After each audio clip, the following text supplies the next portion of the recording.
What All the World's A-Seeking, or The Vital Law of True Life, True Greatness, Power and Happiness, by Ralph Waldo Trine. Preface. There are two reasons the author has for putting forth this little volume. He feels that the time is, as it always has been, ripe for it. And second, his soul has ever longed to express itself upon this endless theme. It therefore comes from the heart, the basis of his belief that it will reach the heart. R.W.T. Boston, Massachusetts. Preface to Revised Edition. It is impossible for one in a single volume, or perhaps in a number of volumes, to reach the exact needs of every reader.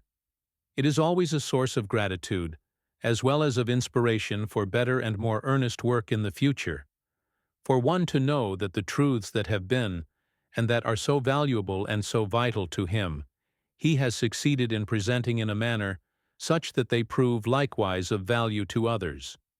The author is most grateful for the good, kind words that have come so generously from so many hundreds of readers of this simple little volume from all parts of the world. He is also grateful to that large company of people who have been so good as to put the book into the hands of so many others. And as the days have passed, he has not been unmindful of the fact that he might make it, when the time came, of still greater value to many. In addition to a general revision of the book, some 4 or 5 questions that seem to be most frequently asked, he has endeavored to point answer to in an added part of some 30 pages, under the general title, Character Building Thought Power. The volume enters therefore upon its 15,000 better able, possibly, to come a little more directly in touch with the everyday needs of those who will be sufficiently interested to read it. R.W.T. Sunnybray Farm, Croton-on-the-Hudson, New York. What All the World's A-Seeking. Part 1. The Principle. Would you find that wonderful life supernal, that life so abounding, so rich, and so free? Seek then the laws of the Spirit eternal. With them bring your life into harmony. How can I make life yield its fullest and best? How can I know the true secret of power? How can I attain to a true and lasting greatness? How can I fill the whole of life with a happiness, a peace, a joy, a satisfaction that is ever rich and abiding, that ever increases, never diminishes, that imparts to it a sparkle that never loses its luster, that ever fascinates, never wearies? No questions, perhaps, in this form or in that have been asked oftener than these. Millions in the past have asked them. Millions are asking them today. They will be asked by millions yet unborn. Is there an answer? A true and safe one for the millions who are eagerly and longingly seeking for it in all parts of the world today, and for the millions yet unborn who will as eagerly strive to find it as the years come and go? Are you interested, my dear reader, in the answer? The fact that you have read even thus far in this little volume whose title has led you to take it up indicates that you are but one of the innumerable company already mentioned. It is but another way of asking that great question that has come through all the ages. What is the summum bonum in life? And there have been countless numbers who gladly would have given all they possessed to have had the true and satisfactory answer. Can we then find this answer, true and satisfactory to ourselves? Surely the brief time spent together must be counted as the most precious and valuable of life itself. There is an answer. Follow closely, and that our findings may be the more conclusive. Take issue with me at every step if you choose, but tell me finally if it is not true and satisfactory. There is one great, one simple principle, which, if firmly laid hold of, and if made the great central principle in one's life, around which all others properly arrange and subordinate themselves, will make that life a grand success. Truly great and genuinely happy, loved and blessed by all in just the degree in which it is laid hold upon. A principle which, if universally made thus, would wonderfully change this old world in which we live. Aye, that would transform it almost in a night. And it is for its coming that the world has long been waiting. That in place of the gloom and despair in almost countless numbers of lives would bring light and hope and contentment.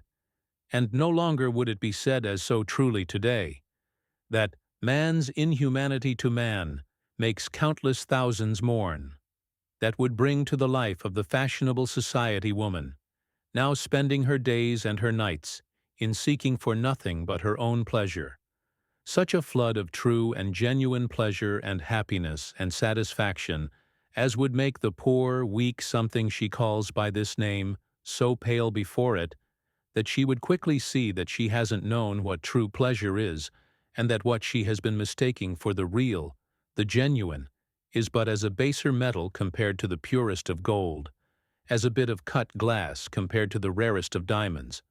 And that would make this same woman who scarcely deigns to notice the poor woman who washes her front steps, but who, were the facts known, may be living a much grander life, and consequently of much more value to the world than she herself. See that this poor woman is after all her sister, because child of the same Father, and that would make the humble life of this same poor woman beautiful, and happy and sweet in its humility. That would give us a nation of statesmen in place of, with now and then an exception, a nation of politicians, each one bent upon his own personal aggrandizement at the expense of the general good. That would go far, aye, very far towards solving our great and hard-pressing social problems with which we are already face to face. That, in short, would make each man a prince among men, and each woman a queen among women. I have seen the supreme happiness in lives where this principle has been caught and laid hold of. Some lives that seemed not to have much in them before, but which under its wonderful influences have been so transformed and so beautified, that have been made so sweet, and so strong, so useful, and so precious, that each day seems to them all too short. The same time that before, when they could scarcely see what was in life to make it worth the living, dragged wearily along. So there are countless numbers of people in the world with lives that seem not to have much in them, among the wealthy classes and among the poorer, who might under the influence of this great, this simple principle, make them so precious, so rich, and so happy that time would seem only too short, and they would wonder why they have been so long running on the wrong track. For it is true that much the larger portion of the world today is on the wrong track in the pursuit of happiness. But almost all are there, let it be said, not through choice, but by reason of not knowing the right, the true one. The fact that really great, true, and happy lives have been lived in the past and are being lived today gives us our starting point. Time and again I have examined such lives in a most careful endeavor to find what has made them so, and have found that in each and every individual case, this that we have now come to has been the great central principle upon which they have been built. I have also found that in numbers of lives where it has not been, but where almost every effort apart from it has been made to make them great, true, and happy, they have not been so, and also that no life built upon it in sufficient degree, other things being equal, has failed in being thus. Let us then to the answer. Examine it closely, see if it will stand every test, if it is the true one, and if so, rejoice that we have found it. Lay hold of it, build upon it, tell others of it. The last 4 words have already entered us at the open door. The idea has prevailed in the past, and this idea has dominated the world, that self is the great concern, that if one would find success, greatness, happiness, he must give all attention to self, and to self alone. This has been the great mistake. This, the fatal error. This, the direct opposite of the right. The true as set forth in the great immutable law that we find our own lives in losing them in the service of others, in longer form. The more of our lives we give to others, the fuller and the richer, the greater and the grander, the more beautiful and the more happy our own lives become. It is as that great and sweet soul who when with us lived at Concord said, that generous giving or losing of your life which saves it. This is an expression of one of the greatest truths, of one of the greatest principles of practical ethics the world has thus far seen. In a single word, it is service, not self, but the other self. We shall soon see, however, that our love, our service, our helpfulness to others invariably comes back to us, intensified sometimes 100 or 1,000 or 1,000,000-fold, and this by a great, immutable law. The Master Teacher, he who so many years ago in that far-away eastern land, now in the hill country, now in the lake country, as the people gathered round him, taught them those great, high-born and tender truths of human life and destiny, the Christ Jesus, said identically this when he said, and so continually repeated, "He that is greatest among you shall be your servant." And his whole life was but an embodiment of this principle or truth, with the result that the greatest name in the world today is his, the name of him who as his life work healed the sick, clothed the naked, bound up the broken-hearted, sustained the weak, the faltering, befriended and aided the poor, the needy, condemned the proud, the vain, the selfish, and through it all taught the people to love justice and mercy and service, to live in their higher, their diviner selves. In brief, to live his life, the Christ life, and who has helped in making it possible for this greatest principle of practical ethics the world has thus far seen to be enunciated, to be laid hold of, to be lived by today. He that is greatest among you shall be your servant, or he who would be truly great and recognized as such must find it in the capacity of a servant. And what, let us ask, is a servant? One who renders service. To himself? Never. To others? Always. Freed of its associations and looked at in the light of its right and true meaning, than the word servant there is no greater in the language. And in this right use of the term, as we shall soon see, every life that has been really true, great, and happy has been that of a servant. And apart from this, no such life ever has been or ever can be lived. O you who are seeking for power, for place, for happiness, for contentment in the ordinary way, tarry for a moment. See that you are on the wrong track. Grasp this great eternal truth, lay hold of it, and you will see that your advance along this very line will be manifold times more rapid. Are you seeking, then, to make for yourself a name? Unless you grasp this mighty truth and make your life accordingly, as the great clock of time ticks on, and all things come to their proper level according to their merits, as all invariably, inevitably do, you will indeed be somewhat surprised to find how low, how very low your level is. Your name and your memory will be forgotten long ere the minute hand has passed even a single time across the great dial. While your fellow man who has grasped this simple, but this great and all necessary truth, and who accordingly is forgetting himself in the service of others, who is making his life a part of 100 or 1,000 or 1,000,000 lives, thus illimitably intensifying or multiplying his own, instead of living as you in what otherwise would be his own little diminutive self, will find himself ascending higher and higher until he stands as one among the few, and will find a peace, a happiness, a satisfaction so rich and so beautiful, compared to which yours will be but a poor miserable something, and whose name and memory when his life here is finished will live in the minds and hearts of his fellow men and of mankind fixed and eternal as the stars. A corollary of the great principle already enunciated might be formulated thus: there is no such thing as finding true happiness by searching for it directly. It must come, if it come at all, indirectly, or by the service, the love, and the happiness we give to others. So, there is no such thing as finding true greatness by searching for it directly. It always, without a single exception, has come indirectly in this same way, and it is not at all probable that this great eternal law is going to be changed to suit any particular case or cases. Then recognize it, put your life into harmony with it, and reap the rewards of its observance, or fail to recognize it, and pay the penalty accordingly. For the law itself will remain unchanged. The men and women whose names we honor and celebrate are invariably those with lives founded primarily upon this great law.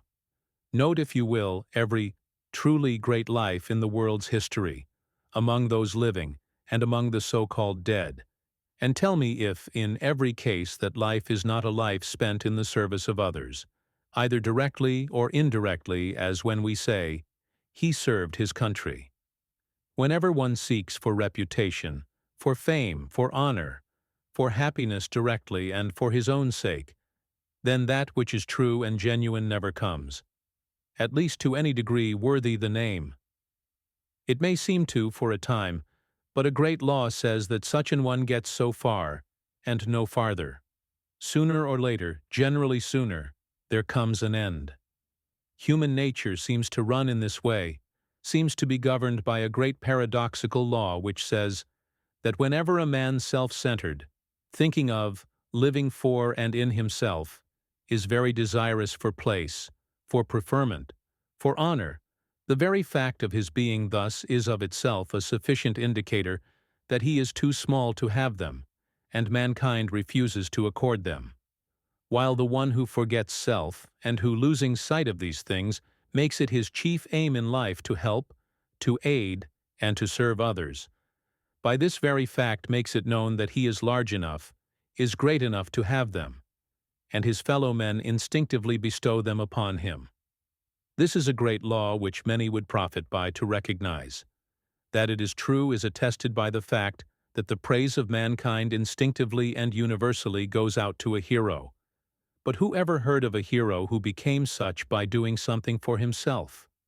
Always something he has done for others. By the fact that monuments and statues are gratefully erected to the memory of those who have helped and served their fellow men, not to those who have lived to themselves alone. I have seen many monuments and statues erected to the memories of philanthropists, but I never yet have seen one erected to a miser, many to generous-hearted, noble-hearted men, but never yet to one whose whole life was that of a sharp bargain driver, and who clung with a sort of semi-idiotic grasp to all that came thus into his temporary possession. I have seen many erected to statesmen, but never one to mere politicians, many to true orators, but never to mere demagogues, many to soldiers and leaders, but never to men who were not willing, when necessary, to risk all in the service of their country. No, you will find that the world's monuments and statues have been erected, and its praises and honors have gone out to those who were large and great enough to forget themselves in the service of others, who have been servants, true servants of mankind, who have been true to the great law that we find our own lives in losing them in the service of others. Not honor for themselves, but service for others. But notice the strange, wonderful, beautiful transformation as it returns upon itself. Honor for themselves because of service to others. It would be a matter of exceeding great interest to verify the truth of what has just been said by looking at a number of those who are regarded as the world's great sons and daughters, those to whom its honors, its praises, its homage go out, to see why it is, upon what their lives have been founded, that they have become so great and are so honored. Of all this glorious company that would come up, we must be contented to look at but one or two. There comes to my mind the name and figure of him, the celebration of whose birthday I predict will soon be made a national holiday. He than whom there is no greater, whose praises are sung, and whose name and memory are honored and blessed by millions in all parts of the world today, and will be by millions yet unborn, our beloved and sainted Lincoln. And then I ask, why is this? Why is this? One sentence of his tells us what to look to for the answer. During that famous series of public debates in Illinois with Stephen A. Douglas in 1858, speaking at Freeport, Mr. Douglas at one place said, "I care not whether slavery in the territories be voted up or whether it be voted down. It makes not a particle of difference with me." Mr. Lincoln, speaking from the fullness of his great and royal heart, in reply said, with emotion, "I am sorry to perceive that my friend Judge Douglas is so constituted that he does not feel the lash the least bit when it is laid upon another man's back. Thoughts upon self? Not for a moment. Upon others? Always. He at once recognized in those black men 4,000,000 brothers for whom he had a service to perform. It would seem almost grotesque to use the word selfish in connection with this great name. He very early, and when still in a very humble and lowly station in life, either consciously or unconsciously grasped this great truth, and in making the great underlying principle of his life to serve, to help his fellow men, he adopted just that course that has made him one of the greatest of the sons of men, our royal-hearted elder brother. He never spent time in asking what he could do to attain to greatness, to popularity, to power, what to perpetuate his name and memory. He simply asked how he could help, how he could be of service to his fellow men, and continually did all his hands found to do. He simply put his life into harmony with this great principle, and in so doing he adopted the best means, the only means to secure that which countless numbers seek and strive for directly, and every time so woefully fail in finding. There comes to my mind in this same connection another princely soul, one who loved all the world, one whom all the world loves and delights to honor. There comes to mind also a little incident that will furnish an insight into the reason of it all. On an afternoon not long ago, Mrs. Henry Ward Beecher was telling me of some of the characteristics of Brooklyn's great preacher. While she was yet speaking of some of those along the very lines we are considering, an old gentleman, a neighbor, came into the room bearing in his hands something he had brought from Mr. Beecher's grave. It was the day next following Decoration Day. His story was this. As the great procession was moving into the cemetery, with its bands of rich music, with its carriages laden with sweet and fragrant flowers, with its waving flags, beautiful in the sunlight, a poor and humble-looking woman with 2 companions, by her apparent nervousness attracted the attention of the gatekeeper. He kept her in view for a little while, and presently saw her as she gave something she had partially concealed to one of her companions, who, leaving the procession, went over to the grave of Mr. Beecher, and tenderly laid it there. Reverently she stood for a moment or two, and then, retracing her steps, joined her 2 companions, who with bowed heads were waiting by the wayside. It was this that the old gentleman had brought, a gold frame, and in it a poem cut from a volume, a singularly beautiful poem through which was breathed the spirit of love and service and self-devotion to the good and the needs of others. At 1 or 2 places where it fitted, the pen had been drawn across a word and Mr. Beecher's name inserted, which served to give it a still more real, vivid, and tender meaning. At the bottom this only was written, "From a poor Hebrew woman to the immortal friend of the Hebrews." There was no name, but this was sufficient to tell the whole story. Some poor, humble woman, but one out of a mighty number whom he had at some time befriended, or helped or cheered, whose burden he had helped to carry, and soon perhaps had forgotten all about it. When we remember that this was his life, is it at all necessary to seek farther why all the world delights to honor this, another royal-hearted elder brother? And, as we think of this simple, beautiful, and touching incident, how true and living becomes the thought in the old, old lines, "Cast thy bread upon the waters, waft it on with praying breath, in some distant, doubtful moment it may save a soul from death.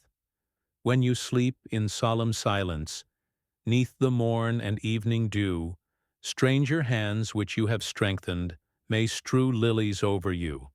Our good friend, Henry Drummond, in one of his most beautiful and valuable little works says, and how admirably and how truly, that love is the greatest thing in the world. Have you this greatest thing? Yes. How then does it manifest itself? In kindliness, in helpfulness, in service to those around you? If so, well and good, you have it.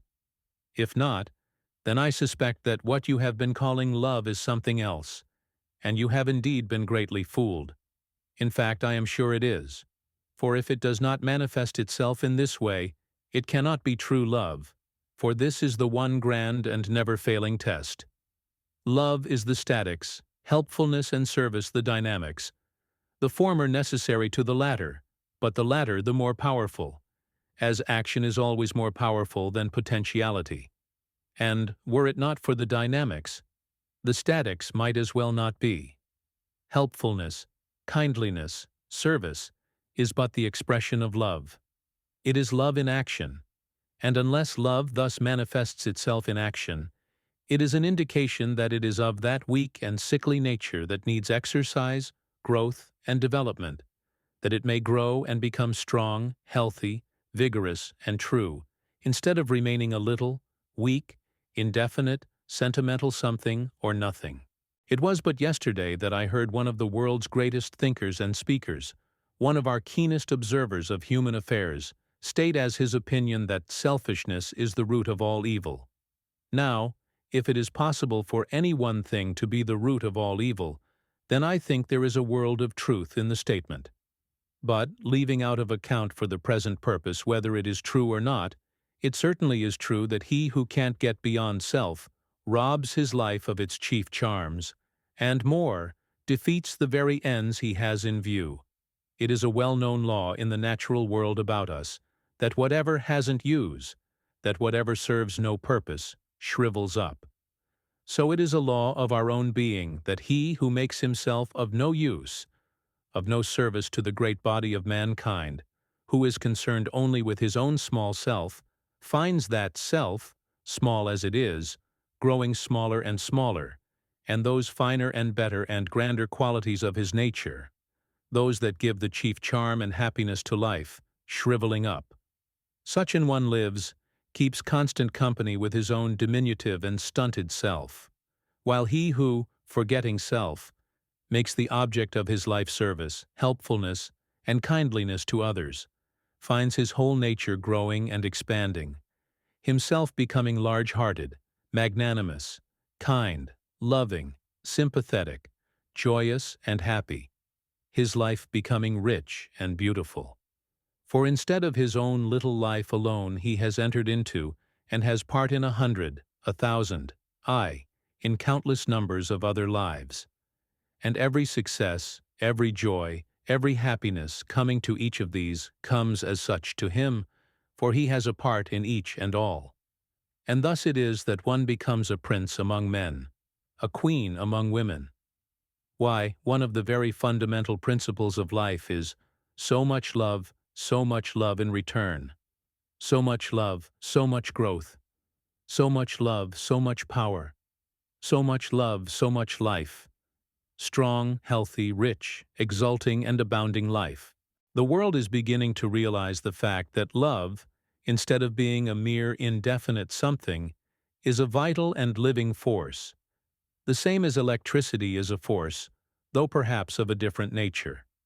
The same great fact we are learning in regard to thought, that thoughts are things, that thoughts are forces, the most vital and powerful in the universe, that they have form and substance and power, the quality of the power determined as it is by the quality of the life in whose organism the thoughts are engendered.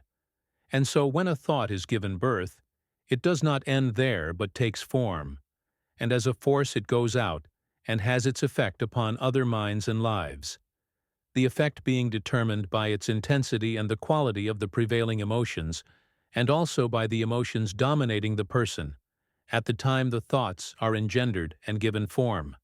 Science, while demonstrating the great facts, it is today demonstrating in connection with the mind in its relations to and effects upon the body, is also finding from its very laboratory experiments that each particular kind of thought and emotion has its own peculiar qualities, and hence its own peculiar effects or influences, and these it is classifying with scientific accuracy.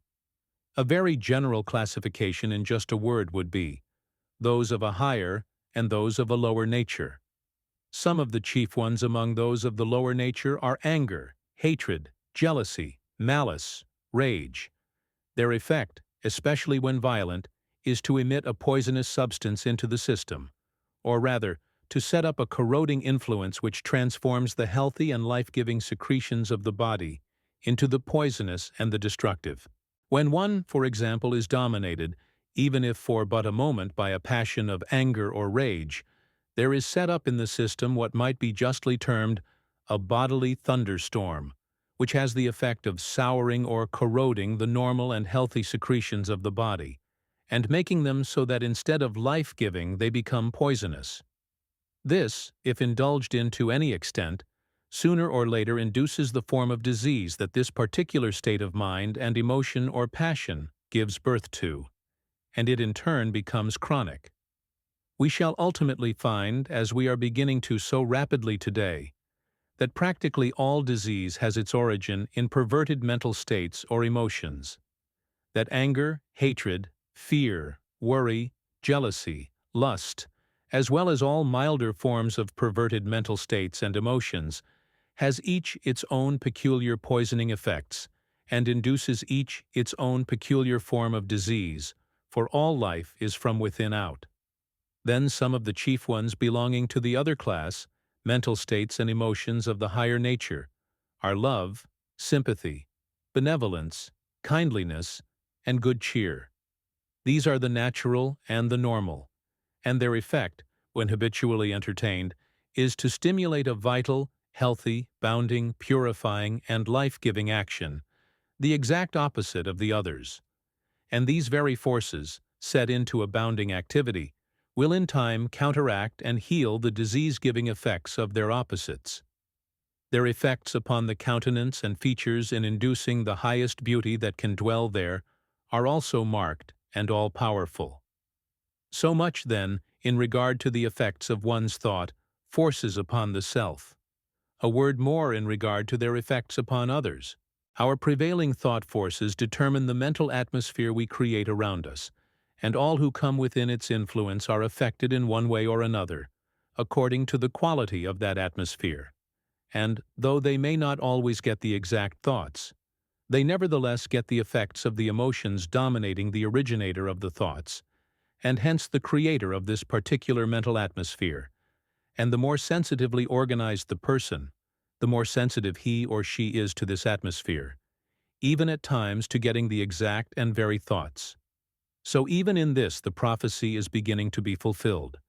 There is nothing hid that shall not be revealed. If the thought forces sent out by any particular life are those of hatred or jealousy or malice or fault-finding or criticism or scorn, these same thought forces are aroused and sent back from others, so that one is affected not only by reason of the unpleasantness of having such thoughts from others, but they also in turn affect one's own mental states, and through these his own bodily conditions, so that, so far as even the welfare of self is concerned, the indulgence in thoughts and emotions of this nature are most expensive, most detrimental, most destructive. If, on the other hand, the thought forces sent out be those of love, of sympathy, of kindliness, of cheer and goodwill, these same forces are aroused and sent back, so that their pleasant, ennobling, warming, and life-giving effects one feels and is influenced by. And so again, so far even as the welfare of self is concerned, there is nothing more desirable, more valuable, and life-giving. There comes from others, then, exactly what one sends to and hence calls forth from them. And would we have all the world love us? We must first, then, love all the world. Merely a great scientific fact. Why is it that all people instinctively dislike and shun the little, the mean, the self-centered, the selfish, while all the world instinctively, irresistibly, loves and longs for the company of the great-hearted, the tender-hearted, the loving, the magnanimous, the sympathetic, the brave? The mere answer, because, will not satisfy. There is a deep scientific reason for it. Either this, or it is not true. Much has been said, much written, in regard to what some have been pleased to call personal magnetism, but which, as is so commonly true in cases of this kind, is even today but little understood. But to my mind, personal magnetism in its true sense, and as distinguished from what may be termed a purely animal magnetism, is nothing more nor less than the thought forces sent out by a great-hearted, tender-hearted, magnanimous, loving, sympathetic man or woman. For let me ask, have you ever known of any great personal magnetism in the case of the little, the mean, the vindictive, the self-centered? Never, I venture to say, but always in the case of the other. Why, there is nothing that can stand before this wonderful transmuting power of love. So far even as the enemy is concerned, I may not be to blame if I have an enemy, but I am to blame if I keep him as such, especially after I know of this wonderful transmuting power. Have I then an enemy? I will refuse, absolutely refuse to recognize him as such. And instead of entertaining the thoughts of him that he entertains of me, instead of sending him like thought forces, I will send him only thoughts of love, of sympathy, of brotherly kindness and magnanimity. But a short time it will be until he feels these, and is influenced by them. Then in addition I will watch my opportunity, and whenever I can, I will even go out of my way to do him some little kindnesses. Before these forces he cannot stand. And by I shall find that he who today is my bitterest enemy is my warmest friend, and it may be my staunchest supporter. No, the wise man is he who by that wonderful alchemy of love transmutes the enemy into the friend, transmutes the bitterest enemy into the warmest friend and supporter. Certainly this is what the Master meant when he said, "Love your enemies, do good to them that hate you and despitefully use you. Thou shalt thereby be heaping coals of fire upon their heads. Aye, thou shalt melt them. Before this force they cannot stand. Thou shalt melt them, and transmute them into friends. You never can tell what your thoughts will do in bringing you hate or love, for thoughts are things, and their airy wings are swifter than carrier doves. They follow the law of the universe. Each thing must create its kind, and they speed o'er the track to bring you back whatever went out from your mind. Yes, science today, at the close of this 19th century, in the laboratory is discovering and scientifically demonstrating the great immutable laws upon which the inspired and illuminated ones of all ages have based all their teachings. Those who by ordering their lives according to the higher laws of their being get in a moment of time, through the direct touch of inspiration, what it takes the physical investigator a whole lifetime or a series of investigators, a series of lifetimes to discover and demonstrate. Part 2. The application. Are you seeking for greatness, O brother of mine, as the full, fleeting seasons and years glide away? If seeking directly and for self alone, the true and abiding you never can stay. But all self-forgetting know well the law, it's the hero, and not the self-seeker who's crowned. Then go lose your life in the service of others, and lo, with rare greatness and glory, 'twill abound. Is it your ambition to become great in any particular field, to attain to fame and honor, and thereby to happiness and contentment? Is it your ambition, for example, to become a great orator, to move great masses of men, to receive their praise, their plaudits?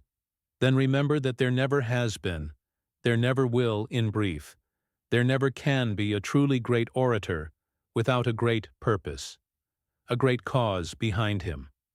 You may study in all the best schools in the country, the best universities, and the best schools of oratory. You may study until you exhaust all these, and then seek the best in other lands.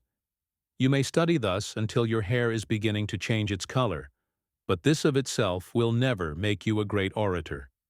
You may become a demagogue, and, if self-centered, you inevitably will. For this is exactly what a demagogue is. A great demagogue, if you please, than which it is hard for one to call to mind a more contemptible animal, and the greater, the more contemptible. But without laying hold of and building upon this great principle, you never can become a great orator. Call to mind the greatest in the world's history. From Demosthenes, men of Athens, March against Philip, Your country and your fellow men will be in early bondage unless you give them your best service now. Down to our own Phillips and Gough. Wendell Phillips against the traffic in human blood. John B. Gough against a slavery among his fellow men more hard and galling and abject than the one just spoken of. For by it the body merely is in bondage, the mind and soul are free, while in this, body, soul, and mind are enslaved. So you can easily discover the great purpose, the great cause for service, behind each and every one. The man who can't get beyond himself, his own aggrandizement and interests, must of necessity be small, petty, personal, and at once marks his own limitations, while he whose life is a life of service and self-devotion has no limits, for he thus puts himself at once on the side of the universal, and this more than all else combined gives a tremendous power in oratory. Such a one can mount as on the wings of an eagle, and nature herself seems to come forth and give a great soul of this kind means and material whereby to accomplish his purposes, whereby the great universal truths go direct to the minds and hearts of his hearers, to mold them, to move them. For the orator is he who molds the minds and hearts of his hearers in the great molds of universal and eternal truth, and then moves them along a definite line of action, not he who merely speaks pieces to them. How thoroughly Webster recognized this great principle is admirably shown in that brief but powerful description of eloquence of his. Let us pause to listen to a sentence or two. True eloquence indeed does not consist in speech. Words and phrases may be marshaled in every way, but they cannot compass it. Affected passion, intense expression, the pomp of declamation, all may aspire to it. They cannot reach it. The graces taught in the schools, the costly ornaments and studied contrivances of speech, shock and disgust men when their own lives and the fate of their wives and their children and their country hang on the decision of the hour. Then words have lost their power. Rhetoric is vain, and all elaborate oratory contemptible. Even genius itself then feels rebuked and subdued, as in the presence of higher qualities. Then patriotism is eloquent. Then self-devotion is eloquent. The clear conception, outrunning the deductions of logic, the high purpose, the firm resolve, the dauntless spirit speaking on the tongue, beaming from the eye, informing every feature and urging the whole man onward, right onward to his object. This is eloquence. And note some of the chief words he has used: self-devotion, patriotism, high purpose. The self-centered man can never know these, and much less can he make use of them. True, things that one may learn, as the freeing of the bodily agents, the developing of the voice, and so on, that all may become the true reporters of the soul, instead of limiting or binding it down, as is so frequently the case in public speakers. These are all valuable, aye, are very important and very necessary, unless one is content to live below his highest possibilities, and he is wise who recognizes this tact. But these in themselves are but as trifles when compared to those greater, more powerful, and all-essential qualities. Is it your ambition to become a great, shy statesman? Note the very first thing then, the word itself. Statesman. A man who gives his life to the service of the state. And do you not recognize the fact that, when one says, a man who gives his life to the service of the state, it is but another way of saying, a man who gives his life to the service of his fellow men? For what, after all, is any country, any state, in the true sense of the term, but the aggregate, the great body of its individual citizenship? And he who lives for and unto himself, who puts the interests of his own small self before the interests of the thousands, can never become a statesman. For a statesman must be a larger man than this. Call to your mind the greatest of the world, among those living and among the so-called dead, and you will quickly see that the life of each and every one has been built upon this great principle, and that all have been great and are held as such in just the degree in which it has been. Two of the greatest among Americans, both passed away, would today, and even more as time goes on, be counted still greater, had they been a little larger in one aspect of their natures, large enough to have recognized to its fullest extent the eternal truth and importance of this great principle, and had they given the time to the service of their fellow men that was spent in desiring the presidency, and in all too plainly making it known. Having gained it could have made them no greater, and having so plainly shown their eager and childish desire for it, has made them less great. Of the many thousands of men who have been in our American Congress since its beginning, and of the very, very small number comparatively that you are able to call to mind, possibly not over 50, which would be about 1 out of every 600 or more, you will find that you are able to call to mind each one of this very small number on account of his standing for some measure or principle that would to the highest degree increase the human welfare, thus truly fulfilling the great office of a statesman. The one great trouble with our country today is that we have but few statesmen. We have a great swarm, a great horde of politicians, but it is only now and then that we find a man who is large enough truly to deserve the name statesman. The large majority in public life today are there not for the purpose of serving the best interests of those whom they are supposed to represent, but they are there purely for self-aggrandizement in this form or in that, as the case may be. Especially do we find this true in our municipalities. In some, the government, instead of being in the hands of those who would make it such in truth, those who would make it serve the interests it is designed to serve, it is in the hands of those who are there purely for self, little whelps, those who will resort to any means to secure their ends, at times even to honorable means, should they seem to serve best the particular purpose in hand. We have but to look around us to see that this is true. The miserable, filthy, and deplorable condition of affairs the Lexow Committee in its investigations not so long ago laid bare to public gaze had its root in what?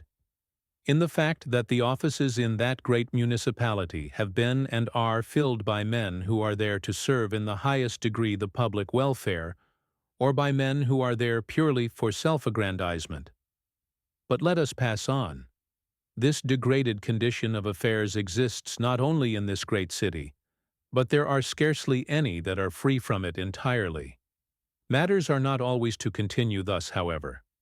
The American people will learn by and by what they ought fully to realize today, that the moment the honest people, the citizens, in distinction from the barnacles, mass themselves and stay massed, the notorious filthy political rings cannot stand before them for a period of even 24 hours. The right, the good, the true, is all-powerful, and will inevitably conquer sooner or later when brought to the front. Such is the history of civilization. Let our public offices, municipal, state, and federal, be filled with men who are in love with the human kind, large men, men whose lives are founded upon this great law of service, and we will then have them filled with statesmen. Never let this glorious word be disgraced, degraded, by applying it to the little, self-centered whelps who are unable to get beyond the politician stage. Then enter public life, but enter it as a man, not as a barnacle. Enter it as a statesman, not as a politician. Is it your ambition to become a great preacher, or better yet, with the same meaning, a great teacher? Then remember that the greatest of the world have been those who have given themselves in thorough self-devotion and service to their fellow men, who have given themselves so thoroughly to all they have come in contact with that there has been no room for self. They have not been seekers after fame, or men who have thought so much of their own particular dogmatic ways of thinking as to spend the greater part of their time in discussing dogma, creed, theology, in order, as is so generally true in cases of this kind, to prove that the ego you see before you is right in his particular ways of thinking, and that his chief ambition is to have this fact clearly understood, an abomination, I verily believe, in the sight of God himself, whose children in the meantime are starving, are dying for the bread of life, and an abomination, I am sure, in the sight of the great majority of mankind. Let us be thankful, however, for mankind is finding less use for such year by year, and the time will soon come when they will scarcely be tolerated at all. It is to a very great extent on account of men of this kind, especially in the early history, that the true spirit of religion, of Christianity, has been lost sight of in the mere form. The basket in which it has been deemed necessary to carry it has been held as of greater import than the rare and divinely beautiful fruit itself. The true spirit, that quickeneth and giveth life and power, has had its place taken by the mere letter, that alone blighteth and killeth. Instead of running after these finely spun, man-made theories, this stuff, for stuff is the word, this that we outgrow once every few years in our march onward and upward, and then stand and laugh as we look back to think that such ideas have ever been held.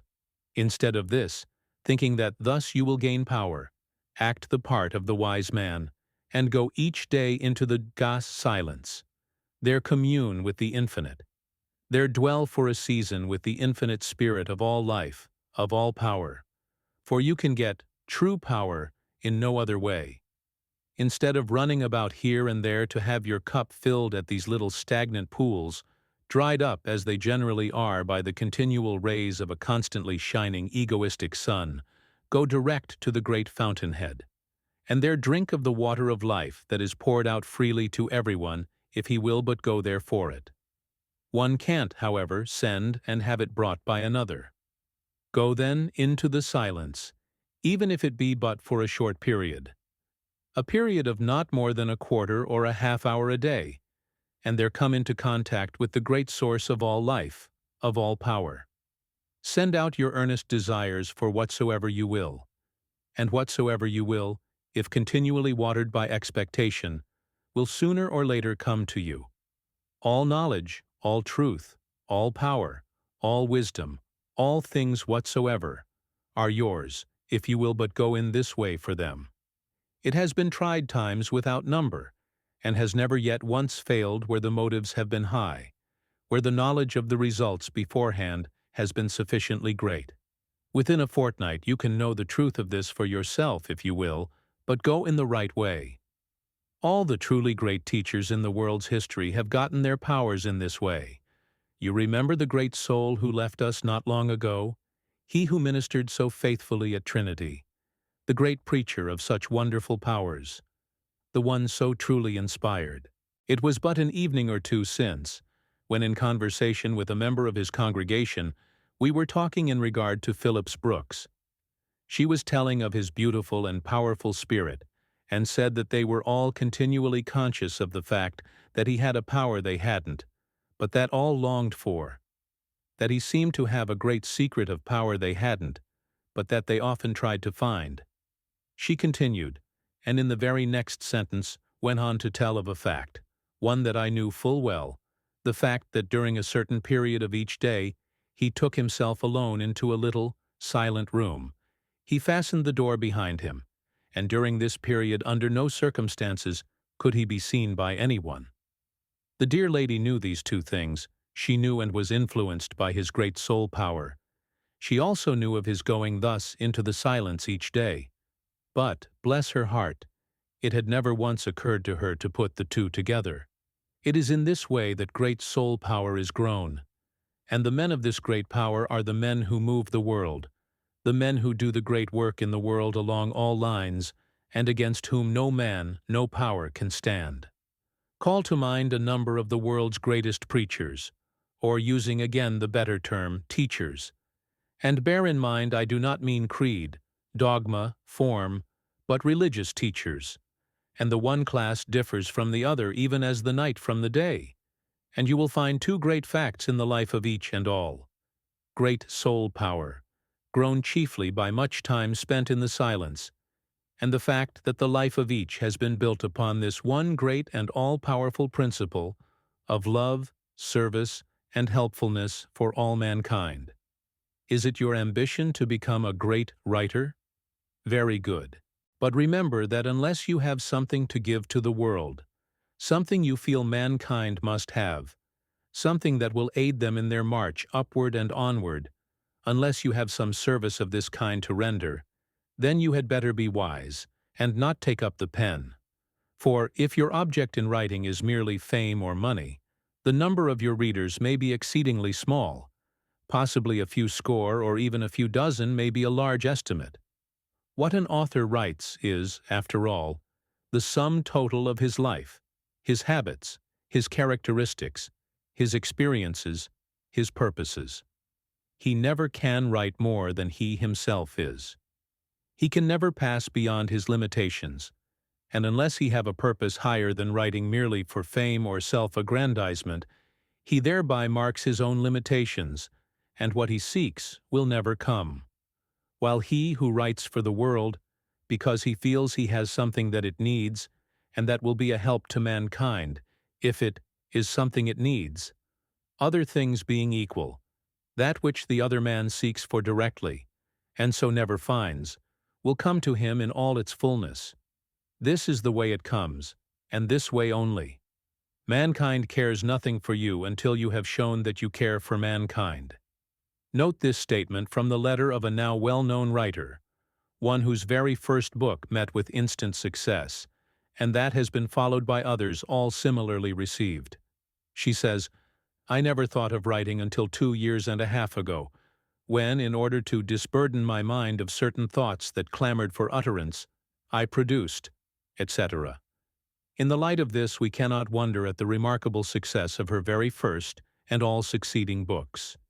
She had something she felt the world needed and must have, and with no thought of self, of fame, or of money, she gave it.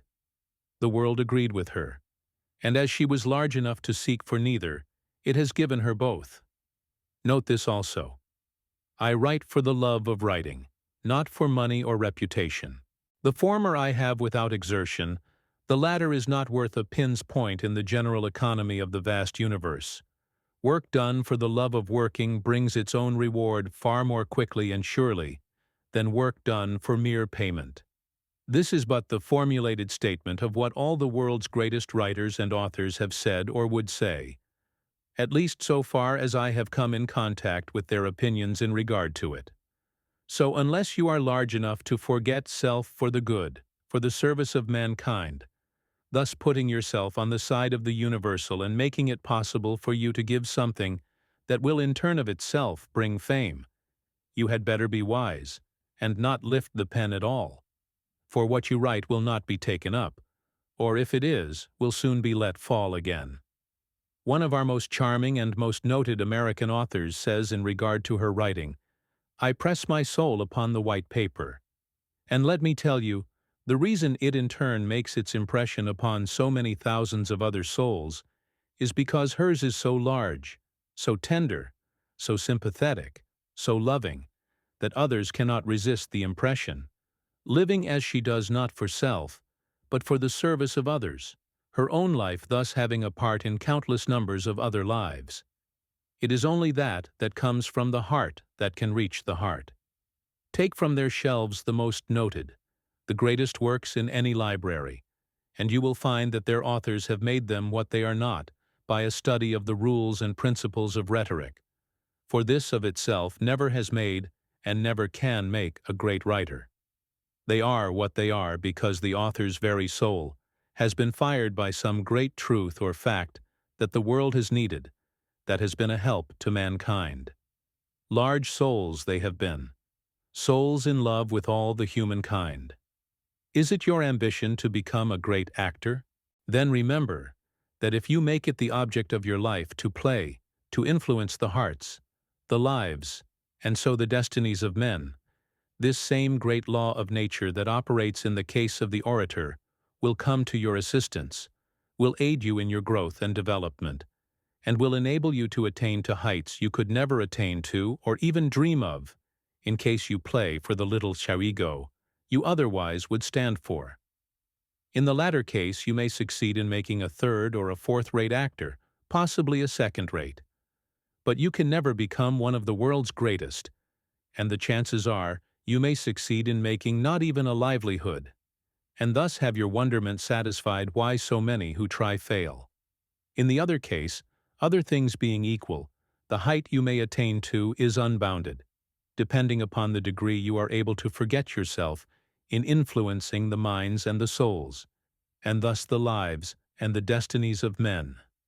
Is it your ambition to become a great singer? Then remember that if your thought is only of self, you may never sing at all, unless, indeed, you enjoy singing to yourself. This, or you will be continually anxious as to the size of your audience. If, on the other hand, you choose this field of work, because here you can be of the greatest service to mankind, if your ambition is to sing to the hearts and the lives of men, then this same great law of nature will come to assist you in your growth and development and efforts. And other things being equal, instead of singing to yourself or being anxious as to the size of your audience, you will seldom find time for the first, and your anxiety will be as to whether the place has an audience chamber large enough to accommodate even a small portion of the people who will seek admittance. You remember Jenny Lind. Is it your ambition to become a fashionable society woman, this and nothing more, intent only upon your own pleasure and satisfaction? Then stop and meditate, if only for a moment. For if this is the case, you never will. Aye, you never can find the true and the genuine. For you fail to recognize the great law that there is no such thing as finding true happiness by searching for it directly. And the farther on you go, the more flimsy and shallow and unsatisfying that imitation you are willing to accept for the genuine will become. You will thereby rob life of its chief charms, defeat the very purpose you have in view. And, while you are at this moment meditating, grasp the truth of the great law, that you will find your own life only in losing it in the service of others. That the more of your life you so give, the fuller and the richer, the greater and the grander, the more beautiful and the more happy your own life will become. And with your abundant means and opportunities, build your life upon this great law of service, and experience the pleasure of growing into that full, rich, ever-increasing and satisfying life that will result, and that will make you better known, more honored and blessed, than the life of any mere society woman can be, or any life, for that matter. For you are thus living a life the highest this world can know. And you will thus hasten the day when, standing and looking back and seeing the emptiness and the littleness of the other life as compared with this, you will bless the time that your better judgment prevailed and saved you from it. Or, if you chance to be in it already, delay not, but commence now to build upon this true foundation. Instead of discharging your footman, as did a woman of whom I chanced to know, because he finally refused to stand in the rain by the side of her carriage, with his arms folded just so, standing immovable like a mummy, I had almost said like a fool, daring to look neither to one side nor the other, but all the time in the direction of her so-called ladyship, while she spent an hour or two in doing 15 or 20 minutes shopping, in her desire to make it known that this is Mrs. Q's carriage, and this is the footman that goes with it. Instead of doing this, give him an umbrella if necessary, and take him to aid you as you go on your errands of mercy and cheer, and service, and loving kindness to the innumerable ones all about you who so stand in need of them. Is there any comparison between the appellation, Lady Bountiful, and a proud, selfish, pleasure-seeking woman? And much more. Do you think there is any comparison whatever between the real pleasure and happiness and satisfaction in the lives of the two? Is it the ambition of your life to accumulate great wealth, and thus to acquire a great name, and along with it happiness and satisfaction? Then remember that whether these will come to you will depend entirely upon the use and disposition you make of your wealth. If you regard it as a private trust, to be used for the highest good of mankind, then well and good. These will come to you. If your object, however, is to pile it up, to hoard it, then neither will come, and you will find it a life as unsatisfactory as one can live. There can be no greatness in things, in material things of themselves. The greatness is determined entirely by the use and disposition made of them.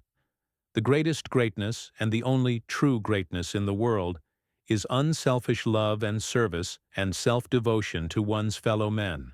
Look at the matter carefully, and tell me candidly if there can be anything more foolish than a man spending all the days of his life piling up and hoarding money, too mean and too stingy to use any but what is absolutely necessary, accumulating many times more than he can possibly ever use, always eager for more, growing still more eager and grasping the nearer he comes to life's end, then lying down, dying, and leaving it. It seems to me about as sensible for a man to have as the great aim and ambition of life the piling up of an immense pile of old iron in the middle of a large field, and sitting on it day after day because he is so wedded to it that it has become a part of his life, and lest a fragment disappear, denying himself and those around him many of the things that go to make life valuable and pleasant, and finally dying there, himself, the soul, so dwarfed and so stunted that he has really a hard time to make his way out of the miserable old body. There is not such a great difference if you will think of it carefully, one a pile of old iron, the other a pile of gold or silver, but all belonging to the same general class. It is a great law of our being that we become like those things we contemplate. If we contemplate those that are true and noble and elevating, we grow in the likeness of these. If we contemplate merely material things, as gold or silver or copper or iron, our souls, our natures, and even our faces become like them, hard and flinty, robbed of their finer and better and grander qualities. Call to mind the person or picture of the miser, and you will quickly see that this is true, merely nature's great law. He thought he was going to be a master. He finds himself the slave. Instead of possessing his wealth possesses him. How often have I seen persons of nearly or quite this kind? Some can be found almost anywhere. You can call to mind a few, perhaps many. During the past 2 or 3 years, 2 well-known millionaires in the United States, millionaires many times over, have died. The one started into life with the idea of acquiring a great name by accumulating great wealth. These 2 things he had in mind, self and great wealth. And as he went on, he gradually became so that he could see nothing but these. The greed for gain soon made him more and more the slave, and he, knowing nothing other than obedience to his master, piled and accumulated and hoarded, and after spending all his days thus, he then lay down and died, taking not so much as 1 poor little penny with him, only a soul dwarfed compared to what it otherwise might have been. For it might have been the soul of a royal master instead of that of an abject slave. The papers noted his death with seldom even a single word of praise. It was regretted by few, and he was mourned by still fewer. And even at his death he was spoken of by thousands in words far from complimentary, all uniting in saying what he might have been and done, what a tremendous power for good, how he might have been loved and honored during his life, and at death mourned and blessed by the entire nation, the entire world. A pitiable sight indeed, to see a human mind, a human soul, thus voluntarily enslave itself for a few temporary pieces of metal. The other started into life with the principle that a man's success is to be measured by his direct usefulness to his fellow men, to the world in which he lives, and by this alone. That private wealth is merely a private trust to be used for the highest good of mankind. Under the benign influences of this mighty principle of service, we see him great, influential, wealthy, his whole nature expanding, himself growing large-hearted, generous, magnanimous, serving his state, his country, his fellow men, writing his name on the hearts of all he comes in contact with, so that his name is never thought of by them without feelings of gratitude and praise. Then, as the chief service to his fellow men, next to his own personal influence and example, he uses his vast fortune, this vast private trust, for the founding and endowing of a great institution of learning, using his splendid business capacities in its organization, having uppermost in mind in its building, that young men and young women may there have every advantage at the least possible expense to fit themselves in turn for the greatest direct usefulness to their fellow men while they live in the world. In the midst of these activities, the news comes of his death. Many hearts now are sad. The true, large-hearted, sympathizing friend, the servant of rich and poor alike, has gone away. Countless numbers whom he has befriended, encouraged, helped, and served, bless his name, and give thanks that such a life has been lived. His own great state rises up as his pall-bearers, while the entire nation acts as honorary pall-bearers. Who can estimate the influence of a life such as this? But it cannot be estimated, for it will flow from the ones personally influenced to others, and through them to others throughout eternity. He alone who in his righteous balance weighs each human act can estimate it, and his final munificent gift to mankind will make his name remembered and honored and blessed long after the accumulations of mere plutocrats are scattered, and mankind forgets that they have ever lived. Then have as your object the accumulation of great wealth if you choose. But bear in mind that, unless you are able to get beyond self, it will make you not great, but small, and you will rob life of the finer and better things in it. If, on the other hand, you are guided by the principle that private wealth is but a private trust, and that direct usefulness or service to mankind is the only real measure of true greatness, and bring your life into harmony with it, then you will become and will be counted great. And with it will come that rich joy and happiness and satisfaction that always accompanies a life of true service, and therefore the best and truest life. One can never afford to forget that personality, life, and character, that there may be the greatest service, are the chief things, and wealth merely the incident. Nor can one afford to be among those who are too mean, too small, or too stingy to invest in anything that will grow and increase these. Part 3. The unfoldment. If you'd have a rare growth and unfoldment supreme, and make life one long joy and contentment complete, then with kindliness, love, and goodwill let it teem, and with service for all make it fully replete. If you'd have all the world and all heaven to love you, and that love with its power would you fully convince, then love all the world, and men royal and true will make cry as you pass, God bless him, the prince. One beautiful feature of this principle of love and service is that this phase of one's personality or nature can be grown. I have heard it asked, if one hasn't it to any marked degree naturally, what is to be done? In reply, let it be said, forget self, get out of it for a little while, and, as it comes in your way, do something for someone, some kind service, some loving favor. It makes no difference how small it may appear, but a kind look or word to one weary with care, from whose life all worth living for seems to have gone out, a helping hand or little lift to one almost discouraged. It may be that this is just the critical moment.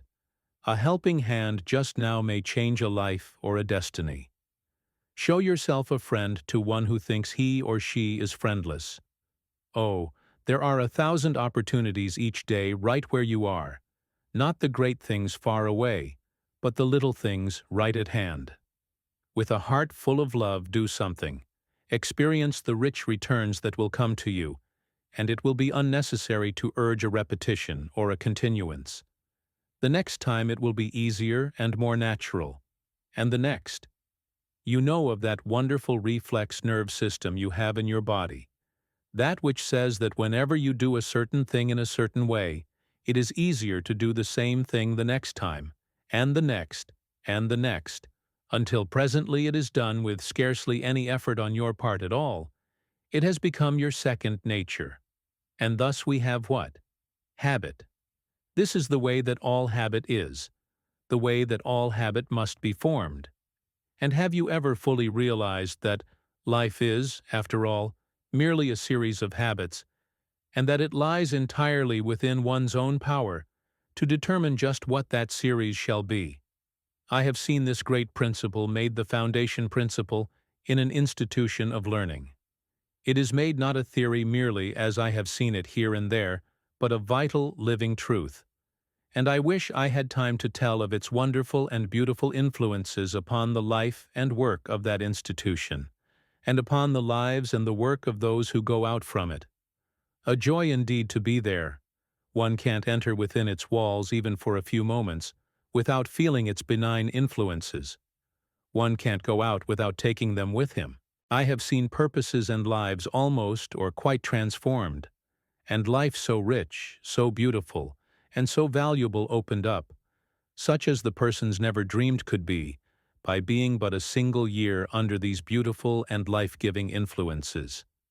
I have also seen it made the foundation principle of a great summer congress, one that has already done an unprecedented work, one that has a far greater work yet before it, and chiefly by reason of this all-powerful foundation upon which it is built, conceived and put into operation as it was by a rare and highly illumined soul, one thoroughly filled with the love of service for all the human kind.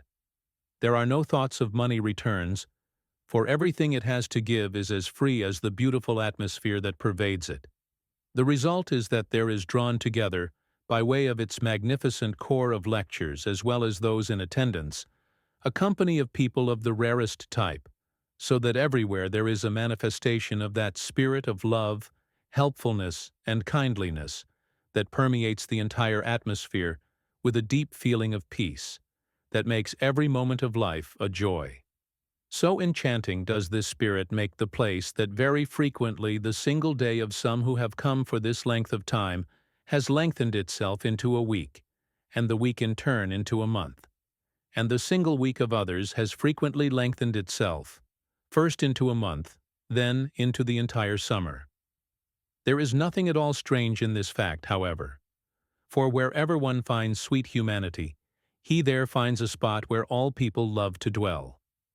Making this the fundamental principle of one's life, around which all others properly arrange and subordinate themselves, is not, as a casual observer might think, and as he sometimes suggests, an argument against one's own growth and development, against the highest possible unfoldment of his entire personality and powers. Rather, on the other hand, is it one of the greatest reasons, one of the greatest arguments in its favor. For the stronger the personality, and the greater the powers, the greater the influence in the service of mankind. If, then, life be thus founded, can there possibly be any greater incentive to that self-development that brings one up to his highest possibilities? A development merely for self alone can never have behind it an incentive, a power so great. And after all, there is nothing in the world so great, so effective in the service of mankind, as a strong, noble, and beautiful manhood or womanhood. It is this that in the ultimate determines the influence of every man upon his fellow men. Life, character, is the greatest power in the world, and character it is that gives the power. For in all true power, along whatever line it may be, it is after all living the life that tells. This is a great law that but few who would have great power and influence seem to recognize, or at least, that but few seem to act upon. Are you a writer? You can never write more than you yourself are. Would you write more? Then broaden, deepen, enrich the life. Are you a minister? You can never raise men higher than you have raised yourself. Your words will have exactly the sound of the life whence they come. Hollow the life? Hollow-sounding and empty will be the words. Weak, ineffective, false.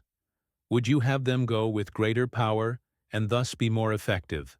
Live the life, the power will come. Are you an orator? The power and effectiveness of your words in influencing and moving masses of men depends entirely upon the altitude from which they are spoken. Would you have them more effective, each one filled with a living power? Then elevate the life, the power will come. Are you in the walks of private life? Then, wherever you move, there goes from you, even if there be no word spoken, a silent but effective influence of an elevating or a degrading nature. Is the life high, beautiful? Then the influences are inspiring, life-giving. Is it low, devoid of beauty? The influences, then, are disease-laden, death-dealing. The tones of your voice, the attitude of your body, the character of your face, all are determined by the life you live. All in turn influence for better or for worse all who come within your radius. And if, as one of Earth's great souls has said, the only way truly to help a man is to make him better, then the tremendous power of merely the life itself. Why, I know personally a young man of splendid qualities and gifts, who was rapidly on the way of ruin, as the term goes, gradually losing control of himself day after day, self-respect almost gone. Already the thought of taking his own life had entered his mind, who was so inspired with the mere presence and bearing of a royal-hearted young man, one who had complete mastery of himself, and therefore a young man of power, that the very sight of him as he went to and fro in his daily work was a power that called his better self to the front again, awakened the god nature within him, so that he again set his face in the direction of the right, the true, the manly. And today, there is no grander, stronger, more beautiful soul in all the wide country than he. Yes, there is a powerful influence that resolves itself into a service for all in each individual strong, pure, and noble life. And have the wonderful possibilities of what may be termed an inner or soul development ever come strongly to your notice? Perhaps not, for as yet only a few have begun to recognize under this name a certain great power that has always existed, a power that has never as yet been fully understood, and so has been called by this term and by that. It is possible so to develop this soul power that, as we stand merely and talk with a person, there goes out from us a silent influence that the person cannot see or hear, but that he feels, and the influences of which he cannot escape. That, as we merely go into a room in which several persons are sitting, there goes out from us a power, a silent influence, that all will feel and will be influenced by, even though not a word be spoken. This has been the power of every man, of every woman, of great and lasting influence in the world's history. It is just beginning to come to us through a few highly illumined souls that this power can be grown, that it rests upon great natural law, that the author of our being has instituted within us and about us. It is during the next few years that we are to see many wonderful developments along this line. For in this, as in many others, the light is just beginning to break. A few, who are far up on the heights of human development, are just beginning to catch the first few faint flushes of the dawn. Then live to your highest. This of itself will make you of great service to mankind, but without this you never can be. Naught is the difference how hard you may try, and know, even so far as your own highest interests are concerned, that the true joy of existence comes from living to one's highest. This life, and this alone, will bring that which I believe to be one of the greatest characteristics of a truly great man, humility. And when one says humility, he necessarily implies simplicity, for the two always go hand in hand. The one is born of the other. The proud, the vain, the haughty, those striving for effect, are never counted among the world's greatest personages. The very fact of one striving for effect of itself indicates that there is not enough in him to make him really great, while he who really is so needs never concern himself about it. Nor does he ever. I can think of no better way for one to attain to humility and simplicity than for him to have his mind off of self in the service of others. Vanity, that most dangerous quality, and especially for young people, is the outcome of one's always regarding self. Mrs. Henry Ward Beecher once said that, when they lived in the part of Brooklyn known as the Heights, they could always tell when Mr. Beecher was coming in the evening from the voices and the joyous laughter of the children. All the street urchins, as well as the more well-to-do children in the vicinity, knew him, and would often wait for his coming. When they saw him in the distance, they would run and gather around him, get hold of his hands, into those large overcoat pockets for the nuts, and the good things he so often filled them with before starting for home, knowing as he did full well what was coming, tug at him to keep him with them as long as they could. He all the time laughing or running as if to get away, never too great, rather let us say, great enough, to join with them in their sports. That mysterious dignity of a man less great, therefore with less of humility and simplicity, with mind always intent upon self and his own standing, would have told him that possibly this might not be just the proper thing to do. But even the children, street urchins as well as those well-to-do, found in this great loving soul a friend. Recall similar incidents in the almost daily life of Lincoln, and in the lives of all truly great men. All have that beautiful and ever-powerful characteristic, that simple, childlike nature. Another most beautiful and valuable feature of this life is its effect upon one's own growth and development. There is a law which says that one can't do a kind act or a loving service for another without its bringing rich returns to his own life and growth. This is an invariable law. Can I, then, do a kind act or a loving service for a brother or a sister, and all indeed are such because children of the same Father, why, I should be glad, doubly glad of the opportunity. If I do it thus out of love, forgetful of self, for aught I know it may do me more good than the one I do it for, in its influence upon the growing of that rich, beautiful, and happy life it is mine to grow. Though the joy and satisfaction resulting from it, the highest, the sweetest, the keenest this life can know, are of themselves abundant rewards. In addition to all this, it scarcely ever fails that those who are thus aided by some loving service may be in a position somehow, somewhen, somewhere, either directly or indirectly, and at a time when it may be most needed or most highly appreciated, to do in turn a kind service for him who, with never a thought of any possible return, has dealt kindly with them. So cast your bread upon the waters, far and wide your treasures strew. Scatter it with willing fingers, shout for joy to see it go. You may think it lost forever, but, as sure as God is true, in this life and in the other, it will yet return to you. Have you sorrows or trials that seem very heavy to bear? Then let me tell you that one of the best ways in the world to lighten and sweeten them is to lose yourself in the service of others, in helping to bear and lighten those of a fellow being whose, perchance, are much more grievous than your own. It is a great law of your being which says you can do this. Try it, and experience the truth for yourself, and know that, when turned in this way, sorrow is the most beautiful soul refiner of which the world knows, and hence not to be shunned, but to be welcomed and rightly turned. There comes to my mind a poor widow woman whose life would seem to have nothing in it to make it happy, but, on the other hand, cheerless and tiresome, and whose work would have been very hard, had it not been for a little crippled child she dearly loved and cared for, and who was all the more precious to her on account of its helplessness.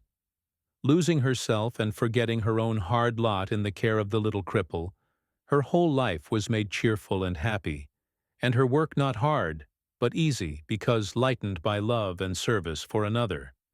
And this is but one of innumerable cases of this kind. So you may turn your sorrows, you may lighten your burdens, by helping bear the burdens, if not of a crippled child, then of a brother or a sister who in another sense may be crippled, or who may become so but for your timely service. You can find them all about you. Never pass one by. By building upon this principle, the poor may thus live as grandly and as happily as the rich, those in humble and lowly walks of life as grandly and as happily as those in what seem to be more exalted stations. Recognizing the truth, as we certainly must by this time, that one is truly great only in so far as this is made the fundamental principle of his life, it becomes evident that that longing for greatness for its and for one's own sake falls away, and none but a diseased mind cares for it.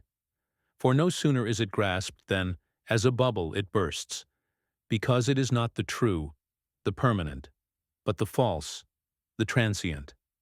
On the other hand, he who forgetting self and this kind of greatness, falsely so called, in the service of his fellow men, by this very fact puts himself on the right track, the only track for the true, the genuine.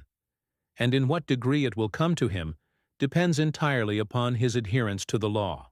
And do you know the influence of this life in the molding of the features, that it gives the highest beauty that can dwell there, the beauty that comes from within, the soul beauty, so often found in the paintings of the old masters.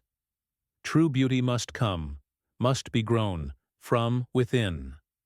That outward veneering which is so prevalent can never be even a poor imitation of this type of the true, the genuine. To appreciate fully the truth of this, it is but necessary to look for a moment at that beautiful picture by Sant, The Soul's Awakening, a face that grows more beautiful each time one looks at it, and that one never tires of looking at, and compare with it the fractional parts of apothecary shops we see now and then, or so often, to speak more truly, on the streets. A face of this higher type carries with it a benediction wherever it goes. A beautiful little incident came to my notice not long ago. It was a very hot and dusty day. The passengers on the train were weary and tired.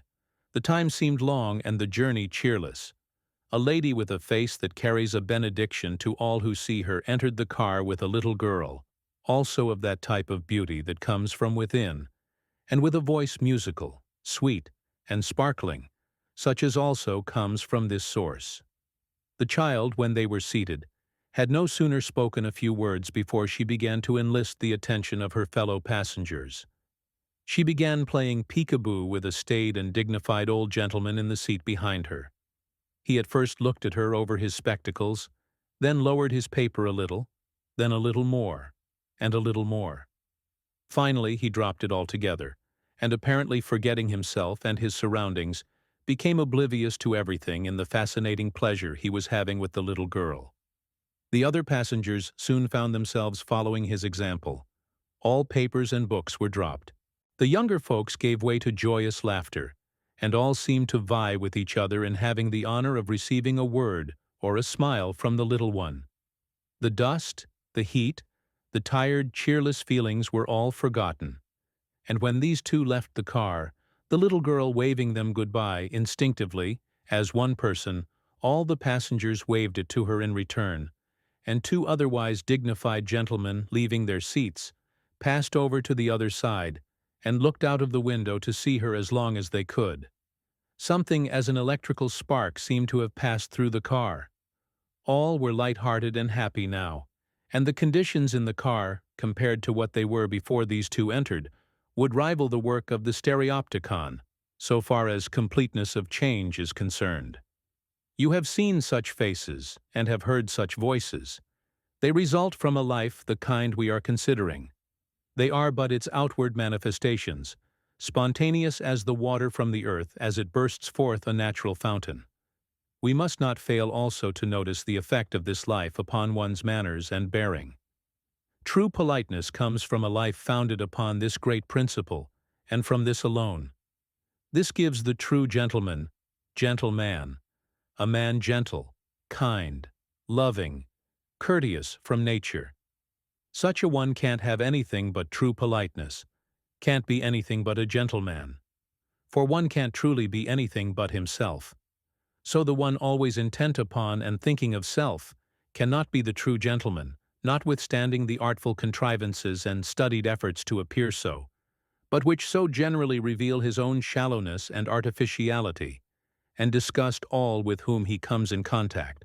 I sometimes meet a person who, when introduced, will go through a series of stiff, cold, and angular movements, the knee at such a bend, the foot at such an angle, the back with such a bend or hump, much less pleasant to see than that of a camel or a dromedary, for with these it is natural, so that I have found myself almost thinking, poor fellow, I wonder what the trouble is, whether he will get over it all right. It is so very evident that he all the time has his mind upon himself, wondering whether or not he is getting everything just right. What a relief to turn from such a one to one who, instead of thinking always of self, has continually in mind the ease and comfort and pleasure he can give to others, who, in other words, is the true gentleman, and with whom true politeness is natural. For one's every act is born of his thoughts. It is said that there was no truer gentleman in all Scotland than Robert Burns. And yet he was a farmer all his life, and had never been away from his native little rural village into a city until near the close of his life, when, taking the manuscripts that for some time had been accumulating in the drawer of his writing table up to Edinburgh, he captivated the hearts of all in the capital. Without studied contrivances, he was the true gentleman, and true politeness was his, because his life was founded upon the principle that continually brought from his pen lines such as, "It's coming yet, for a' that man to man, the world o'er, shall brothers be for a' that." And under the influence of this principle, he was a gentleman by nature, and one of nature's noblemen, without ever thinking whether he was or not, as he who is truly such never needs to, and never does. And then recall the large-hearted Ben Franklin, when sent to the French court. In his plain gray clothes, unassuming and entirely forgetful of himself, how he captured the hearts of all, of even the giddy society ladies, and how he became and remained while there the center of attraction in that gay capital. His politeness, his manners, all the result of that great, kind, loving, and helpful nature, which made others feel that it was they he was devoting himself to, and not himself. This little extract from a letter written by Franklin to George Whitefield will show how he regarded the great principle we are considering. "As to the kindness you mention, I wish it could have been of more service to you. But, if it had, the only thanks I should desire is that you would always be equally ready to serve any other person that may need your assistance, and so let good offices go around, for mankind are all of a family. For my own part, when I am employed in serving others, I do not look upon myself as conferring favors, but as paying debts. In my travels, and since my settlement, I have received much kindness from men to whom I shall never have any opportunity of making any direct return, and numberless mercies from God, who is infinitely above being benefited by our services. These kindnesses from men I can, therefore, only return on their fellow men, and I can only show my gratitude for these mercies from God by a readiness to help his other children and my brethren.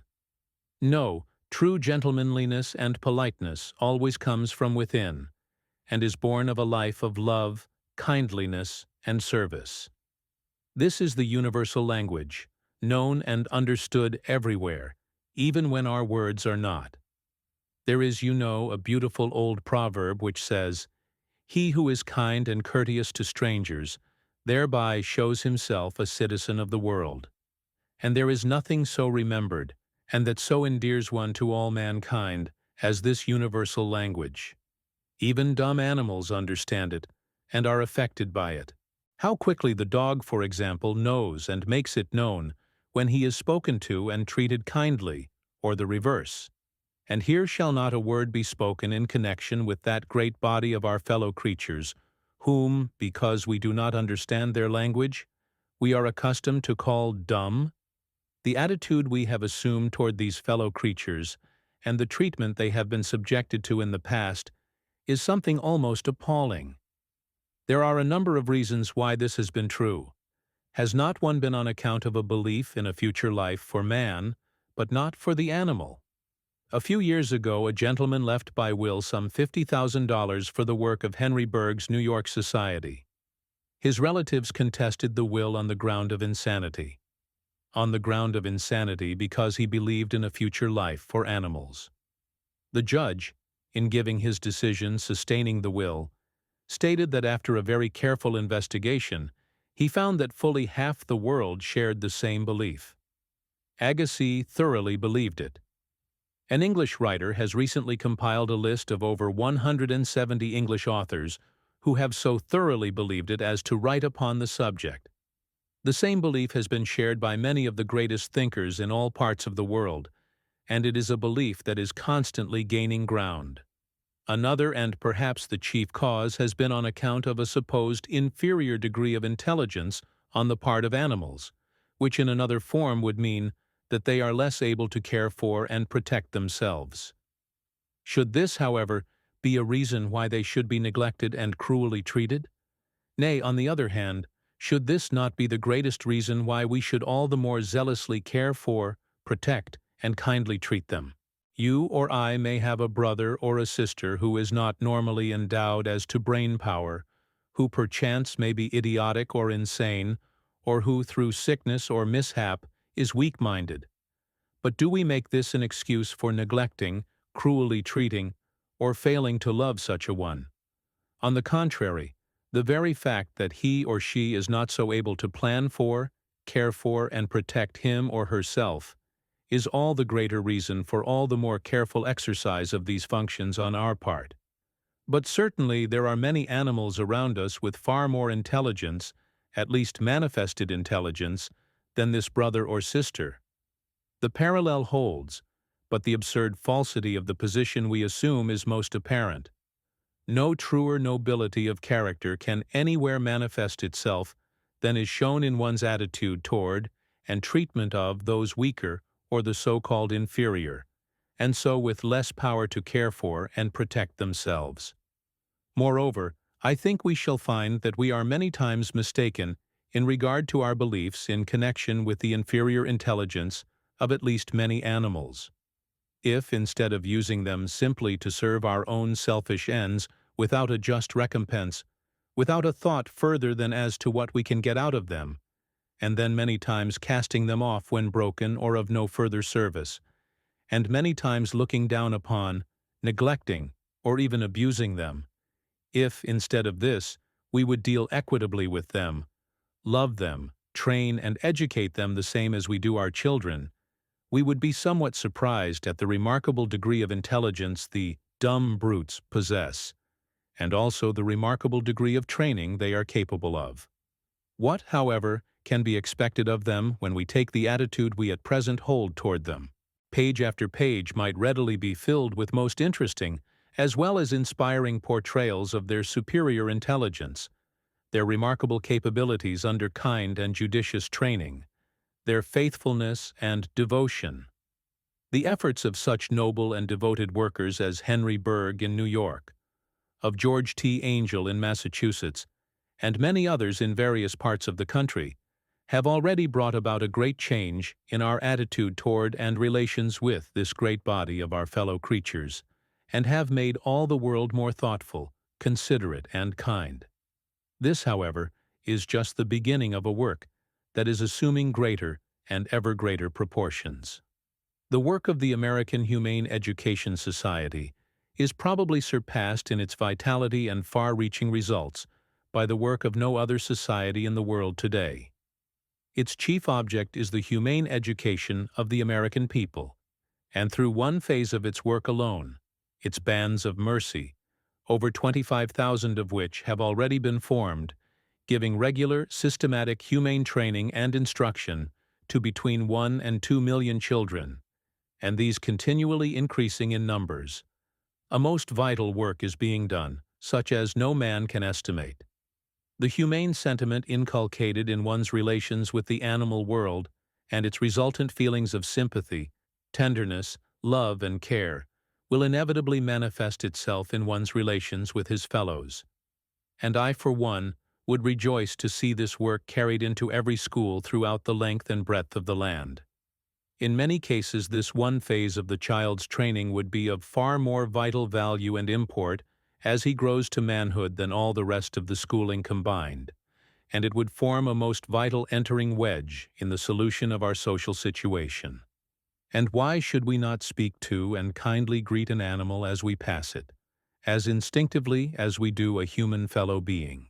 Though it may not get our words, it will invariably get the attitude and the motive that prompts them, and will be affected accordingly.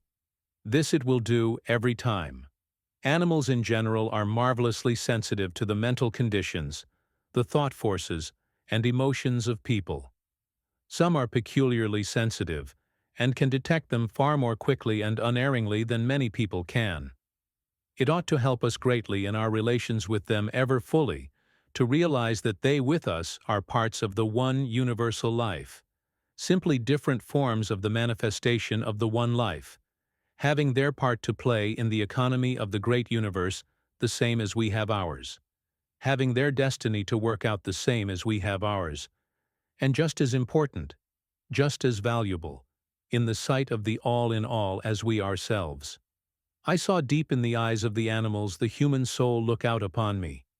I saw where it was born deep down under feathers and fur, or condemned for a while to roam 4-footed among the brambles. I caught the clinging mute glance of the prisoner, and swore I would be faithful. Thee, my brother and sister, I see, and mistake not. Do not be afraid. Dwelling thus for a while, fulfilling thy appointed time, thou too shall come to thyself at last. Thy half-warm horns and long tongue lapping round my wrist do not conceal thy humanity, any more than the learned talk of the pedant conceals his. For all thou art dumb, we have words and plenty between us. Come nigh, little bird, with your half-stretched quivering wings. Within you I behold choirs of angels, and the Lord himself in vista. But a small thing, apparently, is a kind look, word, or service of some kind. But oh, who can tell where it may end? It costs the giver comparatively nothing. But who can tell the priceless value to him who receives it? The cup of loving service, be it merely a cup of cold water, may grow and swell into a boundless river, refreshing and carrying life and hope, in turn to numberless others, and these to others, and so have no end. This may be just the critical moment in some life. Given now, it may save or change a life or a destiny. So don't withhold the bread that's in your keeping, but scatter it with willing fingers, shout for joy to see it go. There is no greater thing in life that you can do, and nothing that will bring you such rich and precious returns. The question is sometimes asked, how can one feel a deep and genuine love, a love sufficient to manifest itself in service for all? There are some so mean, so small, with so many peculiar, objectionable, or even obnoxious characteristics. True, very true, apparently at least. But another great law of life is that we find in men and women exactly those qualities, those characteristics we look for, or that are nearest akin to the predominant qualities or characteristics of our own natures. If we look for the peculiar, the little, the objectionable, these we shall find. But back of all this, all that is most apparent on the exterior, in the depths of each and every human soul, is the good, the true, the brave, the loving, the divine, the godlike, that never changes, the very God himself that at some time or another will show forth his full likeness. And still another law of life is that others usually manifest to us that which our own natures, or in other words, our own thoughts and emotions, call forth.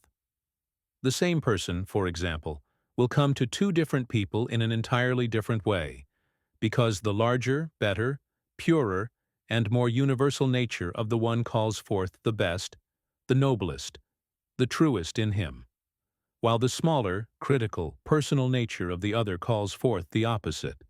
The wise man is therefore careful in regard to what he has to say concerning this or that one, for, generally speaking, it is a sad commentary upon oneself if he find only the disagreeable, the objectionable. One lives always in the atmosphere of his own creation. Again, it is sometimes said, but such a one has such and such habits, or has done so and so, has committed such and such an error, or such and such a crime. But who, let it be asked, constituted me a judge of my fellow man? Do I not recognize the fact that the moment I judge my fellow man, by that very act I judge myself? One of two things. I either judge myself, or hypocritically profess that never once in my entire life have I committed a sin, an error of any kind, never have I stumbled, never fallen, and by that very profession I pronounce myself at once either a fool or a knave, or both. Again, it is said, but even for the sake of helping, of doing some service, I could not, for my own sake, for character's, for reputation's sake, I could not afford even to be seen with such a one. What would people, what would my friends, think and say? True, apparently at least, but if my life, my character, has such a foundation so weak, so uncertain, so tottering, as to be affected by anything of this kind, I had better then look well to it, and quietly, quickly, but securely, begin to rebuild it. And when I am sure that it is upon the true, deep, substantial foundation, the only additional thing then necessary is for me to reach that glorious stage of development which quickly gets one out of the personal into the universal, or rather that indicates that he is already out of the one and into the other, when he can say, "They think." What do they think? Let them think. They say. What do they say? Let them say. And then, the supreme charity one should have, when he realizes the fact that the great bulk of the sin and error in the world is committed not through choice, but through ignorance. Not that the person does not know many times that this or that course of action is wrong, that it is wrong to commit this error or sin or crime, but the ignorance comes in his belief that in this course of conduct he is deriving pleasure and happiness, and his ignorance of the fact that through a different course of conduct he would derive a pleasure, a happiness, much keener, higher, more satisfying and enduring. Never should we forget that we are all the same in motive, pleasure and happiness. We differ only in method, and this difference in method is solely by reason of some souls being at any particular time more fully evolved, and thus having a greater knowledge of the great, immutable laws under which we live, and by putting the life into more and ever more complete harmony with these higher laws and forces, and in this way bringing about the highest, the keenest, the most abiding pleasure and happiness, instead of seeking it on the lower planes. While all are the same in essence, all a part of the one infinite eternal, all with the same latent possibilities, all reaching ultimately the same place, it nevertheless is true that at any particular time some are more fully awakened, evolved, unfolded. One should also be careful, if life is continuous, eternal, how he judges any particular life merely from these 60 years, and 10. For the very fact of life, in whatever form, means continual activity, growth, advancement, unfoldment, attainment, and if there is the one, there must of necessity be the other. So in regard to this one or that one, no fears need be entertained. By the door of my woodland cabin stood during the summer a magnificent tuberose stock. The day was when it was just putting into bloom, and then I counted buds, latent flowers, to the number of over a score. Some 8 or 10 one morning were in full bloom. The ones nearer the top did not bloom forth until some 2 and 3 weeks later, and for some it took quite a month to reach the fully perfected stage. These certainly were not so beautiful, so satisfying, as those already in the perfect bloom, those that had already reached their highest perfection. But should they on this account be despised? Wait, and give the element of time an opportunity of doing its work, and you may find that by and by, when these have reached their highest perfection, they may even far transcend in beauty and in fragrance those at present so beautiful, so fragrant, so satisfying, those that we so much admire. Here we recognize the element of time. How foolish, how childish, how puerile, to fail or even refuse to do the same when it comes to the human soul, with all its God-like possibilities. And again, how foolish, because some of the blooms on the rose stalk had not reached their perfection as soon as others, to have pronounced them of no value, unworthy, and to have refused them the dews, the warm rains, the life-giving sunshine, the very agencies that hastened their perfected growth. Yet this puerile, unbalanced attitude is that taken by untold numbers in the world today toward many human souls on account of their less mature unfoldment at any given time. Why, the very fact that a fellow man and a brother has this or that fault, error, undesirable or objectionable characteristic, is of itself the very reason he needs all the more of charity, of love, of kindly help and aid, than is needed by the one more fully developed, and hence more free from these. All the more reason is there why the best in him should be recognized and ever called to the front. The wise man is he who, when he desires to rid a room of darkness or gloom, does not attempt to drive it out directly, but who throws open the doors and the windows, that the room may be flooded with the golden sunlight, for in its presence darkness and gloom cannot remain.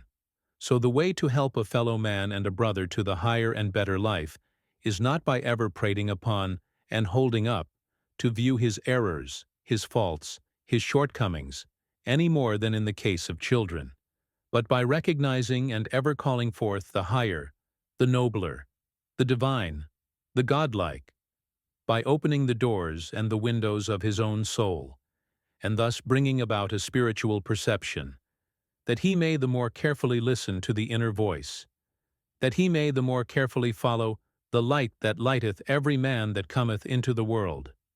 For in the exact proportion that the interior perception comes, will the outer life and conduct accord with it, so far and no farther.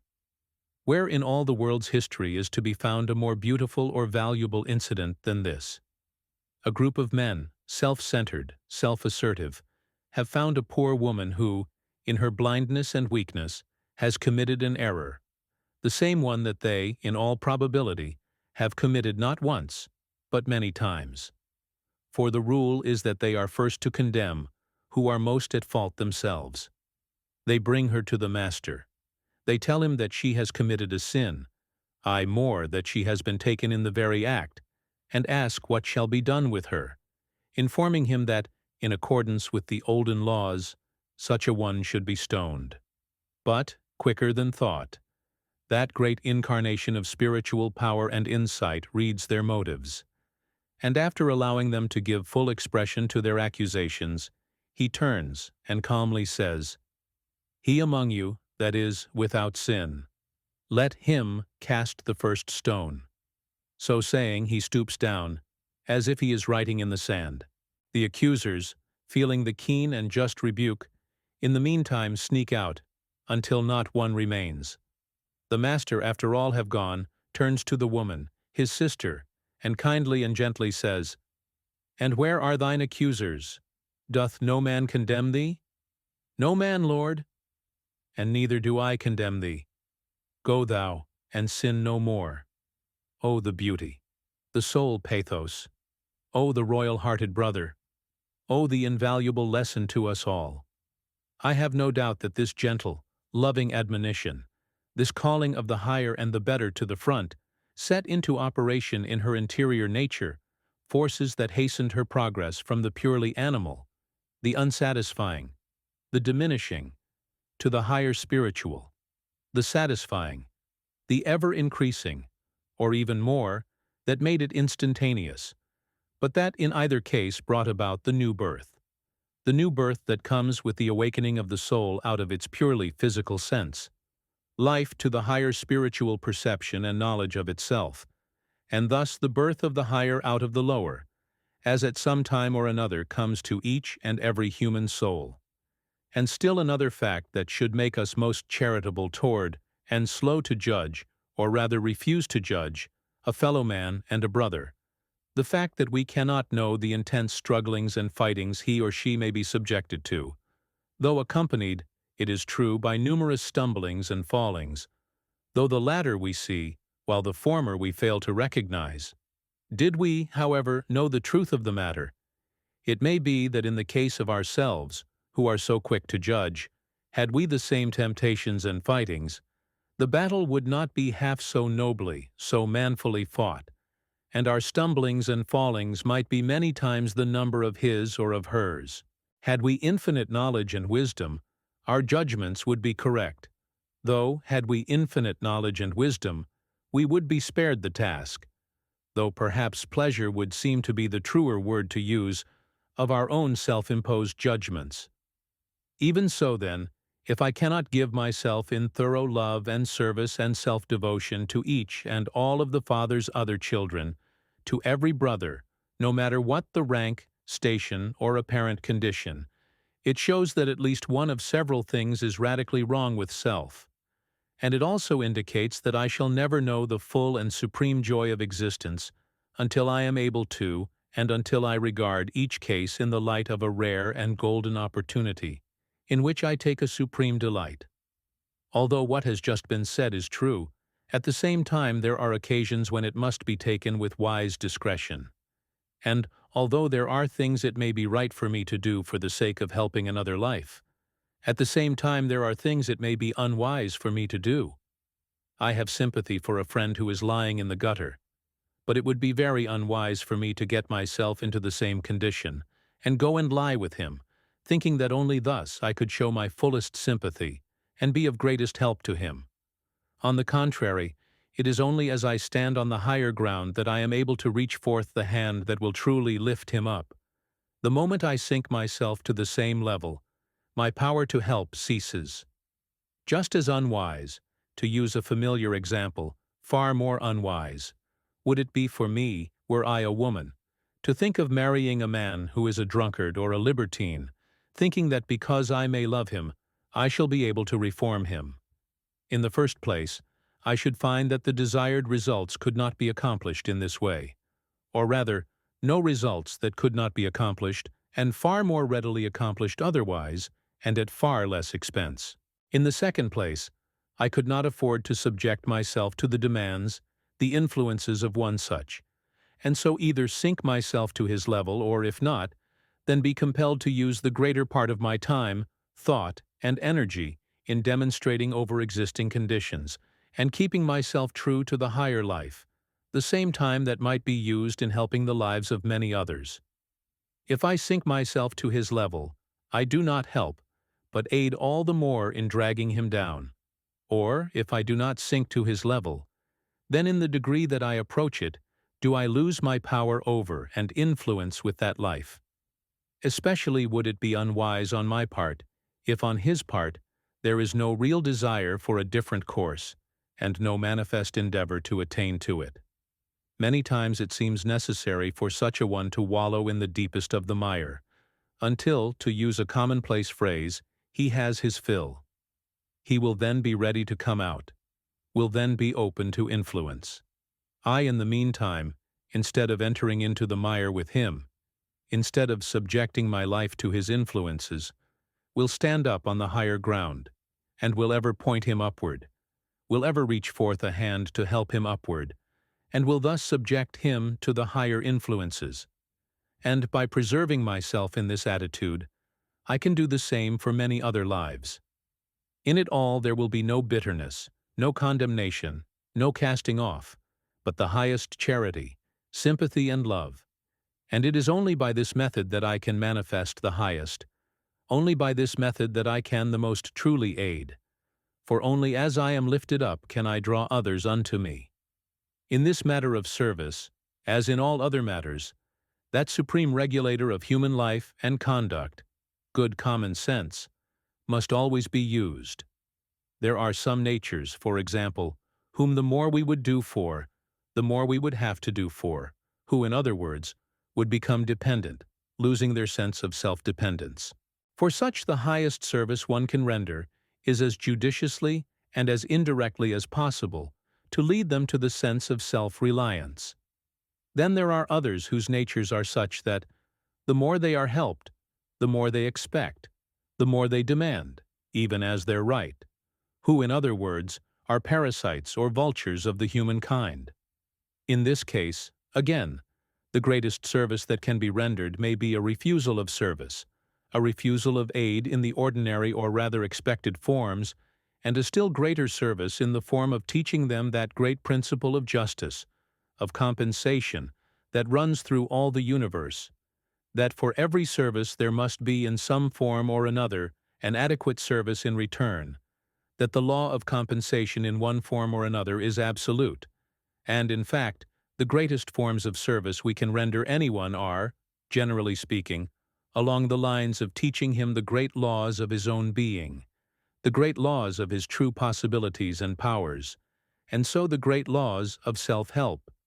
And again, it is possible for one whose heart goes out in love and service for all, and who, by virtue of lacking that long range of vision, or by virtue of not having a grasp of things in their entirety or wholeness, may have his time, his energies so dissipated in what seems to be the highest service that he is continually kept from his own highest unfoldment, powers, and possessions.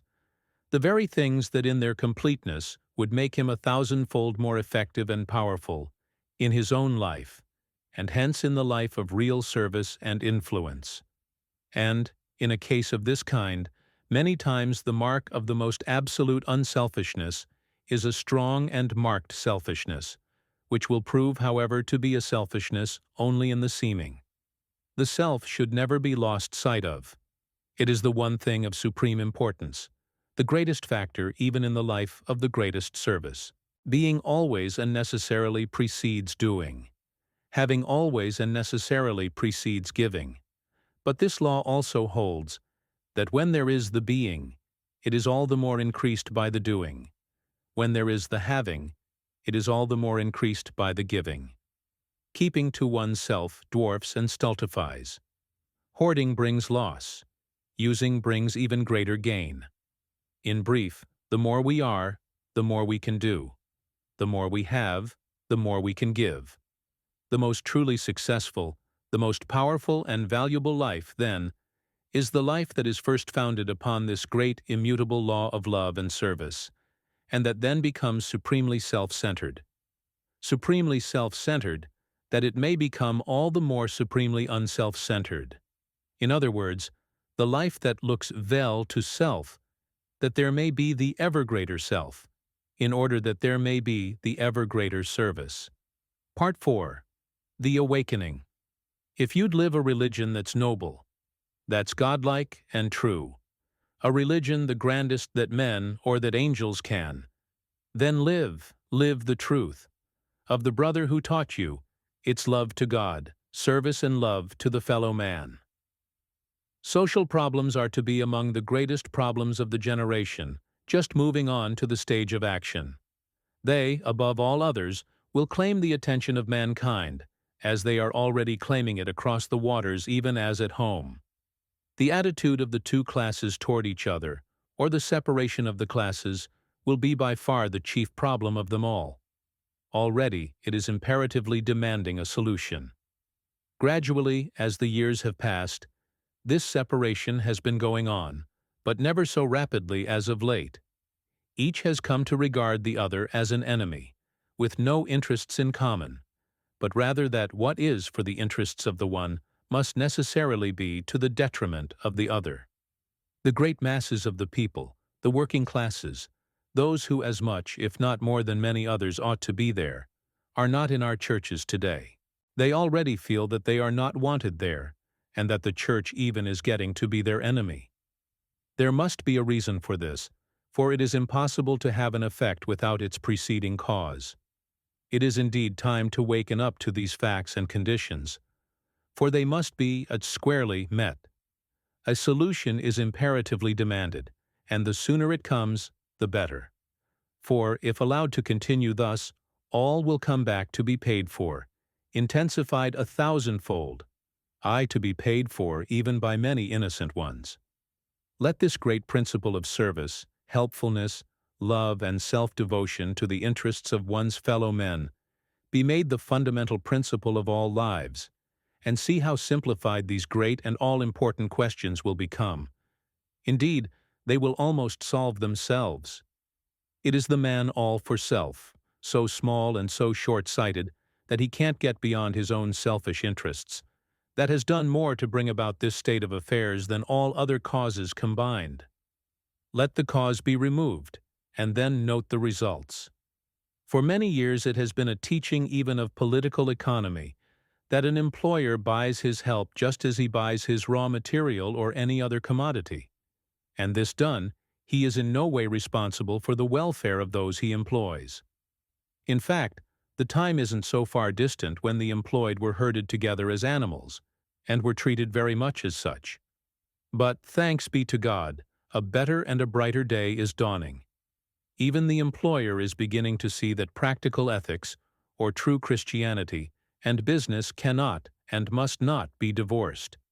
That the man he employs, instead of being a mere animal whose services he buys, is, after all, his fellow man and his brother, and demands a treatment as such, and that when he fails to recognize this truth, a righteous God steps in, demanding a penalty for its violation.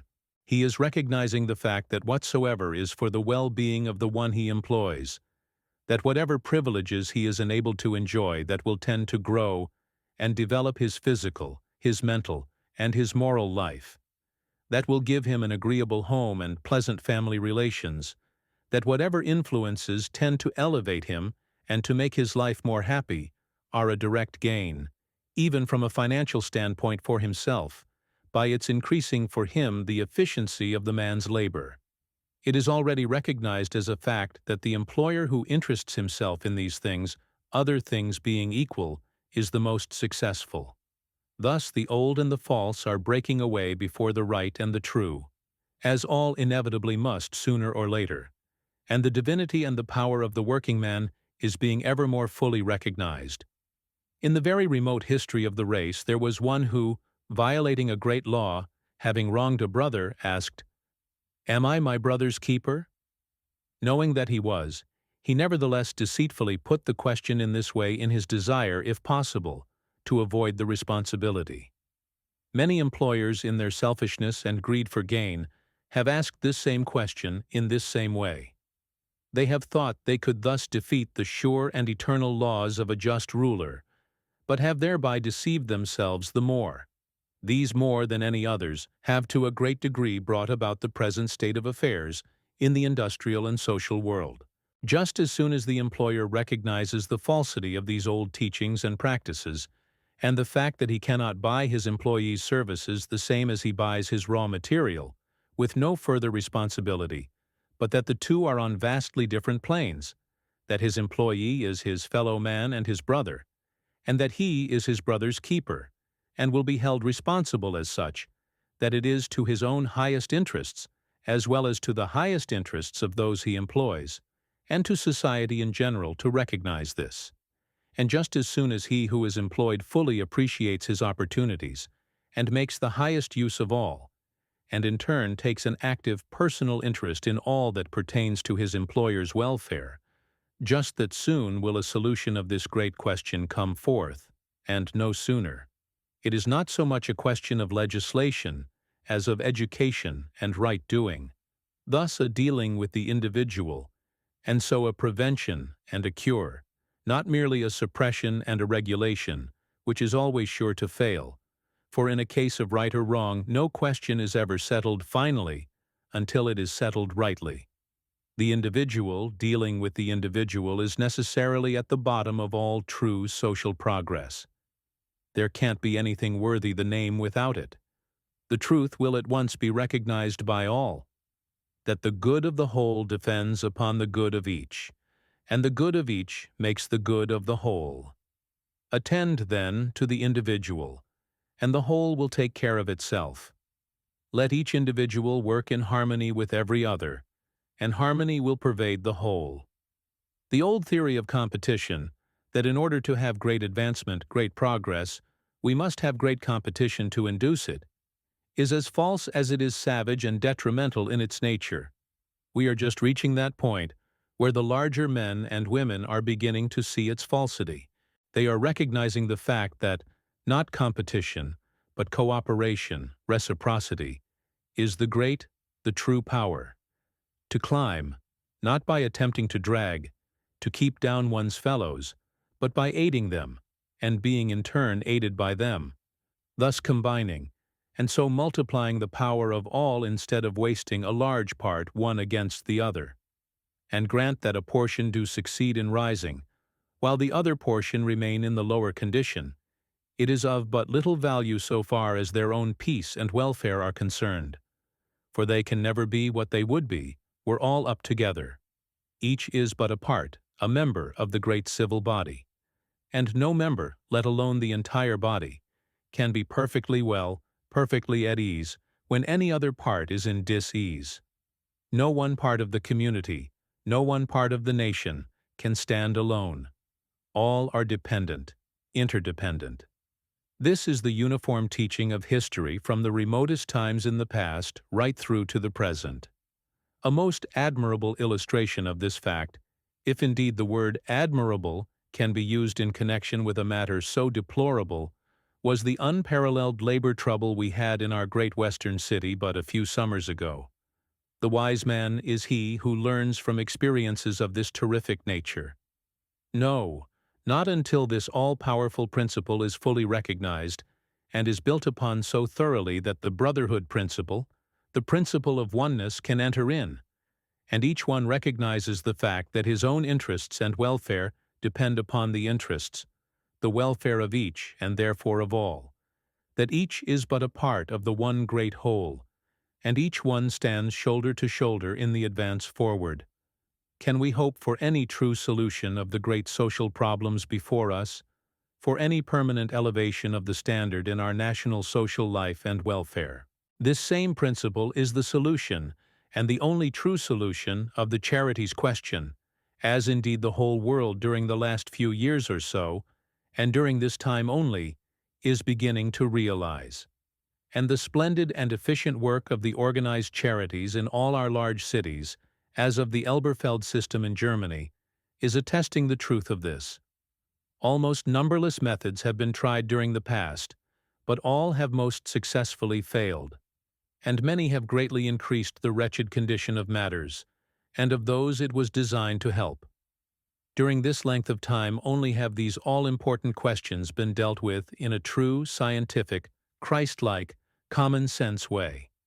It has been found even here that nothing can take the place of the personal and friendly influences of a life built upon this principle of service. The question of aiding the poor and needy has passed through three distinct phases of development in the world's history.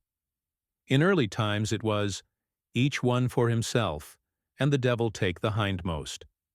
From the time of the Christ, and up to the last few years it has been, help others. Now it is, help others to help themselves. The wealthy society lady going down Fifth Avenue in New York, or Michigan Avenue in Chicago, or Charles Street in Baltimore, or Commonwealth Avenue in Boston, who flings a coin to one asking alms, is not the one who is doing a true act of charity. But, on the other hand, she may be doing the one she thus gives to and to society in general much more harm than good, as is many times the case. It is but a very cheap way of buying ease for her sympathetic nature or her sense of duty. Never let the word charity, which always includes the elements of interested service, true helpfulness, kindliness, and love, be debased by making it a synonym of mere giving, which may mean the flinging of a quarter in scorn or for show. Recognizing the great truth that the best and only way to help another is to help him to help himself, and that the neglected classes need not so much alms as friends, the organized charities, with their several branches in different parts of the city, have their staffs of friendly visitors, almost all voluntary, and from some of the best homes in the land. Then when a case of need comes to the notice of the society, one of these goes to the person or family as a friend to investigate, to find what circumstances have brought about these conditions, and, if found worthy of aid, present needs are supplied. An effort is made to secure work, and every effort is made to put them on their feet again, that self-respect may be regained, that hope may enter in, for there is scarcely anything that tends to make one lose his self-respect so quickly and so completely as to be compelled, or of his own accord, to ask for alms. It is thus many times that a new life is entered upon, brightness and hope taking the place of darkness and despair. This is not the only call the friendly visitor makes, but he or she becomes a true friend, and makes regular visits as such. If by this method the one seeking charity is found to be an impostor, as is frequently the case, proper means of exposure are resorted to, that his or her progress in this course may be stopped. The organizations are thus doing a most valuable work, and one that will become more and more valuable as they are enabled to become better organized. The greatest need today being more with the true spirit to act as visiting friends. It is this same great principle that has given birth to our college and university settlements and our neighborhood guilds, which are so rapidly increasing, and which are destined to do a great and efficient work. Here a small colony of young women, many from our best homes, and the ablest graduates of our best colleges, and young men, many of them the ablest graduates of our best universities, take up their abode in the poorest parts of our large cities, to try by their personal influence and personal contact to raise the surrounding life to a higher plane. It is in these ways that the poor and the unfortunate are dealt with directly. Thus, the classes mingle. Thus, that sentimentalism, which may do and which has done harm to these great problems, and by which the people it is designed to help may be hindered rather than helped, is done away with. Thus, true aid and service are rendered, and the needy are really helped. The one whose life is built upon this principle will not take up work of this kind as a fad, or because it is fashionable, but because it is right, true, Christ-like. The truly great and noble never fear thus to mingle with those poorer and less fortunate. It is only those who would like to be counted as great, but who are too small to be so recognized, and who, therefore, always thinking of self, put forth every effort to appear so. There is no surer test than this. Very truly has it been said that the greatest thing a man can do for God is to be kind to some of his other children. All children of the same Father, therefore all brothers, sisters. Man is next to God. Man is God incarnate. Humanity, therefore, cannot be very far from being next to godliness. Many people there are who are greatly concerned about serving God, as they term it. Their idea is to build great edifices with costly ornaments to Him. A great deal of their time is spent in singing songs and hallelujahs to Him, just as if He needed or wanted these for Himself, forgetting that He is far above being benefited by anything that we can say or do, forgetting that He doesn't want these, when for lack of them some of His children are starving for bread to eat, or are dying for the bread of life. Can you conceive of a God who is worthy of love and service, and I speak most reverently, who under such conditions would take a satisfaction in these things? I confess I am not able to. I can conceive of no way in which I can serve God only as I serve Him through my own life and through the lives of my fellow men. This, certainly, is the only kind of service He needs or wants, or that is acceptable to Him. At one place we read, "He that says he loves God, and loves not his fellow men, is a liar, and the truth is not in him." Even in religion, I think we shall find that there is nothing greater or more important than this great principle of service, helpfulness, kindliness, and love. Is not Christianity, you ask, greater or more important? Why, bless you, is this any other than Christianity? Is Christianity any other than this? At least if we take what the Master Teacher himself has said? For what, let us ask, is a Christian? The real, not merely in name. A follower of Christ, one who does as He did, one who lives as He lived. And again, who was Christ? He that healed the sick, clothed the naked, bound up the brokenhearted, sustained and encouraged the weak, the faltering, befriended and aided the poor, the needy, condemned the proud and the selfish, taught the people to live nobly, truly, grandly, to live in their higher, diviner selves, that the greatest among them should be their servant, and that His followers were those who lived as He lived. He spent all His time in the service of humanity. He gave His whole life in this way. He it was who went about doing good. Is it your desire, then, to be numbered among His followers, to bear that blessed name, the name Christian? Then sit at His feet, and learn of Him, love Him, do as He did, as He taught you to do, live as He lived, as He taught you to live. and you are a Christian, and not unless you do. True Christianity can be found in no other way. Naught is the difference what one may call himself.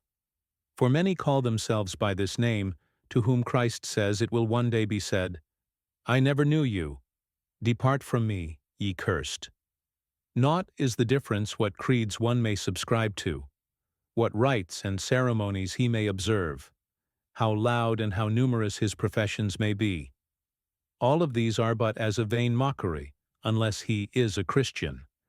And to be a Christian is, as we have found, to be a follower of Christ, to do as he did, to live as he lived. Then live the Christ life.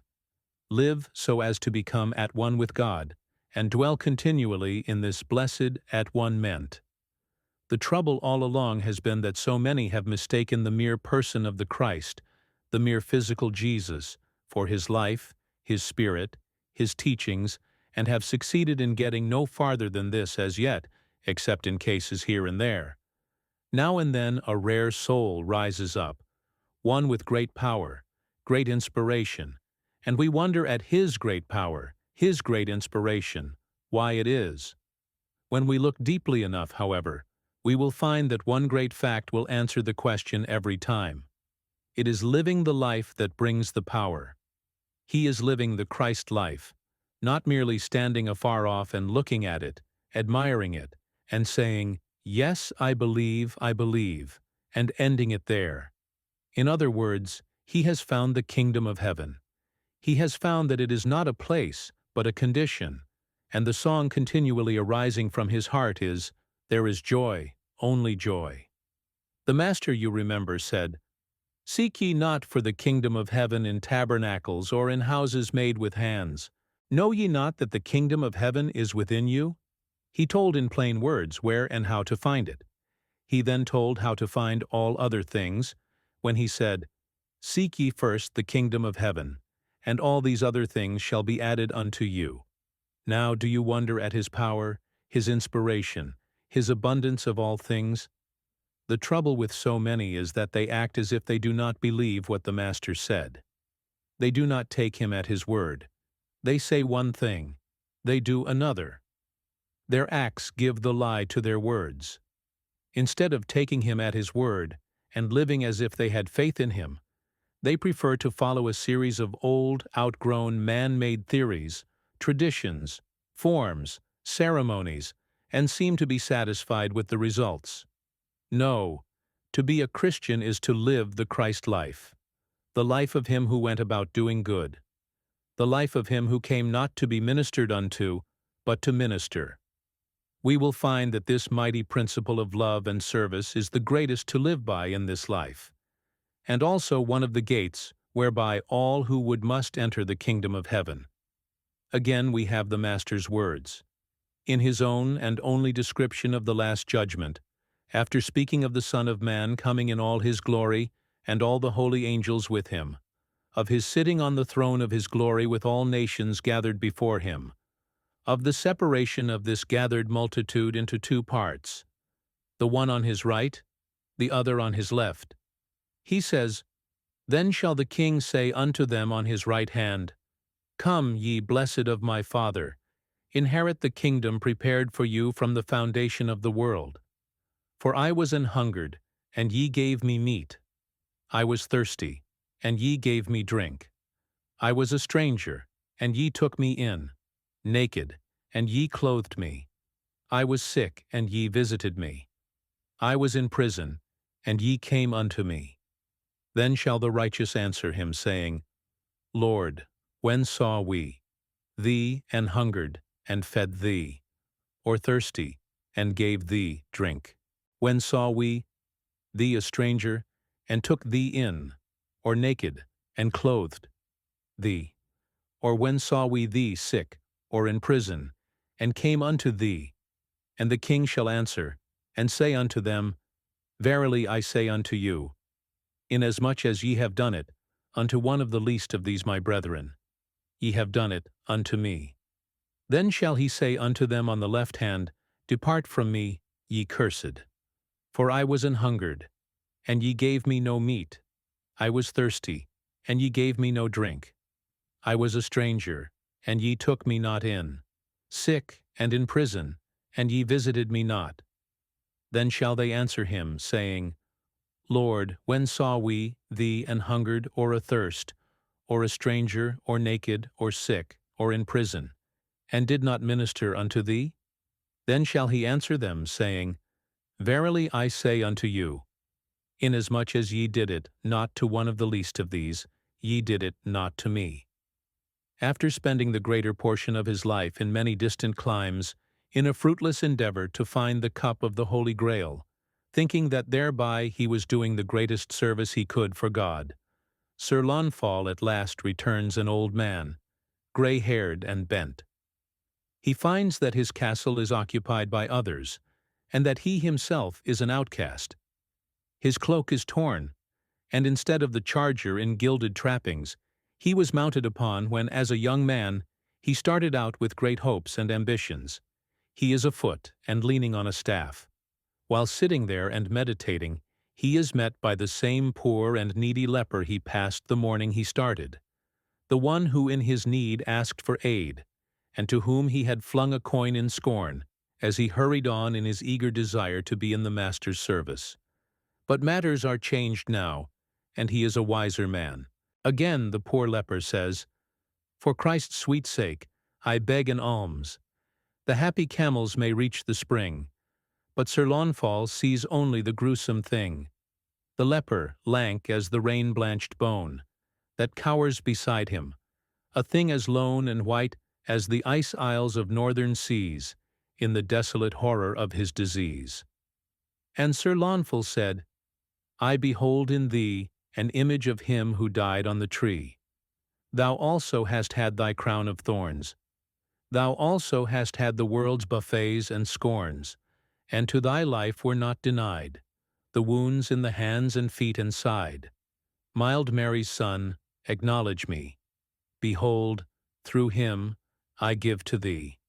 Then the soul of the leper stood up in his eyes, and looked at Sir Launfal, and straightway be remembered in what a haughtier guise he had flung an alms to leprosy, when he girt his young life up in gilded mail, and set forth in search of the Holy Grail. The heart within him was ashes and dust. He parted in twain his single crust. He broke the ice on the streamlet's brink, and gave the leper to eat and drink. 'Twas a mouldy crust of coarse brown bread. 'Twas water out of a wooden bowl. Yet with fine wheaten bread was the leper fed, and 'twas red wine he drank with his thirsty soul. As Sir Launfal mused with a downcast face, a light shone round about the place.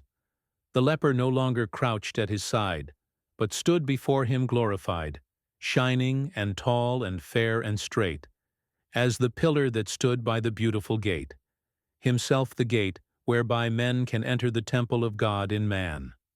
And the voice that was calmer than silence said, Lo, it is I, be not afraid.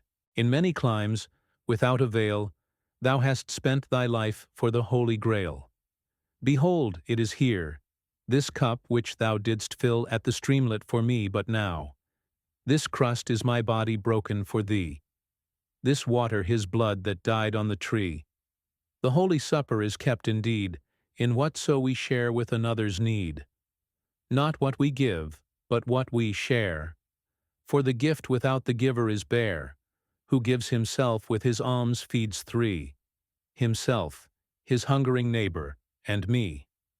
The fear is sometimes entertained, and the question is sometimes asked, may not adherence to this principle of helpfulness and service become mere sentimentalism? Or still more, may it not be the means of lessening another's sense of self-dependence, and thus may it not at times do more harm than good? In reply, let it be said, if the love which impels it be a selfish love, or a weak sentimental ism, or an effort at show, or devoid of good common sense, yes, many times. But if it be a strong, genuine, unselfish love, then no, never. For if my love for my fellow man be the true love, I can never do anything that will be to his or anyone's else detriment. Nothing that will not redound to his highest ultimate welfare. Should he, for example, come and ask of me a particular favor, and were it clear to me that granting it would not be for his highest good ultimately, then love at once resolves itself into duty, and compels me to forbear. A true, genuine, unselfish love for one's fellow man will never prompt, and much less permit, anything that will not result in his highest ultimate good. Adherence, therefore, to this great principle in its truest sense, instead of being a weak sentimentalism, is, we shall find, of all practical things, the most intensely practical. And a word here in regard to the test of true love and service, in distinction from its semblance for show or for vain glory. The test of the true is this, that it goes about and does its good work.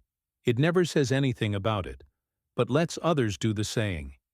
It not only says nothing about it, but more, it has no desire to have it known. And the truer it is, the greater the desire to have it unknown save to God, and its own true self. In other words, it is not sicklied o'er with a semi-insane desire for notoriety or vainglory, and hence never weakens itself, nor harasses anyone else by lengthy recitals of its good deeds. It is not the professional good-doing. It is simply living its natural life, open-minded, open-hearted, doing each day what its hands find to do, and in this finding its own true life and joy. And in this way, it unintentionally but irresistibly draws to itself a praise the rarest and divinest I know of. The praise I heard given but a day or two ago to one who is living simply his own natural life, without any conscious effort at anything else, the praise contained in the words, "And oh, it is beautiful," the great amount of good he does, and of which the world never hears. Part 5. The incoming. O dull, gray grub, unsightly and noisome, unable to roam, days pass, God's at work, the slow chemistry's going on, behold, behold, O brilliant, buoyant life, full-winged, all the heavens thy home. O poor, mean man, stumbling and falling, e'en shamed by a clod. Years pass, God's at work. Spiritual awakening has come, behold, behold. O regal, royal soul, then image, now the likeness of God.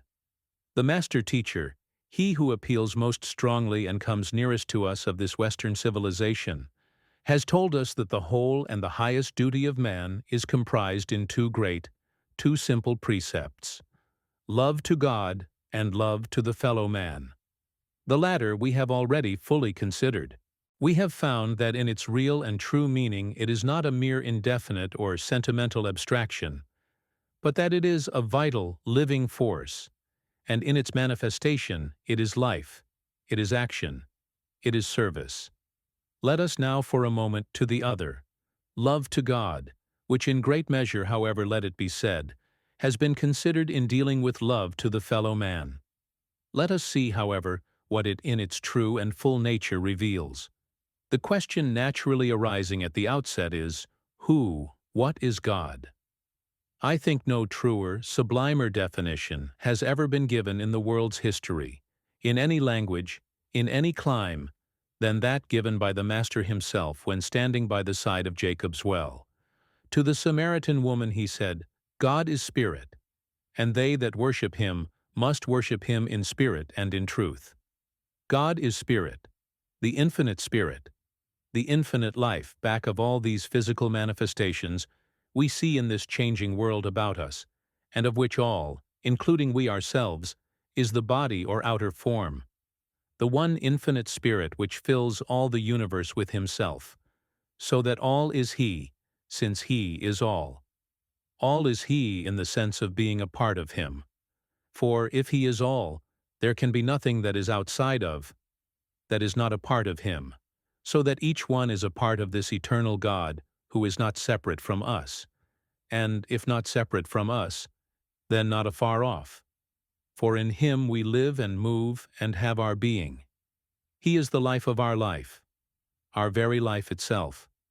The life of God is in us. We are in the life of God.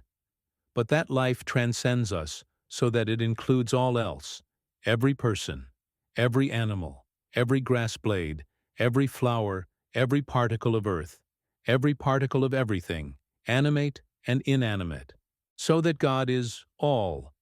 And if all, then each individual, you and I, must be a vital part of that all, since there can be nothing separate from it. And if a part, then the same in nature, in characteristics. The same as a tumbler of water taken from the ocean is, in nature, in qualities, in characteristics, identical with that ocean, its source. God, then, is the infinite spirit of which each one is a part in the form of an individualized spirit. God is spirit, creating, manifesting, ruling through the agency of great spiritual laws and forces that surround us on every side, that run through all the universe, and that unite all. For in one sense, there is nothing in all this great universe but law. And, oh, the stupendous grandeur of it all! These same great spiritual laws and forces operate within us. They are the laws of our being. By them, every act of each individual life is governed.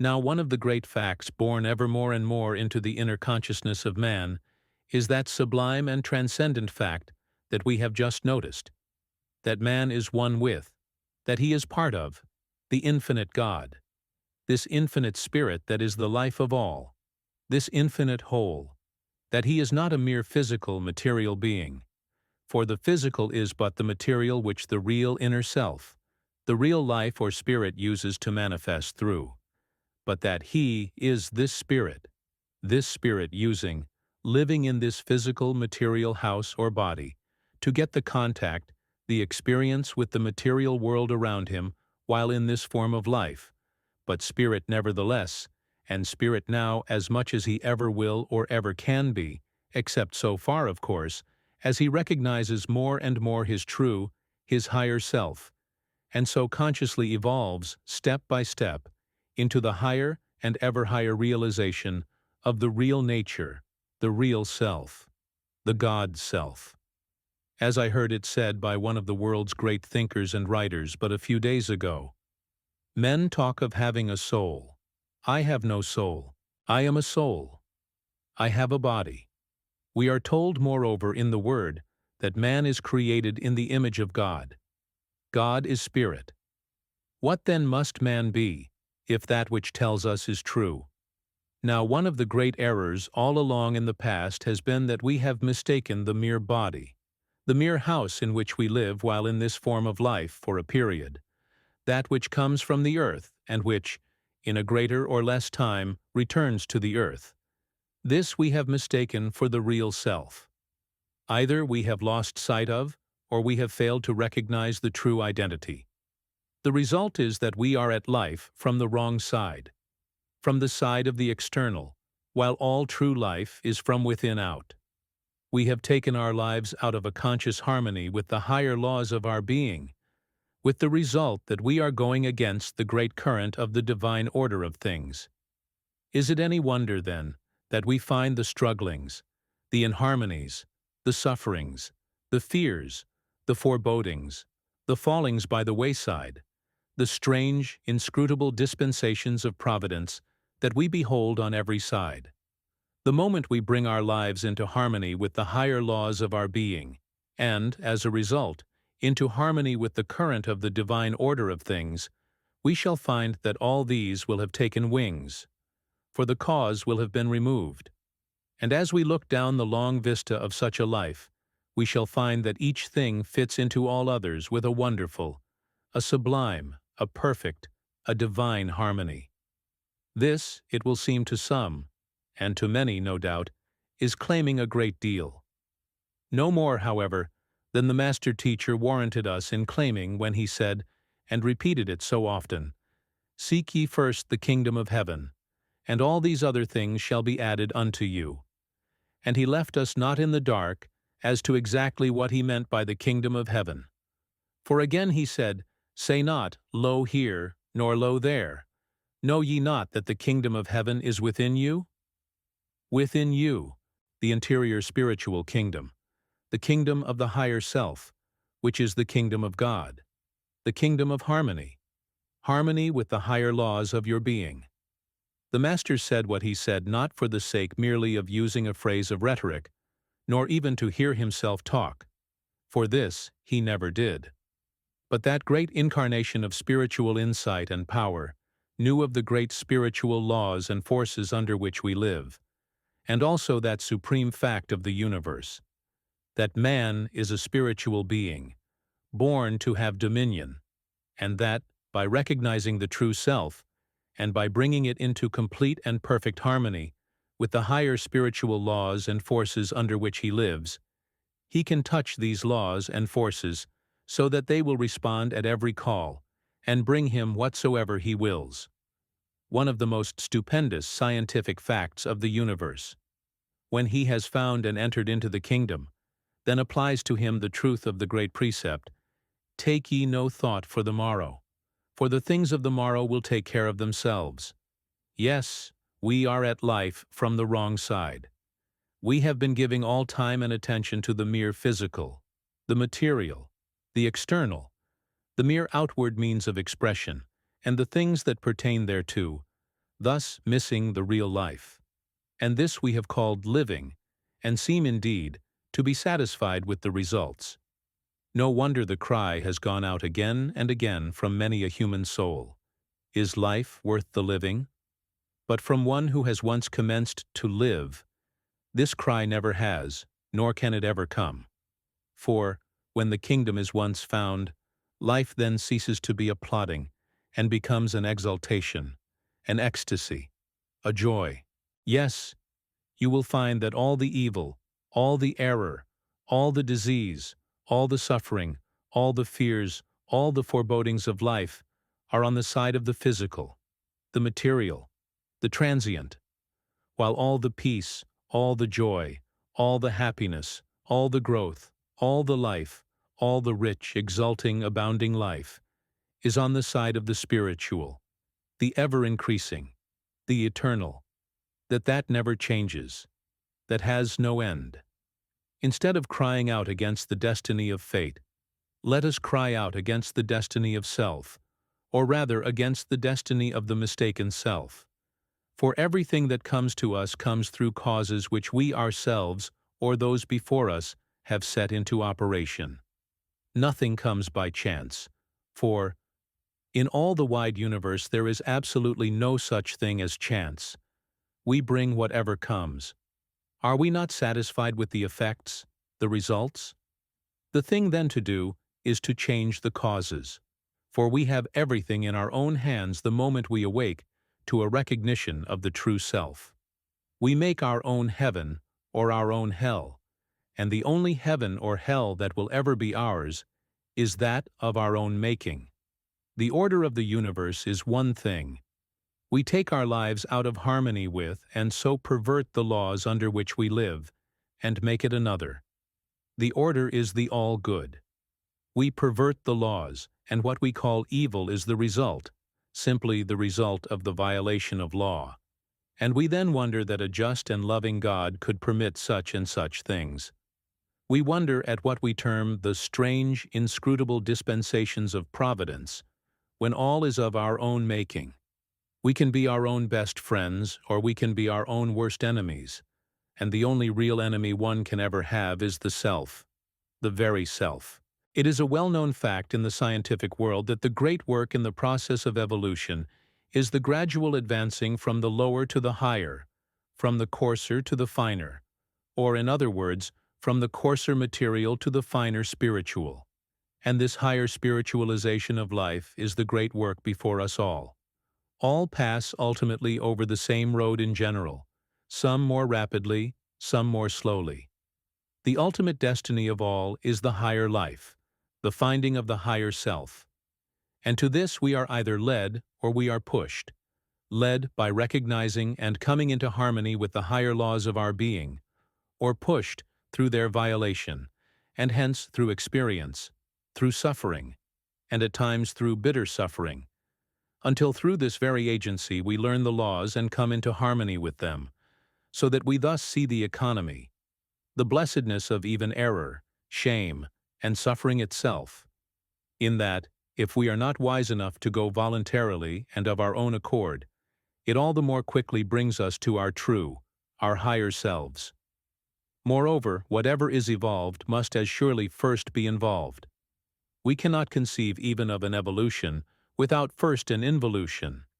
And if this is true, we cannot conclude otherwise than that all that will ever be brought forth through the process of evolution is already within. All the God possibilities of the human soul are now, at this very moment, latent within. This being true, the process of evolution need not, as is many times supposed, take aeons or even ages for its accomplishment. For the process is wonderfully accelerated when we have grasped, and when we have commenced to actualize the reality of that mighty precept, know thyself. It is possible, through an intelligent understanding of the laws of the higher life, to advance in the spiritual awakening and unfoldment even in a single year, more than one otherwise would through a whole lifetime, or more in a single day or even hour than in an entire year or series of years otherwise. This higher spiritualization of life is certainly what the Master had in mind when he said, "It is as hard for a rich man to enter into the kingdom of heaven as it is for a camel to pass through the eye of a needle. For if a man give all his days and his nights merely to the accumulation of outer material possessions, what time has he for the growing, the unfolding of the interior, the spiritual? What time for finding that wonderful kingdom, the kingdom of heaven, the Christ within?" This certainly is also the significance of the temptation in the wilderness. The temptations were all, you will recall, in connection with the material, the physical, and the things that pertain thereto. "Do so and so," said the physical. "Follow after me, and I will give you bread in abundance. I will give you great fame and notoriety. I will give you vast material possessions. All, you see, a calling away from the real, the interior, the spiritual, the eternal. Dominion over all the kingdoms of the world was promised. But what? What is dominion over all the world, with heaven left out? All, however, was triumphed over. The physical was put into subjection by the spiritual. The victory was gained once for all and forever, and he became the supreme and royal master. And by this complete and glorious mastery of self, he gained the mastery over all else besides, even to material things and conditions. And by this higher spiritual chemicalization of life, thus set into operation, the very thought forces of his mind became charged with a living, mighty, and omnipotent power, so as to effect a mastery over all exterior conditions. Hence the numerous things called miracles by those who witnessed, and who had not entered into a knowledge of the higher laws that can triumph over and master the lower, but which are just as real and as natural on their plane as the lower, and even more real and more natural, because higher and therefore more enduring. But this complete mastery over self during this period of temptation was just the beginning of the path that led from glory unto glory. The path that for you and for me will lead from glory unto glory the same as for him. It was this new divine and spiritual chemistry of life, thus set into operation, that transformed the man Jesus, that royal-hearted elder brother, into the Christ Jesus. And forever blessed be his name, for he thus became our Savior. He became our Savior by virtue of pointing out to us the way. This overcoming by the calling of the higher spiritual forces into operation is certainly what he meant when he said, "I have overcome the world," and what he would have us understand when he says, "Overcome the world, even as I have overcome it." And in the same sense we are all the saviors one of another, or may become so.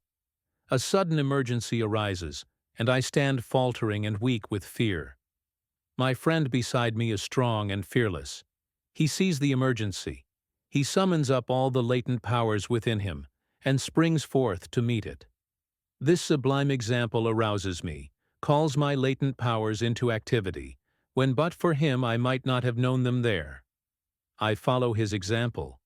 I now know my powers, and know them forever after. Thus, in this, my friend has become my Savior.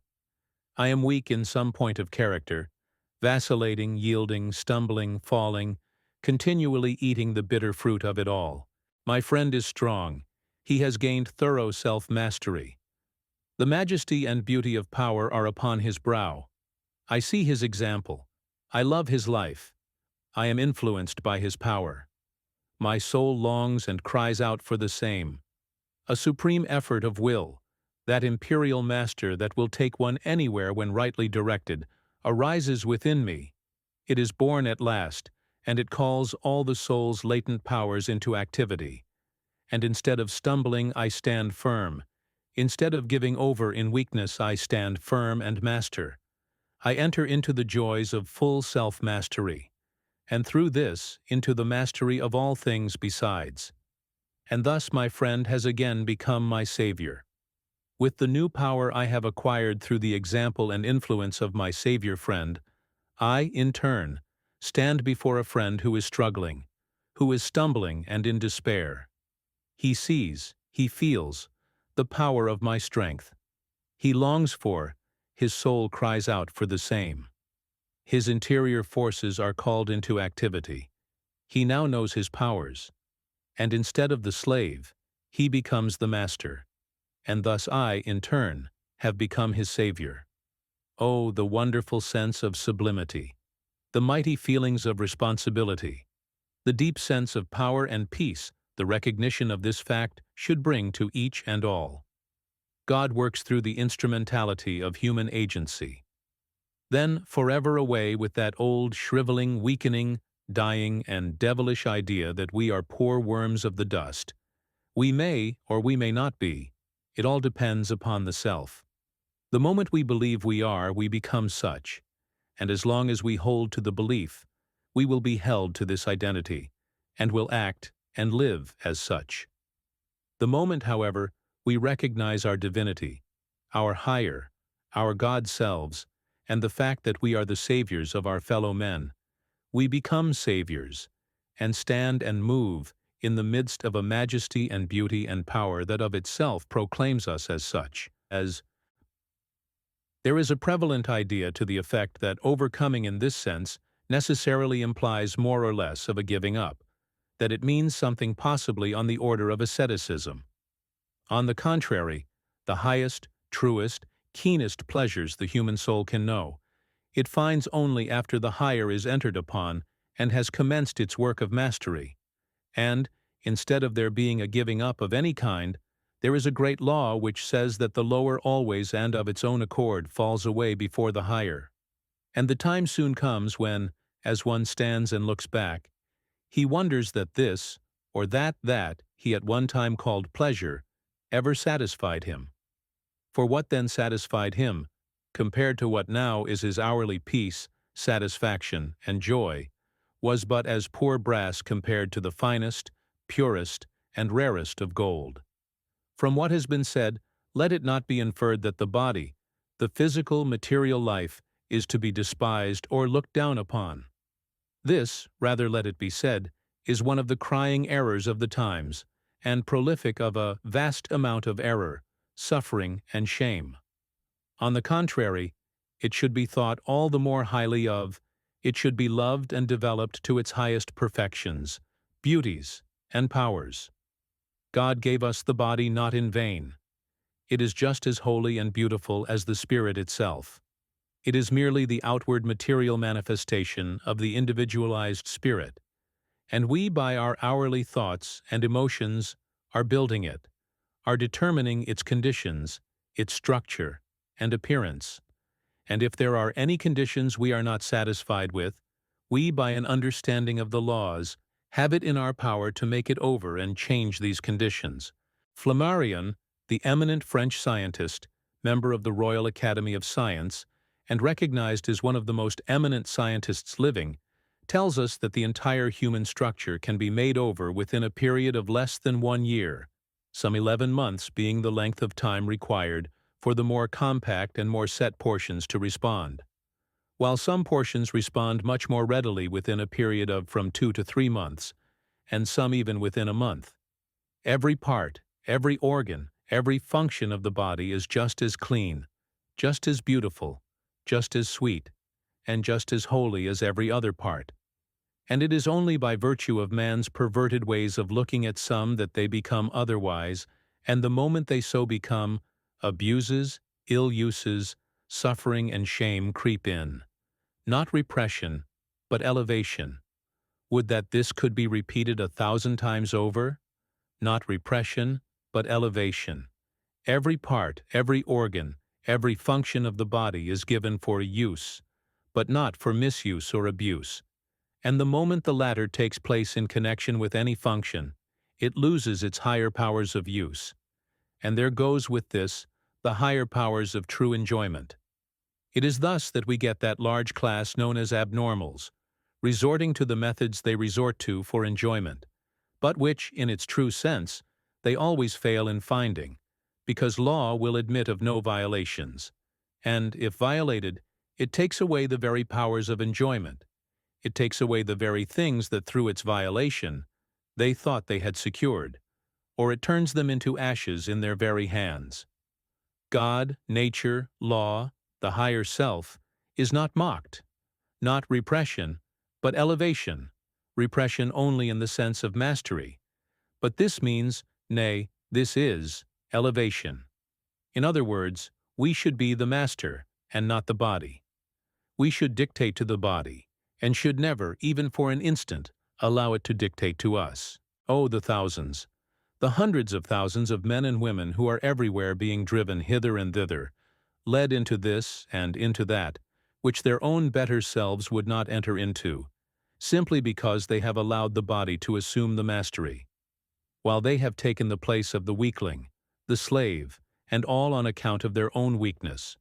Weakness through ignorance, ignorance of the tremendous forces and powers within, the forces and powers of the mind and spirit. It would be a right royal plan for those who are thus enslaved by the body, and we all are more or less, each in his own particular way, and not one is absolutely free.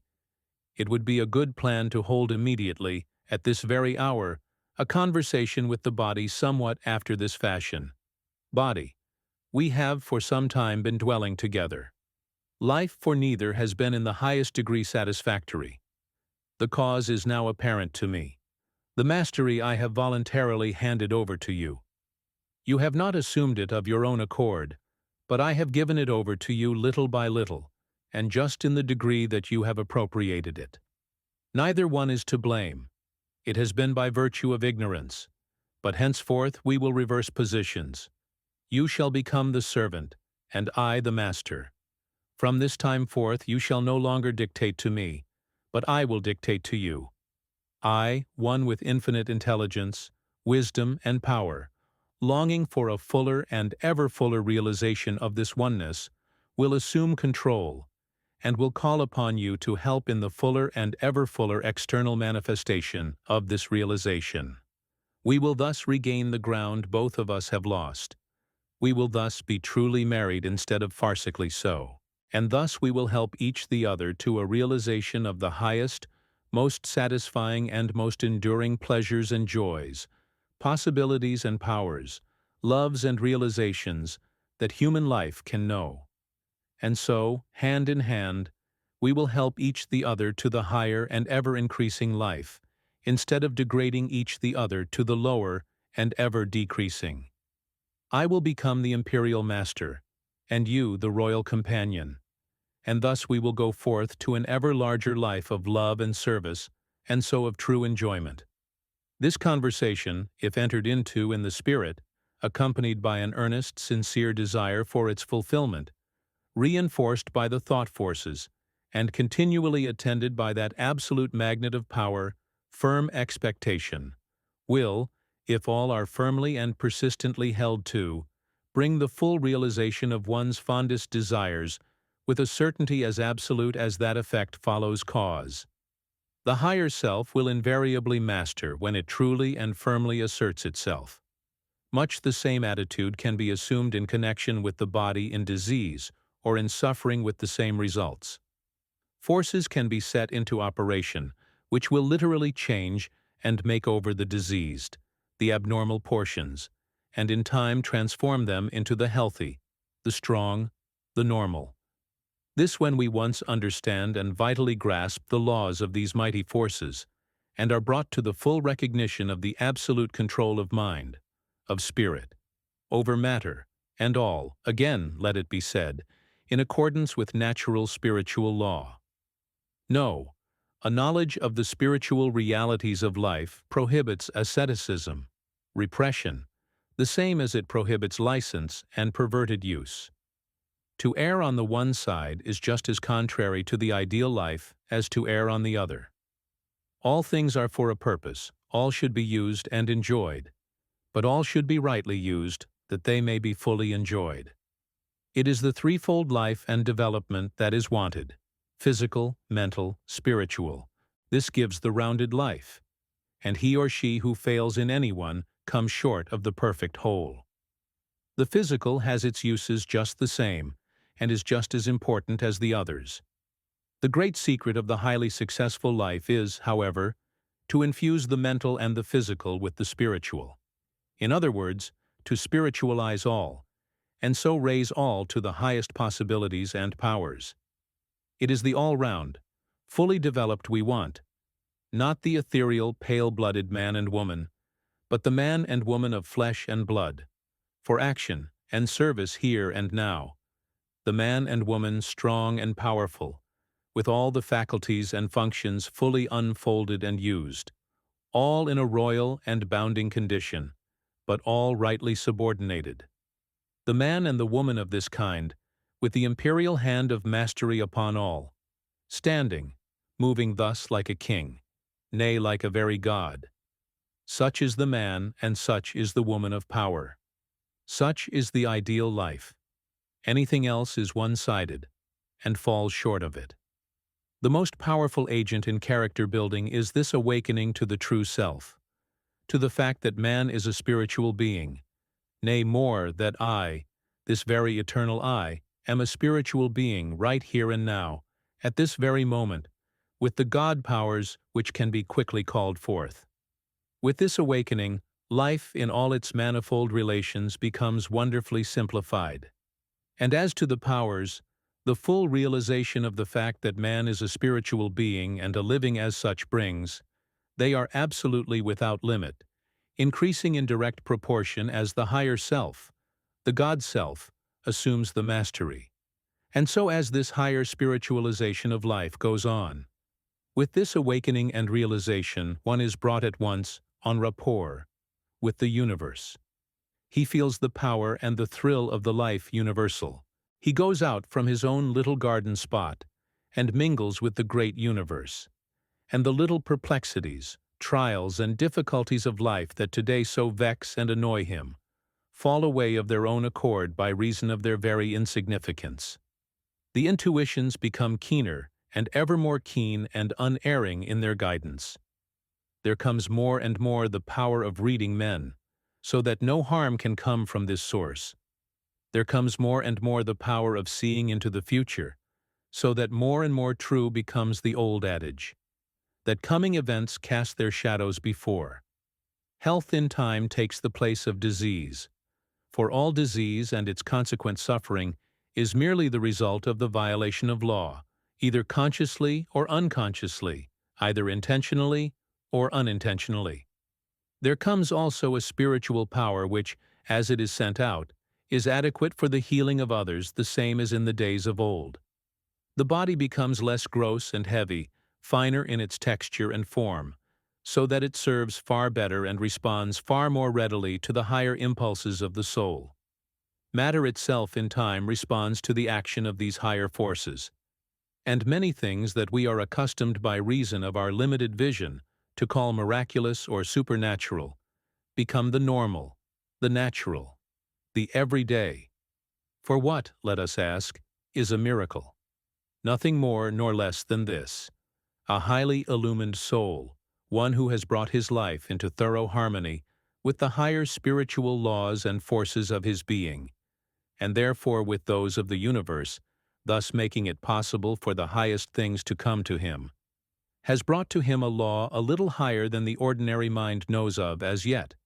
This he touches, he operates, it responds. The people see the result and cry out, Miracle, miracle, when it is just as natural, just as fully in accordance with the law on this higher plane, as is the common, the everyday on the ordinary. And let it be remembered that the miraculous, the supernatural of today becomes, as in the process of evolution, we leave the lower for the higher, the commonplace, the natural, the everyday of tomorrow. And truly, miracles are being performed in the world today just as much as they ever have been. And why should we not today have the powers of the foremost in the days of old? The great universe in which we live is just the same. The great laws under which we live are identically the same, God the same and working in His world now just as then. The only difference we shall find is in ourselves, in that we have taken our lives out of harmony with the higher laws of our being, and consequently have lost the higher powers, through not using them. Mighty men we are told they were, mighty men who walked with God, and in the last clause lies the secret of the first, men who lived in the Spirit, men who followed after the real life instead of giving all time and attention to the mere external, men who lived in the higher stories of their being, and not continually in the basements. With here and there an exception, we reverse the process. We live in the valleys, so to speak, often disease-infected valleys, when we might mount up to the mountain tops, and there dwell continually in the warm and mellow sunlight of God's, or if you please, of nature's great, unchangeable laws, and find ourselves rising ever higher, and revelations coming new every day. The Master never claimed for himself anything that he did not claim for all mankind, but, quite to the contrary, he said and continually repeated, "Not only shall ye do these things, but greater than these shall ye do, for I have pointed out to you the way," meaning, though strange as it evidently seems to many, exactly what he said.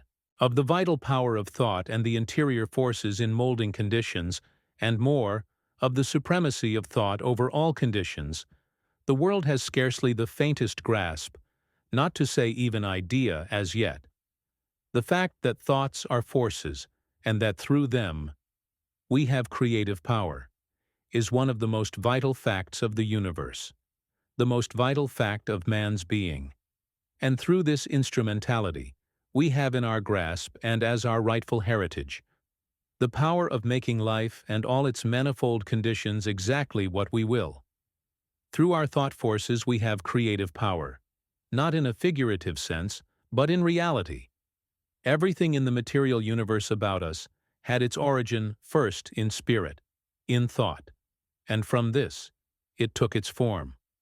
The very world in which we live, with all its manifold wonders and sublime manifestations, is the result of the energies of the divine intelligence, or mind, God, or whatever term it comes convenient for each one to use. And God said, "Let there be," and there was, the material world, at least the material manifestation of it, literally spoken into existence. The spoken word, however, but the outward manifestation of the interior forces of the Supreme Intelligence. Every castle the world has ever seen was first an ideal in the architect's mind. Every statue was first an ideal in the sculptor's mind. Every piece of mechanism the world has ever known was first formed in the mind of the inventor. Here it was given birth to. These same mind forces then dictated to and sent the energy into the hand that drew the model, and then again dictated to and sent the energy into the hands, whereby the first instrument was clothed in the material form of metal or of wood. The lower negative always gives way to the higher when made positive. Mind is positive. Matter is negative. Each individual life is a part of, and hence is one with, the infinite life, and the highest intelligence and power belongs to each in just the degree that he recognizes his oneness, and lays claim to and uses it. The power of the word is not merely an idle phrase or form of expression. It is a real mental, spiritual, scientific fact, and can become vital and powerful in your hands and in mine, in just the degree that we understand the omnipotence of the thought forces and raise all to the higher planes. The blind, the lame, the diseased, stood before the Christ, who said, "Receive thy sight, rise up and walk, or be thou healed." And oh, it was so. The spoken word, however, was but the outward expression and manifestation of his interior thought forces, the power and potency of which he so thoroughly knew. But the laws governing them are the same today as they were then, and it lies in our power to use them the same as it lay in his. Each individual life, after it has reached a certain age or degree of intelligence, lives in the midst of the surroundings or environments of its own creation, and this by reason of that wonderful power, the drawing power of mind, which is continually operating in every life, whether it is conscious of it or not. We are all living, so to speak, in a vast ocean of thought. The very atmosphere about us is charged with the thought forces that are being continually sent out. When the thought forces leave the brain, they go out upon the atmosphere, the subtle conducting ether, much the same as sound waves go out. It is by virtue of this law that thought transference is possible, and has become an established scientific fact, by virtue of which a person can so direct his thought forces that a person at a distance and in a receptive attitude can get the thought much the same as sound, for example, is conducted through the agency of a connecting medium. Even though the thoughts, as they leave a particular person, are not consciously directed, they go out, and all may be influenced by them in a greater or less degree, each one in proportion as he or she is more or less sensitively organized, or in proportion as he or she is negative, and so open to forces and influences from without. The law operating here is one with that great law of the universe, that like attracts like, so that one continually attracts to himself forces and influences most akin to those of his own life. And his own life is determined by the thoughts and emotions he habitually entertains, for each is building his world from within. As within, so without. Cause, effect. A stalk of wheat and a stalk of corn are growing side by side, within an inch of each other. The soil is the same for both, but the wheat converts the food it takes from the soil into wheat, the likeness of itself, while the corn converts the food it takes from the same soil into corn, the likeness of itself. What that which each has taken from the soil is converted into is determined by the soul, the interior life, the interior forces of each. This same grain taken as food by two persons will be converted into the body of a criminal in the one case, and into the body of a saint in the other, each after its kind. And its kind is determined by the inner life of each. And what again determines the inner life of each? The thoughts and emotions that are habitually entertained, and that inevitably, sooner or later, manifest themselves in outer material form. Thought is the great builder in human life. It is the determining factor. Continually think thoughts that are good, and your life will show forth in goodness, and your body in health and beauty. Continually think evil thoughts, and your life will show forth in evil, and your body in weakness and repulsiveness. Think thoughts of love, and you will love and will be loved. Think thoughts of hatred, and you will hate and will be hated. Each follows its kind. It is by virtue of this law that each person creates his own atmosphere, and this atmosphere is determined by the character of the thoughts he habitually entertains. It is, in fact, simply his thought atmosphere, the atmosphere which other people detect and are influenced by.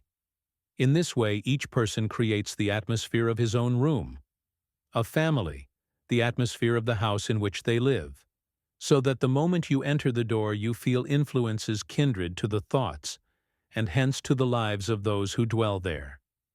You get a feeling of peace and harmony, or a feeling of disquietude and inharmony. You get a welcome, want to stay feeling, or a cold, want to get away feeling, according to their thought attitude toward you, even though but few words be spoken. So the characteristic mental states of a congregation of people who assemble there determine the atmosphere of any given assembly place, church, or cathedral. Its inhabitants so make, so determine the atmosphere of a particular village or city. The sympathetic thoughts sent out by a vast amphitheater of people, as they cheer a contestant, carry him to goals he never could reach by his own efforts alone. The same is true in regard to an orator and his audience. Napoleon's army is in the east. The plague is beginning to make inroads into its ranks. Long lines of men are lying on cots and on the ground in an open space adjoining the army.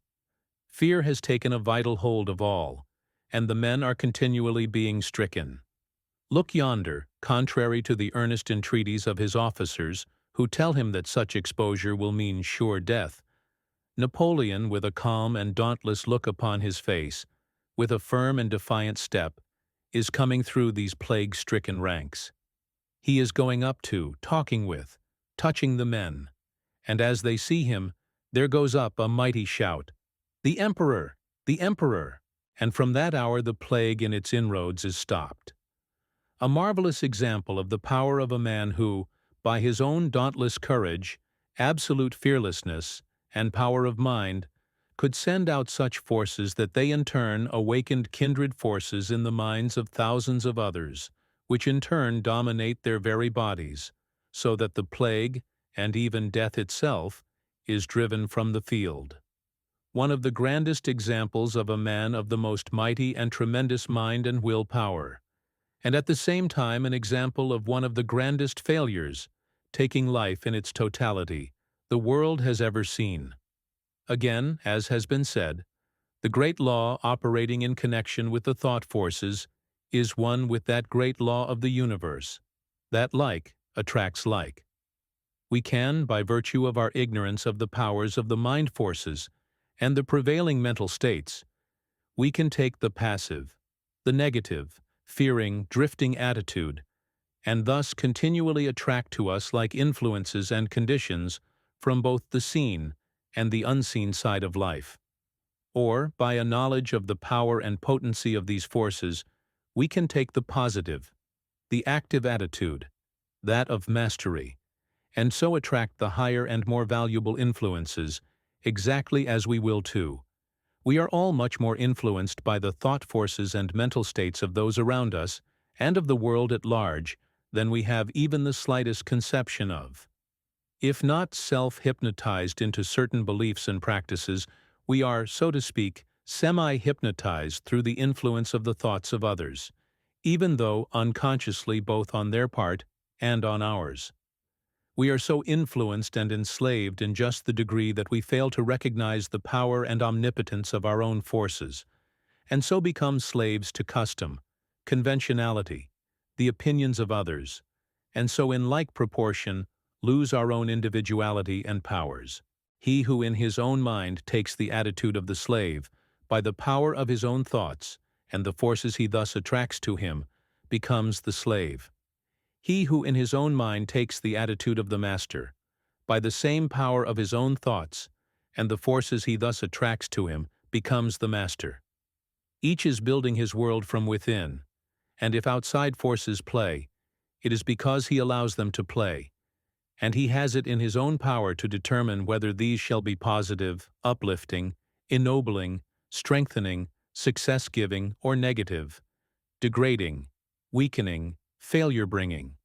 Nothing is more subtle than thought, nothing more powerful, nothing more irresistible in its operations, when rightly applied and held to with a faith and fidelity that is unswerving, a faith and fidelity that never knows the neutralizing effects of doubt and fear. If one have aspirations and a sincere desire for a higher and better condition, so far as advantages, facilities, associates, or any surroundings or environments are concerned, and if he continually send out his highest thought forces for the realization of these desires, and continually water these forces with firm expectation as to their fulfillment, he will sooner or later find himself in the realization of these desires, and all in accordance with natural laws and forces. Fear brings its own fulfillment the same as hope. The same law operates, and if, as our good and valued friend, Job, said when the darkest days were setting in upon him, "That which I feared has come upon me," was true, how much more surely could he have brought about the opposite conditions, those he would have desired, had he have had even the slightest realization of his own powers, and had he acted the part of the master instead of that of the servant, had he have dictated terms instead of being dictated to, and thus suffering the consequences. If one finds himself in any particular condition, in the midst of any surroundings or environments that are not desirable, that have nothing, at least for any length of time, that is of value to him, for his highest life and unfoldment, he has the remedy entirely within his own grasp the moment he realizes the power and supremacy of the forces of the mind and spirit. And, unless he intelligently use these forces, he drifts. Unless through them he becomes master and dictates, he becomes the slave and is dictated to, and so is driven hither and thither. Earnest, sincere desire, sincere aspiration for higher and better conditions or means to realize them, the thought forces actively sent out for their realization, these continually watered by firm expectation, without allowing the contrary, neutralizing force of fear ever to enter in. This, accompanied by rightly directed work and activity, will bring about the fullest realization of one's highest desires and aspirations with a certainty as absolute as that effect follows cause. Each and every one of us can thus make for himself ever higher and higher conditions, can attract ever and ever higher influences, can realize an ever higher and higher ideal in life. These are the forces that are within us, simply waiting to be recognized and used. The forces that we should infuse into and mold everyday life with. The moment we vitally recognize them, they become our servants and wait upon our bidding. Are you, for example, a young man or a young woman desiring a college, a university education, or have you certain literary or artistic instincts, your soul longs the more fully to realize and actualize, and seems there no way open for you to realize the fulfillment of your desires. But the power is in your hands the moment you recognize it there. Begin at once to set the right forces into operation.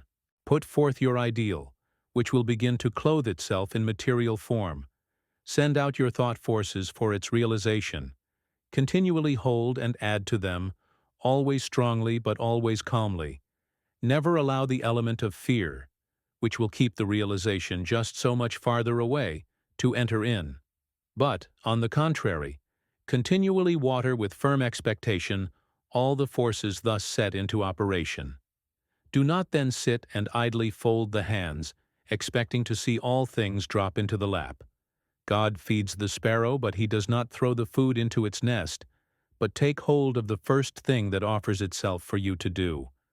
Work in the fields, at the desk, saw wood, wash dishes, tend behind the counter, or whatever it may be. Be faithful to the thing in hand, always expecting something better, and know that this in hand is the thing that will open to you the next higher, and this the next, and the next.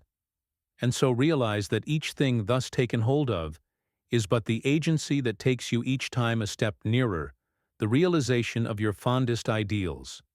You then hold the key, and bolts that otherwise would remain immovable by this mighty force will be thrown before you. We are born to be neither slaves nor beggars, but to dominion and to plenty. This is our rightful heritage, if we will but recognize and lay claim to it.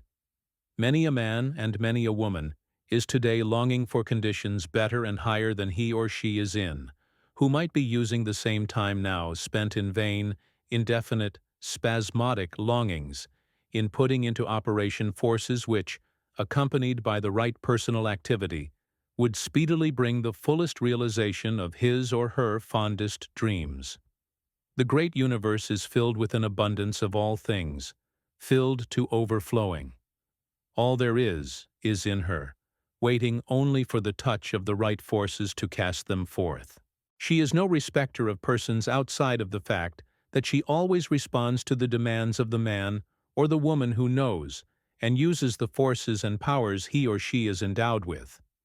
And to the demands of such she always opens her treasure house, for the supply is always equal to the demand.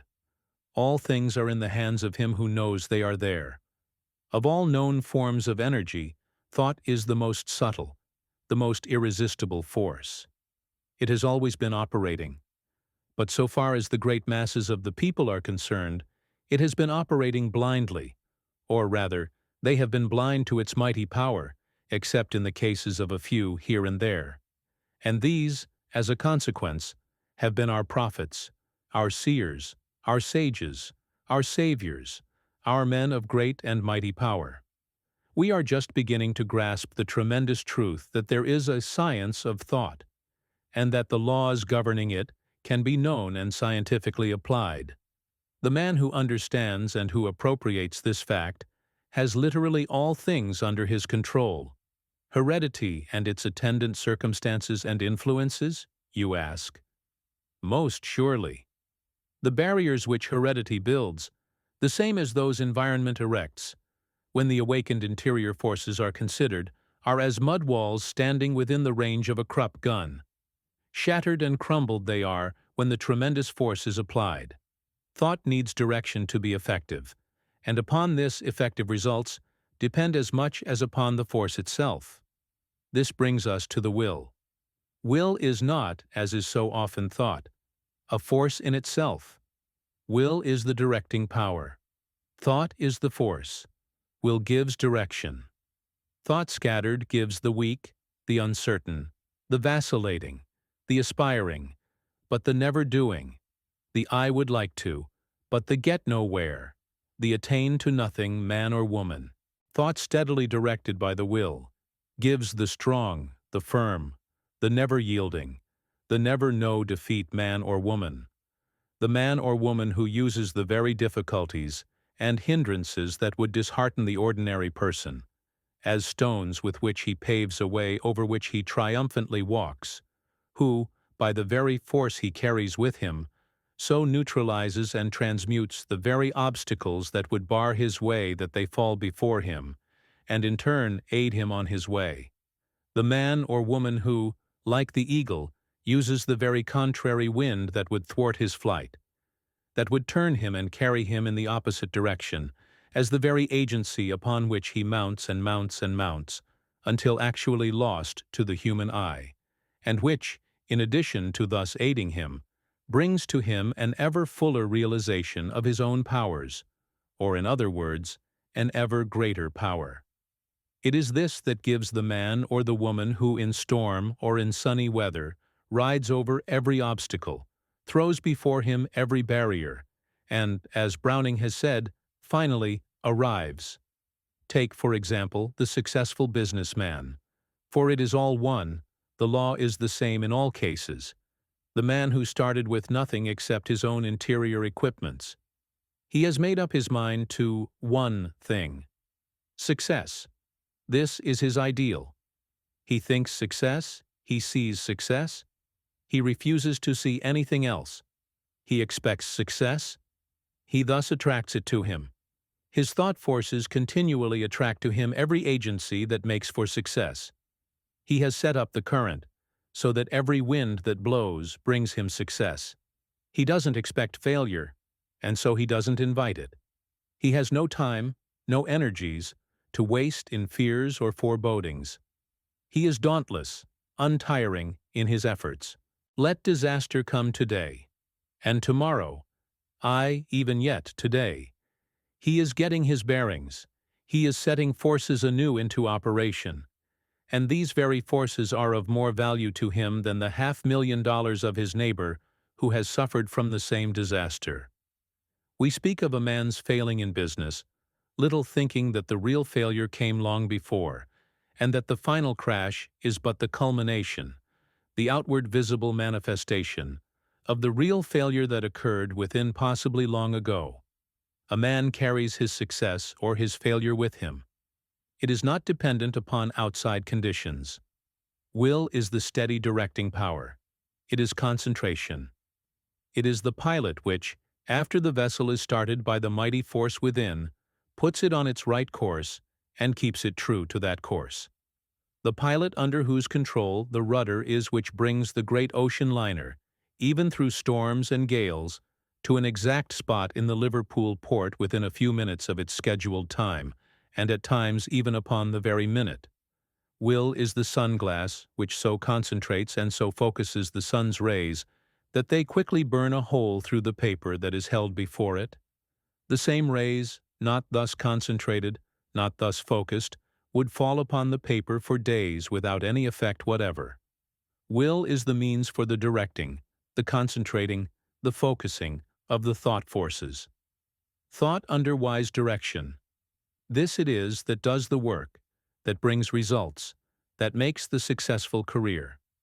One object in mind which we never lose sight of. An ideal steadily held before the mind, never lost sight of, never lowered, never swerved from. This, with persistence, determines all. Nothing can resist the power of thought when thus directed by will. May not this power, then, be used for base as well as for good purposes, for selfish as well as for unselfish ends? The same with this modification. The more highly thought is spiritualized, the more subtle and powerful it becomes, and the more highly spiritualized the life, the farther is it removed from base, ignoble, selfish ends. But, even if it can be thus used, let him who would so use it be careful. Let him never forget that that mighty, searching, omnipotent law of the right, of truth, of justice, that runs through all the universe and that can never be annulled, or even for a moment set aside, will drive him to the wall, will crush him with a terrific force if he so use it. Let him never forget that whatever he may get for self at the expense of someone else, through deception, through misrepresentation, through the exercise of the lower functions and powers, will by a law equally subtle, equally powerful, be turned into ashes in his very hands. The honey he thinks he has secured will be turned into bitterness as he attempts to eat it. The beautiful fruit he thinks is his will be as wormwood as he tries to enjoy it. The rose he has plucked will vanish, and he will find himself clutching a handful of thorns which will penetrate to the very quick, and which will flow the very lifeblood from his hands. For through the violation of a higher and immutable law, though he may get this or that, the power of true enjoyment will be taken away, and what he gets will become as a thorn in his side. Either this, or it will sooner or later escape from his hands. God's triumphal car moves in a direction, and at a rate that is certain and absolute, and he who would oppose it or go contrary to it must fall and be crushed beneath its wheels, and for him this crushing is necessary, in order that it may bring him the more quickly to a knowledge of the higher laws, to a realization of the higher self. This brings to our notice two orders of will which we may term, for convenience sake, the human and the divine. The human will is the one just noticed. The sense will, the will of the lower self, that which seeks its own ends regardless of its connection with the greater whole. The divine will is the will of the higher self, the God self, that never makes an error, that never leads into difficulties. How attain to its realization? How call it into a dominating activity? Through an awakening to and a living in the higher, the God self, thus making it one with God's will, one with the will of infinite intelligence, infinite love, infinite wisdom, infinite power. And when this is done, no mistakes can be made, any more than limits can be set. It is thus that the infinite power works through and for us, true inspiration, while our part is simply to see that our connection with this power is consciously and perfectly kept. And, when we come to a knowledge of the true nature, a knowledge of the true self, when we come to a conscious realization of the fact that we are one with, a part of, this spirit of infinite life, infinite love, infinite wisdom, infinite power, and infinite plenty, do we not see that we lack for nothing, that all things are ours? It is then ours to speak the word. Desire induces and gives place to realization. If you are intelligence, if you are power, if you are that all-seeing, all-knowing, all-doing, all-loving, all-having, that eternal self, that eternal one without beginning and without end, the same yesterday, today, and forever, then all things are yours, and you lack for nothing. And when you come consciously to know and to live this truth, then the whole of life for you is summed up in the one word: realization. The striving, the pulling, the running hither and thither to accomplish this or that takes place on all planes of life below this highest plane, gives place to this realization. And you and your desire become one. And what does this mean? Simply this: that you have found and have literally entered into the kingdom of heaven. And heaven means harmony, so that you have entered into the kingdom of harmony. Harmony or oneness with the infinite life, the infinite God. And do we not, then, clearly see the rational and scientific basis for the injunction? Seek ye first the kingdom of heaven, and all these other things shall be added unto you. Than this there is nothing in all the wide universe more scientific, nothing more practical. And in the light of this, can we not also see how readily follows the injunction? Take ye no thought for the things of the morrow, for the things of the morrow will take care of themselves? This realization gives you that careless attitude, free from care. The infinite power does the work for you, and you are relieved of the responsibility. Your responsibility lies in keeping yourself in a faithful and a never-failing connection with this infinite source. Why, I know a few lives that have come into such a conscious oneness with the infinite life, and who so continually live in its realization that all things that have just been said are absolutely true in their cases. The solution of all things they thus put into the law, so that, when the time comes, the difficulty is solved, the course is clear, the way is opened, or the means are at hand. When one knows whereof he speaks, of this he can speak with authority. When this realization comes, fear goes, hope attends, faith dominates. The faith of today which gives place to the realization of tomorrow. We then have nothing to do with the past, nothing to do with the future. For the whole of life is determined by the ever-present today.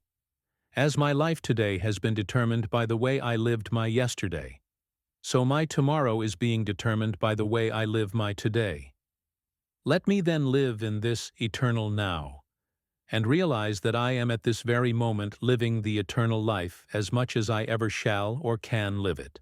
I will then waste no time with the past, except perhaps occasionally to give thanks that its then seeming trials, sorrows, errors, and stumblings have brought me all the sooner into harmony with the laws of the higher life.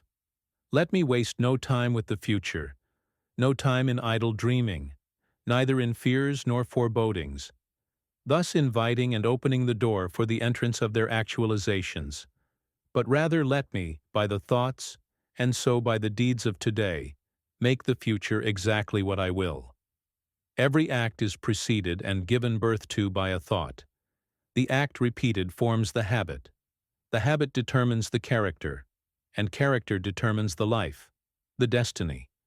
A most significant, a most tremendous truth. Thought on the one hand, life, destiny, on the other. And how simplified when we realize that it is merely the thought of the present hour, and the next when it comes, and the next, and the next.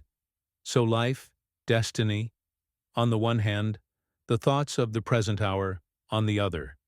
This is the secret of character building. How wonderfully simple, though what vigilance it demands. What, shall we ask, is the place, what the value of prayer? Prayer, as every act of devotion, brings us into an ever greater conscious harmony with the infinite, the one pearl of great price, for it is this harmony which brings all other things. Prayer is the soul's sincere desire, and thus is its own answer, as the sincere desire made active and accompanied by faith sooner or later gives place to realization. For faith is an invisible and invincible magnet, and attracts to itself whatever it fervently desires, and calmly and persistently expects. This is absolute, and the results will be absolute in exact proportion, as this operation of the thought forces, as this faith is absolute, and relative in exact proportion, as it is relative. The Master said, "What things soever ye desire, when ye pray, believe that ye receive them, and ye shall have them."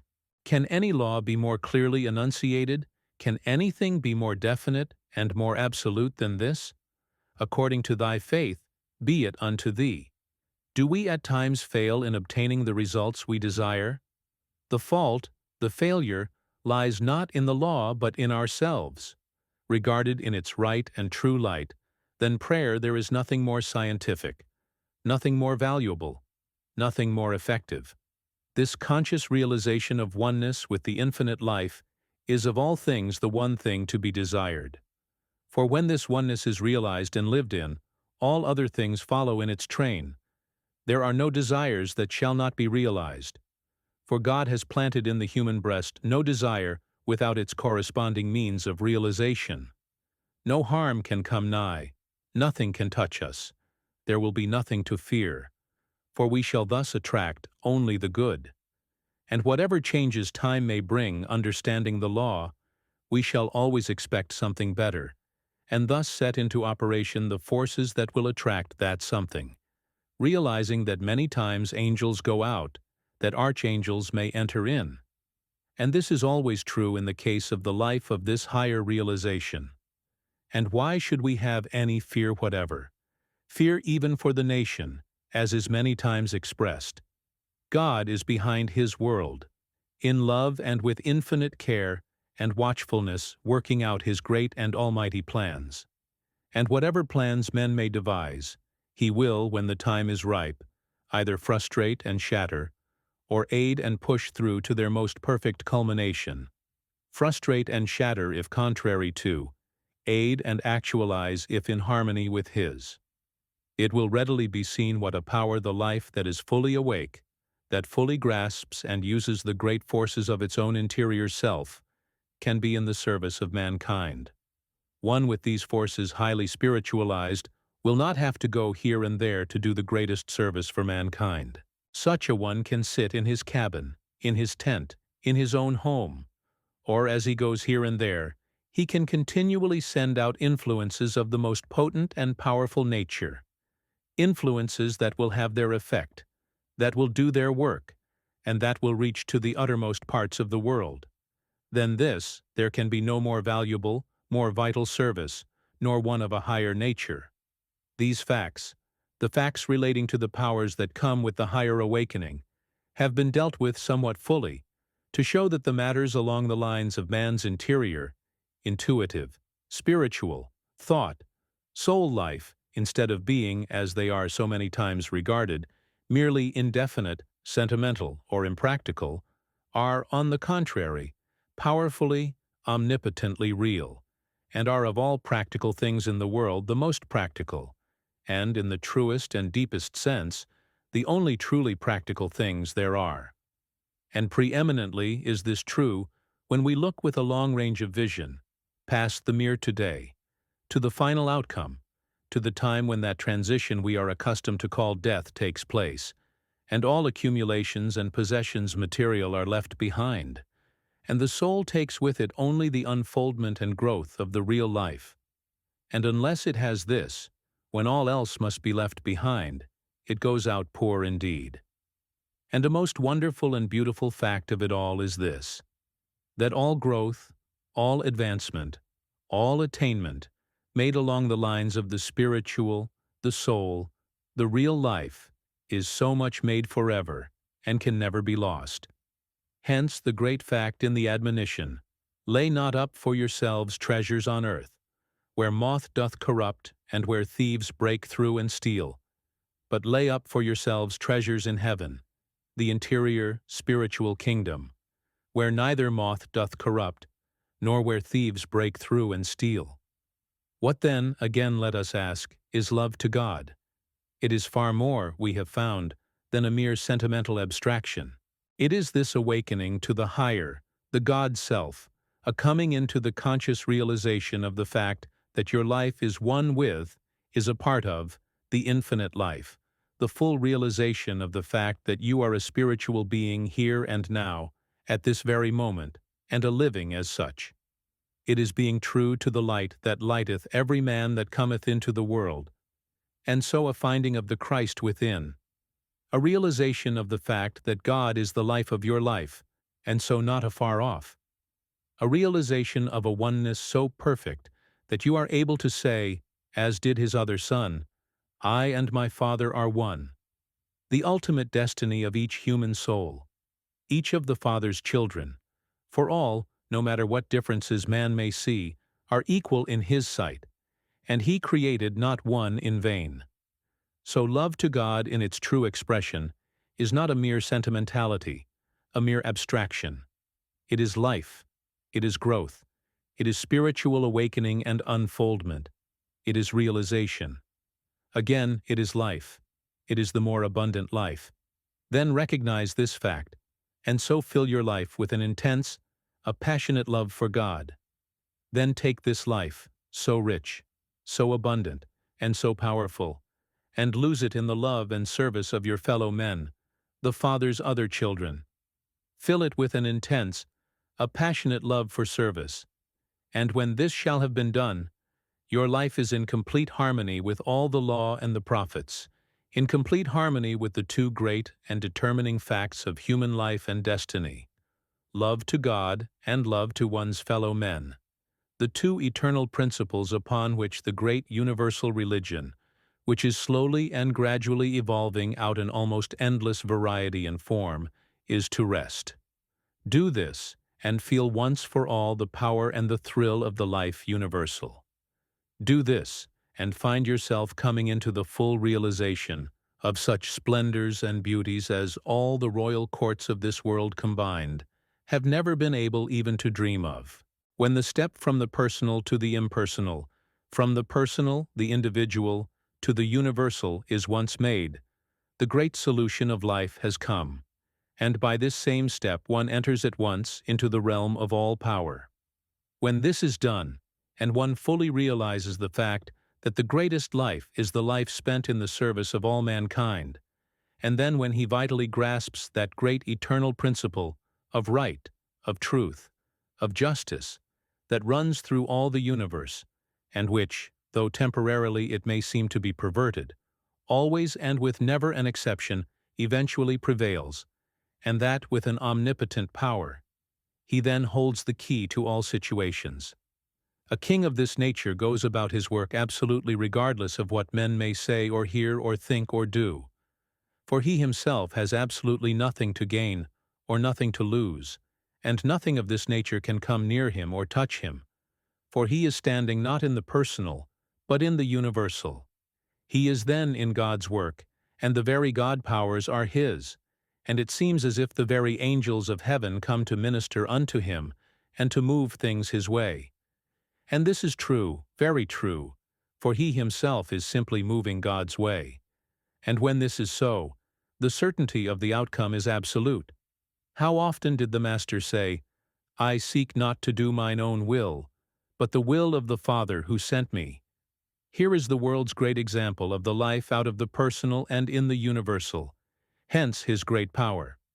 The same has been true of all the saviors, the prophets, the seers, the sages, and the leaders in the world's history, of all of truly great and lasting power. He who would then come into the secret of power must come from the personal into the universal, and with this comes not only great power, but also freedom from the vexations and perplexities that rise from the misconstruing of motives, the opinions of others. For such a one cares nothing as to what men may say, or hear, or think, or do, so long as he is true to the great principles of right and truth before him. And if we will search carefully, we shall find that practically all the perplexities and difficulties of life have their origin on the side of the personal. Much is said to young men today about success in life. Success generally, though, as the world calls success.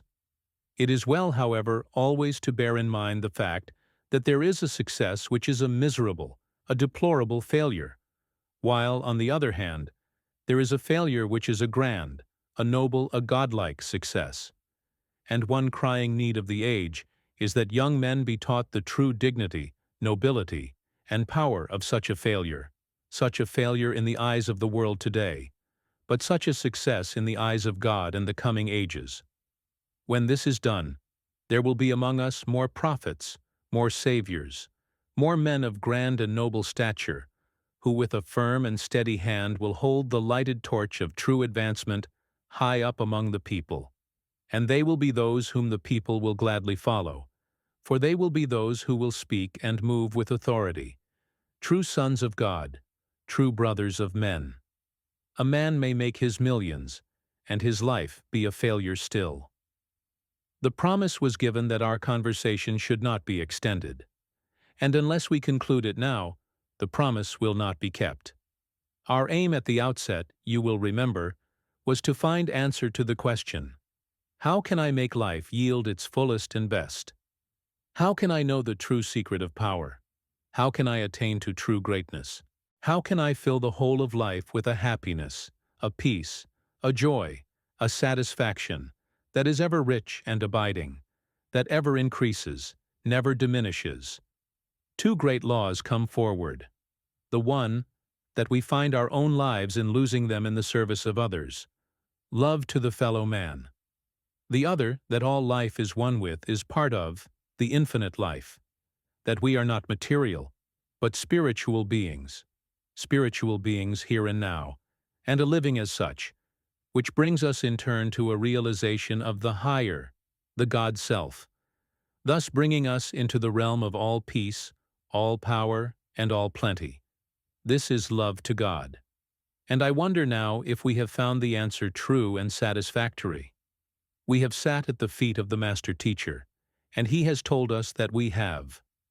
We have found that through them and through them alone, true greatness, power, and success can come.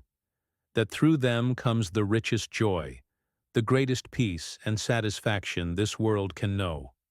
We have also found that, if one's desire is to make life narrow, pinched, and of little value, to rob it of its chief charms, the only requirement necessary is to become self-centered, to live continually with the little stunted self, which will inevitably grow more and more diminutive and shriveled as time passes, instead of reaching out and having a part in the great life of humanity, thus illimitably intensifying and multiplying his own.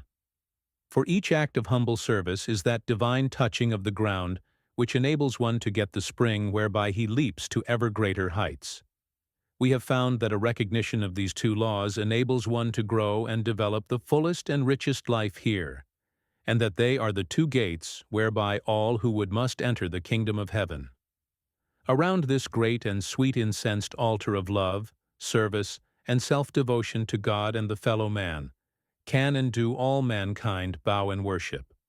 To it can all religions and creeds subscribe. It is the universal religion. Then become at one with God, as did his other Son, through the awakening to the real self and by living continually in this the higher, the God Self. Become at one with humanity, as did his other Son, by bringing your life into harmony with this great, immutable law of love and service and self-devotion, and so feel once for all the power and the thrill of the life universal. Yours will then be a life the greatest, the grandest, the most joyous this world can know. For you will indeed be living the Christ life, the life that is beyond compare, the life to which all the world stretches out its eager palms, and innumerable companies will rise up and call you blessed, and give thanks that such a life is the rich heritage of the world. The song continually arising from your lips will then be, "There is joy, only joy, for we are all one with the infinite life, all parts of the one great whole, and the spirit of infinite goodness and love is ever ruling over all." Part 6. Character-building thought power. A thought, good or evil, an act, in time a habit, so runs life's law. What you live in your thought world, that sooner or later you will find objectified in your life. Unconsciously we are forming habits every moment of our lives. Some are habits of a desirable nature. Some are those of a most undesirable nature. Some, though not so bad in themselves, are exceedingly bad in their cumulative effects, and cause us at times much loss, much pain and anguish, while their opposites would, on the contrary, bring us much peace and joy, as well as a continually increasing power. Have we it within our power to determine at all times what types of habits shall take form in our lives? In other words, is habit forming, character building, a matter of mere chance, or have we it within our own control? We have, entirely and absolutely. I will be what I will to be, can be said, and should be said by every human soul. After this has been bravely and determinedly said, and not only said but fully inwardly realized, something yet remains. Something remains to be said regarding the great law underlying habit-forming, character-building. For there is a simple, natural, and thoroughly scientific method that all should know. A method whereby old, undesirable, earth-binding habits can be broken, and new, desirable, heaven-lifting habits can be acquired.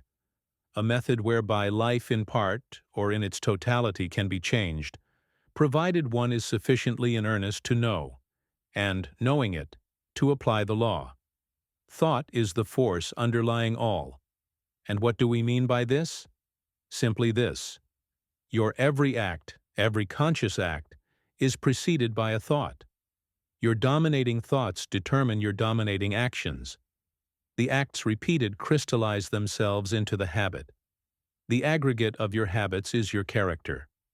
Whatever, then, you would have your acts, you must look well to the character of the thought you entertain. Whatever act you would not do, habit you would not acquire, you must look well to it that you do not entertain the type of thought that will give birth to this act, this habit. It is a simple psychological law that any type of thought, if entertained for a sufficient length of time, will, by and by, reach the motor tracts of the brain, and finally burst forth into action. Murder can be, and many times is committed in this way. The same as all undesirable things are done. On the other hand, the greatest powers are grown, the most godlike characteristics are engendered, the most heroic acts are performed in the same way.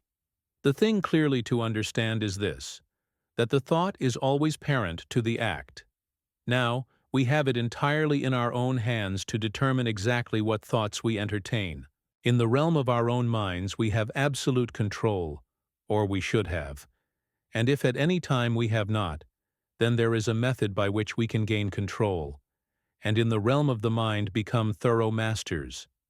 In order to get to the very foundation of the matter, let us look to this for a moment. For if thought is always parent to our acts, habits, character, life, then it is first necessary that we know fully how to control our thoughts.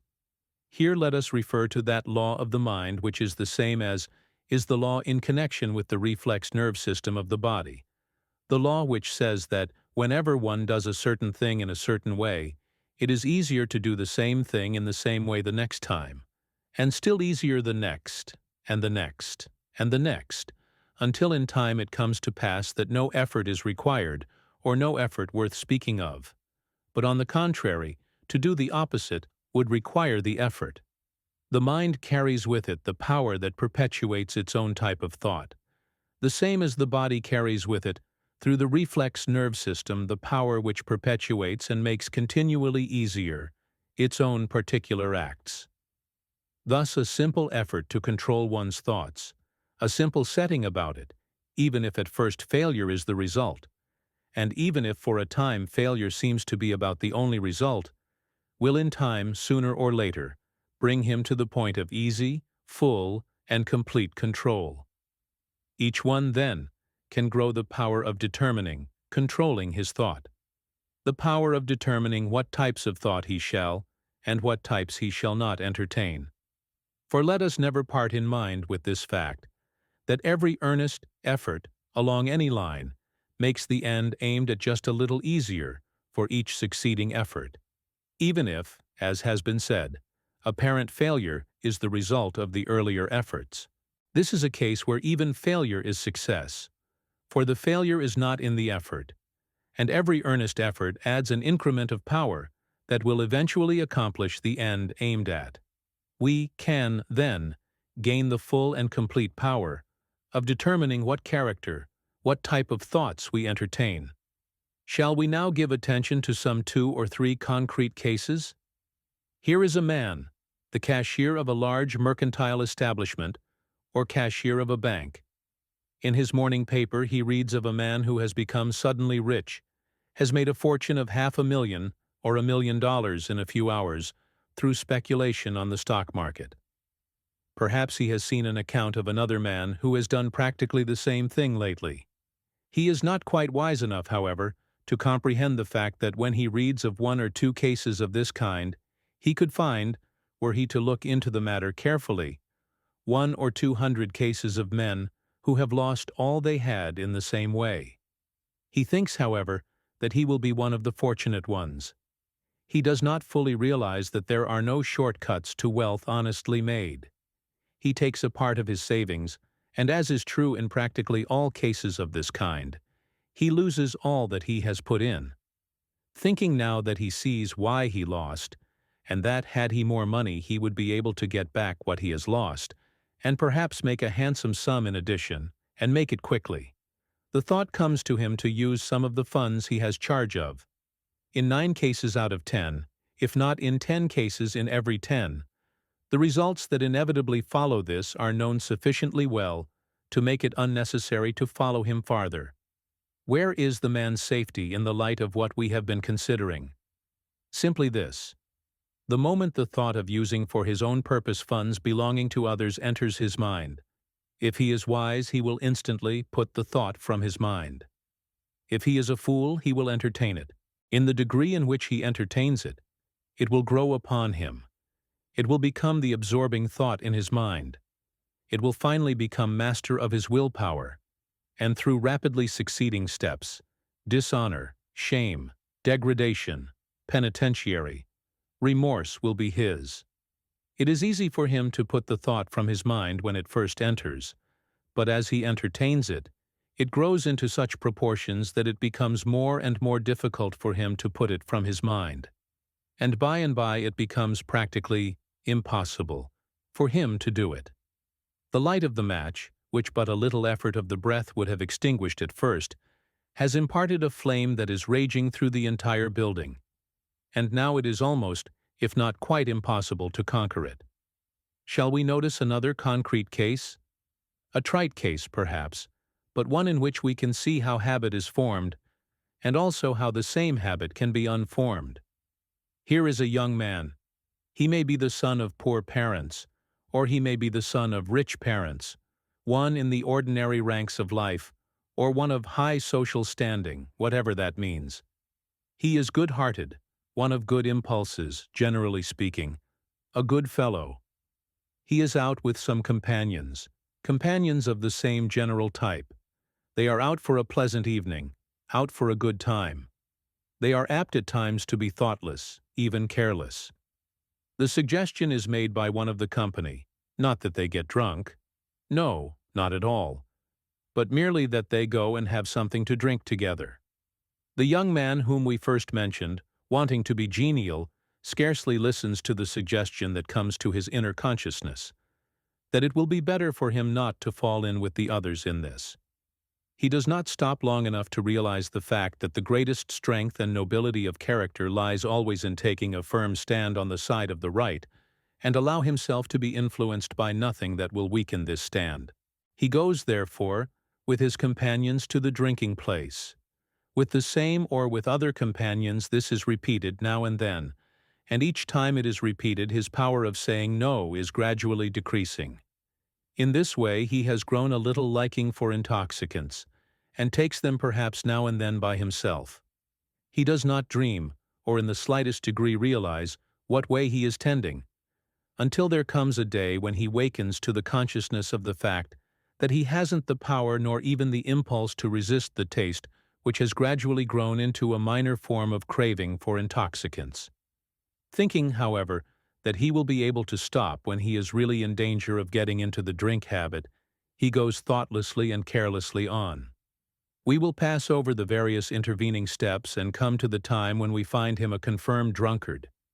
It is simply the same old story told 1,000 or even 1,000,000 times over. he finally awakens to his true condition, and through the shame, the anguish, the degradation, and the want that comes upon him, he longs for a return of the days when he was a free man. But hope has almost gone from his life. It would have been easier for him never to have begun, and easier for him to have stopped before he reached his present condition. But even in his present condition, be it the lowest and the most helpless and hopeless that can be imagined, he has the power to get out of it and be a free man once again. Let us see. The desire for drink comes upon him again. If he entertain the thought, the desire, he is lost again. His only hope, his only means of escape is this: the moment, the very instant. The thought comes to him. If he will put it out of his mind, he will thereby put out the little flame of the match. If he entertain the thought, the little flame will communicate itself until almost before he is aware of it. A consuming fire is raging, and then effort is almost useless. The thought must be banished from the mind the instant it enters. Dalliance with it means failure and defeat, or a fight that will be indescribably fiercer than it would be if the thought is ejected at the beginning. And here we must say a word regarding a certain great law that we may call the law of indirectness. A thought can be put out of the mind easier and more successfully, not by dwelling upon it, not by attempting to put it out directly, but by throwing the mind on to some other object, by putting some other object of thought into the mind. This may be, for example, the ideal of full and perfect self-mastery, or it may be something of a nature entirely distinct from the thought which presents itself, something to which the mind goes easily and naturally. This will in time become the absorbing thought in the mind, and the danger is past. This same course of action repeated will gradually grow the power of putting more readily out of mind the thought of drink as it presents itself, and will gradually grow the power of putting into the mind those objects of thought one most desires. The result will be that as time passes, the thought of drink will present itself less and less, and when it does present itself, it can be put out of the mind more easily each succeeding time, until the time comes when it can be put out without difficulty, and eventually the time will come when the thought will enter the mind no more at all. Still another case. You may be more or less of an irritable nature, naturally perhaps provoked easily to anger. Someone says something or does something that you dislike, and your first impulse is to show resentment and possibly to give way to anger. In the degree that you allow this resentment to display itself, that you allow yourself to give way to anger, in that degree will it become easier to do the same thing when any cause, even a very slight cause, presents itself. It will, moreover, become continually harder for you to refrain from it, until resentment, anger, and possibly even hatred and revenge become characteristics of your nature, robbing it of its sunniness, its charm, and its brightness for all with whom you come in contact. If, however, the instant the impulse to resentment and anger arises, you check it, then and there, and throw the mind on to some other object of thought, the power will gradually grow itself of doing this same thing more readily, more easily, as succeeding like causes present themselves, until by and by the time will come when there will be scarcely anything that can irritate you, and nothing that can impel you to anger, until by and by a matchless brightness and charm of nature and disposition will become habitually yours, a brightness and charm you would scarcely think possible today. And so we might take up case after case, characteristic after characteristic, habit after habit. The habit of fault-finding and its opposite are grown in identically the same way. The characteristic of jealousy and its opposite. The characteristic of fear and its opposite. In this same way we grow either love or hatred. In this way we come to take a gloomy, pessimistic view of life, which objectifies itself in a nature, a disposition of this type, or we grow that sunny, hopeful, cheerful, buoyant nature that brings with it so much joy and beauty and power for ourselves, as well as so much hope and inspiration and joy for all the world. There is nothing more true in connection with human life than that we grow into the likeness of those things we contemplate. Literally and scientifically and necessarily true is it that, as a man thinketh in his heart, so is he. The is part is his character. His character is the sum total of his habits. His habits have been formed by his conscious acts, but every conscious act is, as we have found, preceded by a thought. And so we have it. Thought on the one hand, character, life, destiny on the other. And simple it becomes when we bear in mind that it is simply the thought of the present moment, and the next moment when it is upon us, and then the next, and so on through all time. One can in this way attain to whatever ideals he would attain to. Two steps are necessary. First, as the days pass, to form one's ideals, and second, to follow them continually whatever may arise, wherever they may lead him.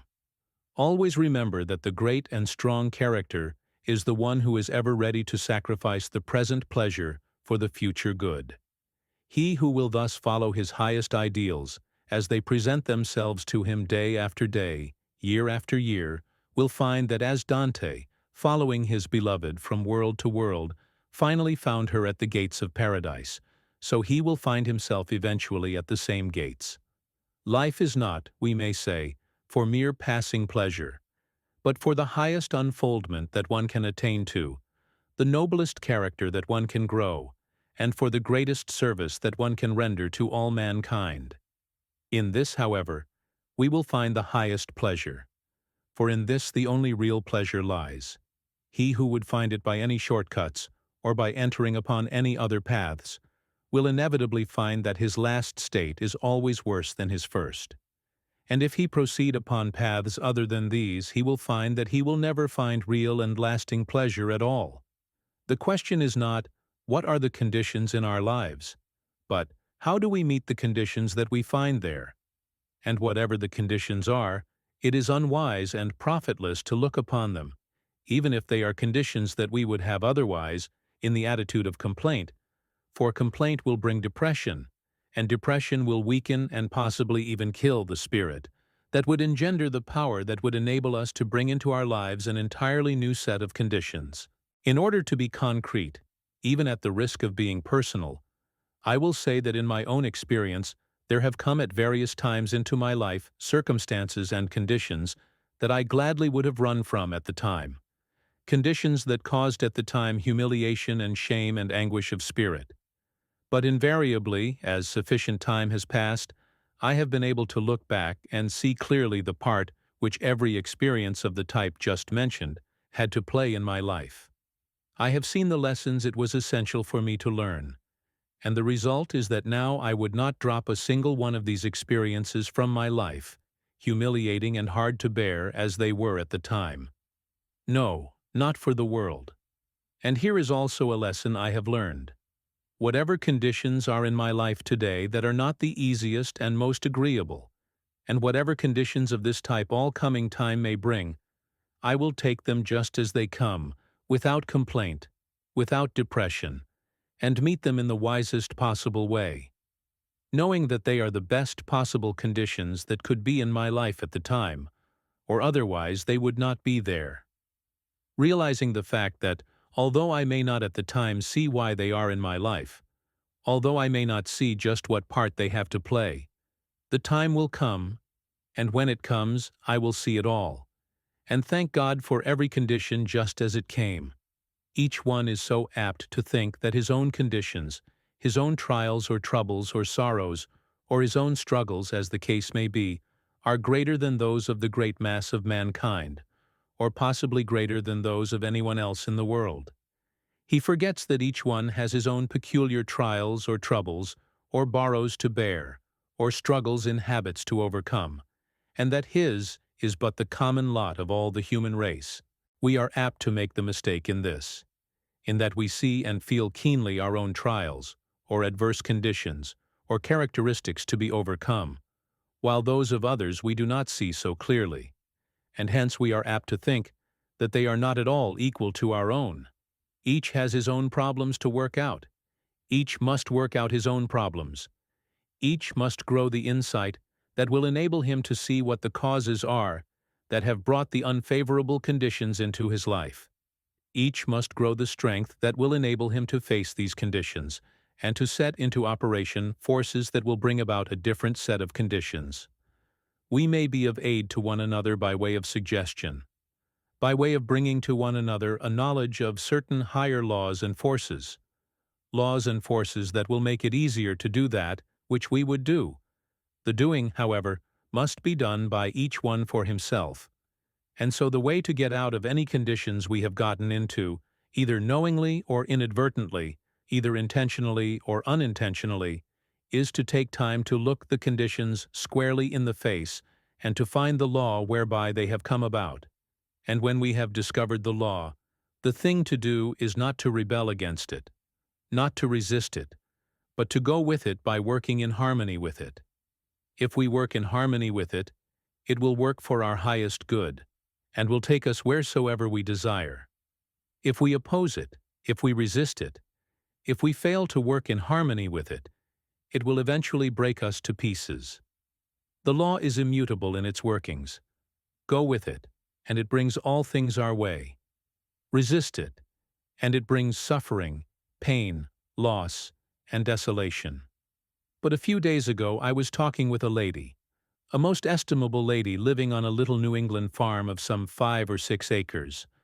Her husband died a few years ago, a good-hearted, industrious man, but one who spent practically all of his earnings in drink. When he died, the little farm was unpaid for, and the wife found herself without any visible means of support, with a family of several to care for. Instead of being discouraged with what many would have called her hard lot, instead of rebelling against the circumstances in which she found herself, she faced the matter bravely, firmly believing that there were ways by which she could manage, though she could not see them clearly at the time. She took up her burden where she found it, and went bravely forward. For several years she has been taking care of summer boarders who come to that part of the country, getting up regularly, she told me, at from 3:30 to 4 o'clock in the morning, and working until 10 o'clock each night. In the winter time, when this means of revenue is cut off, she has gone out to do nursing in the country round about. In this way the little farm is now almost paid for. Her children have been kept in school, and they are now able to aid her to a greater or less extent. Through it all she has entertained no fears nor forebodings. She has shown no rebellion of any kind. She has not kicked against the circumstances which brought about the conditions in which she found herself, but she has put herself into harmony with the law that would bring her into another set of conditions. And through it all, she told me, she had been continually grateful that she has been able to work, and that whatever her own circumstances have been, she has never yet failed to find someone whose circumstances were still a little worse than hers, and for whom it was not possible for her to render some little service. Most heartily she appreciates the fact, and most grateful is she for it, that the little home is now almost paid for, and soon no more of her earnings will have to go out in that channel. The dear little home, she said, would be all the more precious to her by virtue of the fact that it was finally hers through her own efforts. The strength and nobility of character that have come to her during these years, the sweetness of disposition, the sympathy and care for others, her faith in the final triumph of all that is honest and true and pure and good, are qualities that thousands and hundreds of thousands of women, yes, of both men and women, who are apparently in better circumstances in life, can justly envy. And should the little farm home be taken away tomorrow, she has gained something that a farm of 1,000 acres could not buy. By going about her work in the way she has gone about it, the burden of it all has been lightened, and her work has been made truly enjoyable. Let us take a moment to see how these same conditions would have been met by a person of less wisdom, one not so far-sighted as this dear, good woman has been. For a time possibly her spirit would have been crushed. Fears and forebodings of all kinds would probably have taken hold of her, and she would have felt that nothing that she could do would be of any avail. Or she might have rebelled against the agencies, against the law which brought about the conditions in which she found herself, and she might have become embittered against the world, and gradually also against the various people with whom she came in contact. Or again, she might have thought that her efforts would be unable to meet the circumstances, and that it was the duty of someone to lift her out of her difficulties. In this way, no progress at all would have been made towards the accomplishment of the desired results, and continually she would have felt more keenly the circumstances in which she found herself, because there was nothing else to occupy her mind. In this way, the little farm would not have become hers. She would not have been able to do anything for others, and her nature would have become embittered against everything and everybody. True it is then, not, what are the conditions in one's life, but how does he meet the conditions that he finds there? This will determine all. And if at any time we are apt to think that our own lot is about the hardest there is, and if we are able at any time to persuade ourselves that we can find no one whose lot is just a little harder than ours, let us then study for a little while the character Pompilia in Browning's poem, and after studying it, thank God that the conditions in our life are so favorable, and then set about with a trusting and intrepid spirit to actualize the conditions that we most desire. Thought is at the bottom of all progress or retrogression, of all success or failure, of all that is desirable or undesirable in human life. The type of thought we entertain both creates and draws conditions that crystallize about it, conditions exactly the same in nature as is the thought that gives them form. Thoughts are forces, and each creates of its kind, whether we realize it or not.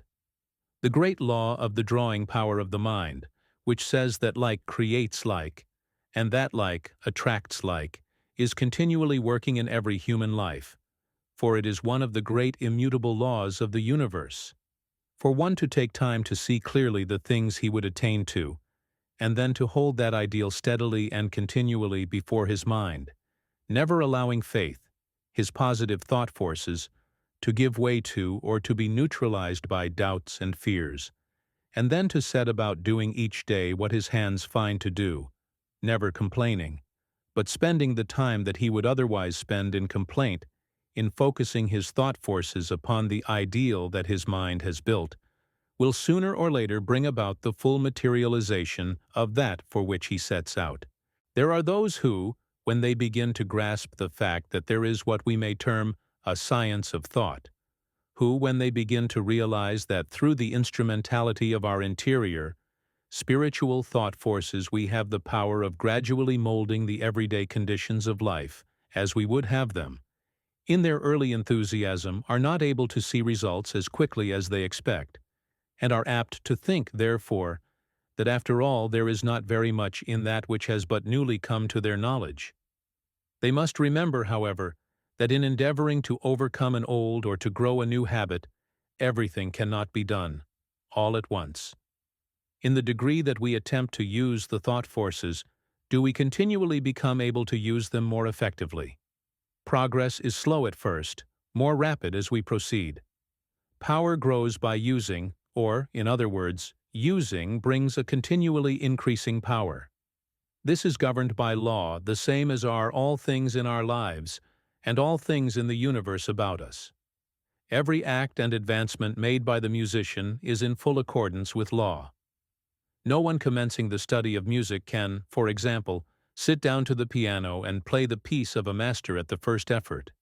He must not conclude, however, nor does he conclude, that the piece of the master cannot be played by him, or, for that matter, by anyone. He begins to practice the piece.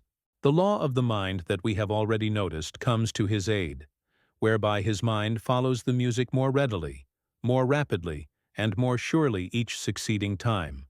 And there also comes into operation, and to his aid, the law underlying the action of the reflex nerve system of the body, which we have also noticed, whereby his fingers coordinate their movements with the movements of his mind, more readily, more rapidly, and more accurately each succeeding time, until by and by the time comes when that which he stumbles through at first, that in which there is no harmony, nothing but discord, finally reveals itself as the music of the master, the music that thrills and moves masses of men and women. So it is in the use of the thought forces. It is the reiteration, the constant reiteration of the thought that grows the power of continually stronger thought focusing, and that finally brings manifestation. All life is from within out. This is something that cannot be reiterated too often. The springs of life are all from within. This being true, it would be well for us to give more time to the inner life than we are accustomed to give to it, especially in this Western world. There is nothing that will bring us such abundant returns as to take a little time in the quiet each day of our lives. We need this to get the kinks out of our minds, and hence out of our lives. We need this to form better the higher ideals of life. We need this in order to see clearly in mind the things upon which we would concentrate and focus the thought forces. We need this in order to make continually anew and to keep our conscious connection with the infinite. We need this in order that the rush and hurry of our everyday life does not keep us away from the conscious realization of the fact that the spirit of infinite life and power that is back of all, working in and through all, the life of all, is the life of our life and the source of our power, and that outside of this we have no life and we have no power. To realize this fact fully, and to live in it consciously at all times, is to find the kingdom of God, which is essentially an inner kingdom, and can never be anything else. The kingdom of heaven is to be found only within, and this is done once for all, and in a manner in which it cannot otherwise be done, when we come into the conscious living realization of the fact that in our real selves we are essentially one with the divine life, and open ourselves continually so that this divine life can speak to and manifest through us. In this way we come into the condition where we are continually walking with God. In this way the consciousness of God becomes a living reality in our lives, and in the degree in which it becomes a reality, does it bring us into the realization of continually increasing wisdom, insight, and power. This consciousness of God in the soul of man is the essence, indeed the sum and substance of all religion. This identifies religion with every act and every moment of everyday life.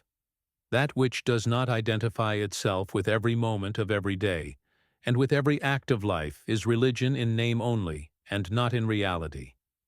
This consciousness of God in the soul of man is the one thing uniformly taught by all the prophets, by all the inspired ones, by all the seers and mystics in the world's history, whatever the time, wherever the country, whatever the religion, whatever minor differences we may find in their lives and teachings. In regard to this, they all agree. Indeed, this is the essence of their teaching, as it has also been the secret of their power, and the secret of their lasting influence. It is the attitude of the child that is necessary before we can enter into the kingdom of heaven. As it was said, "Except ye become as little children, ye cannot enter into the kingdom of heaven." For we then realize that of ourselves we can do nothing, but that it is only as we realize that it is the divine life and power working within us, and it is only as we open ourselves that it may work through us, that we are or can do anything. It is thus that the simple life, which is essentially the life of the greatest enjoyment and the greatest attainment, is entered upon. In the Orient, the people as a class take far more time in the quiet, in the silence, than we take. Some of them carry this possibly to as great an extreme as we carry the opposite, with the result that they do not actualize and objectify in the outer life the things they dream in the inner life. We give so much time to the activities of the outer life that we do not take sufficient time in the quiet to form in the inner, spiritual thought life the ideals and the conditions that we would have actualized and manifested in the outer life. The result is that we take life in a kind of haphazard way, taking it as it comes, thinking not very much about it until, perhaps pushed by some bitter experiences, instead of molding it, through the agency of the inner forces, exactly as we would have it. We need to strike the happy balance between the custom, in this respect of the Eastern and Western worlds, and go to the extreme of neither the one nor the other. This alone will give the ideal life, and it is the ideal life only that is the thoroughly satisfactory life. In the Orient there are many who are day after day sitting in the quiet, meditating, contemplating, idealizing, with their eyes focused on their stomach in spiritual reverie, while through lack of outer activities, in their stomachs they are actually starving. In this Western world, men and women, in the rush and activity of our accustomed life, are running hither and thither, with no center, no foundation upon which to stand, nothing to which they can anchor their lives, because they do not take sufficient time to come into the realization of what the center, of what the reality of their lives is. If the Oriental would do his contemplating, and then get up and do his work, he would be in a better condition. He would be living a more normal and satisfactory life. If we in the Occident would take more time from the rush and activity of life, for contemplation, for meditation, for idealization, for becoming acquainted with our real selves, and then go about our work manifesting the powers of our real selves, we would be far better off, because we would be living a more natural, a more normal life. To find one's center, to become centered in the infinite, is the first great essential of every satisfactory life, and then to go out, thinking, speaking, working, loving, living, from this center. In the highest character building, such as we have been considering, there are those who feel they are handicapped by what we term or heredity. In a sense, they are right. In another sense, they are totally wrong. It is along the same lines as the thought which many before us had inculcated in them through the couplet in the New England Primer. In Adam's fall, we sinned all.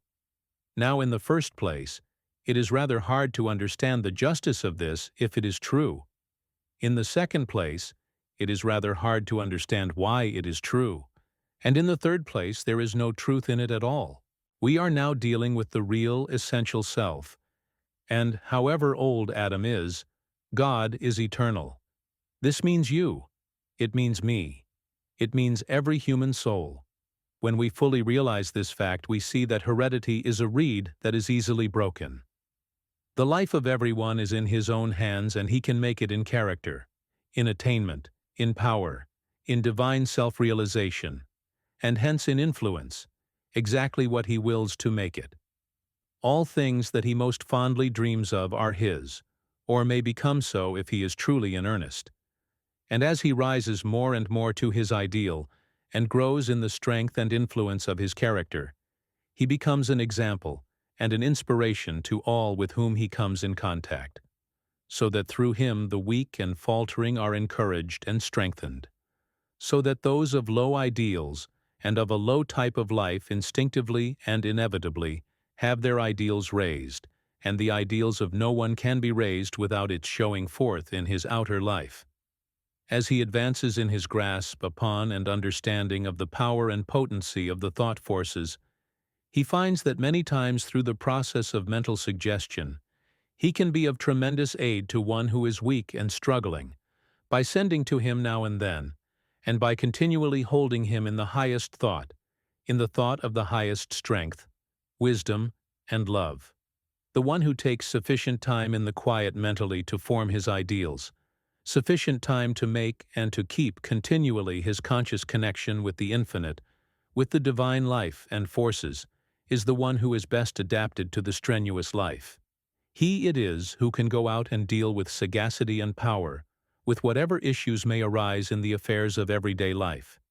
He it is who is building not for the years, but for the centuries, not for time, but for the eternities. And he can go out knowing not whither he goes, knowing that the divine life within him will never fail him, but will lead him on until he beholds the Father face to face. He is building for the centuries, because only that which is the highest, the truest, the noblest, and best will abide the test of the centuries. He is building for eternity, because when the transition we call death takes place, life, character, self-mastery, divine self-realization, the only things that the soul, when stripped of everything else, takes with it, he has in abundance. In life, or when the time of the transition to another form of life comes, he is never afraid, never fearful, because he knows and realizes that behind him, within him, beyond him, is the infinite wisdom and love, and in this he is eternally centered, and from it he can never be separated. With Whittier he sings, I know not where his islands lift their fronded palms in air. I only know I cannot drift beyond his love and care.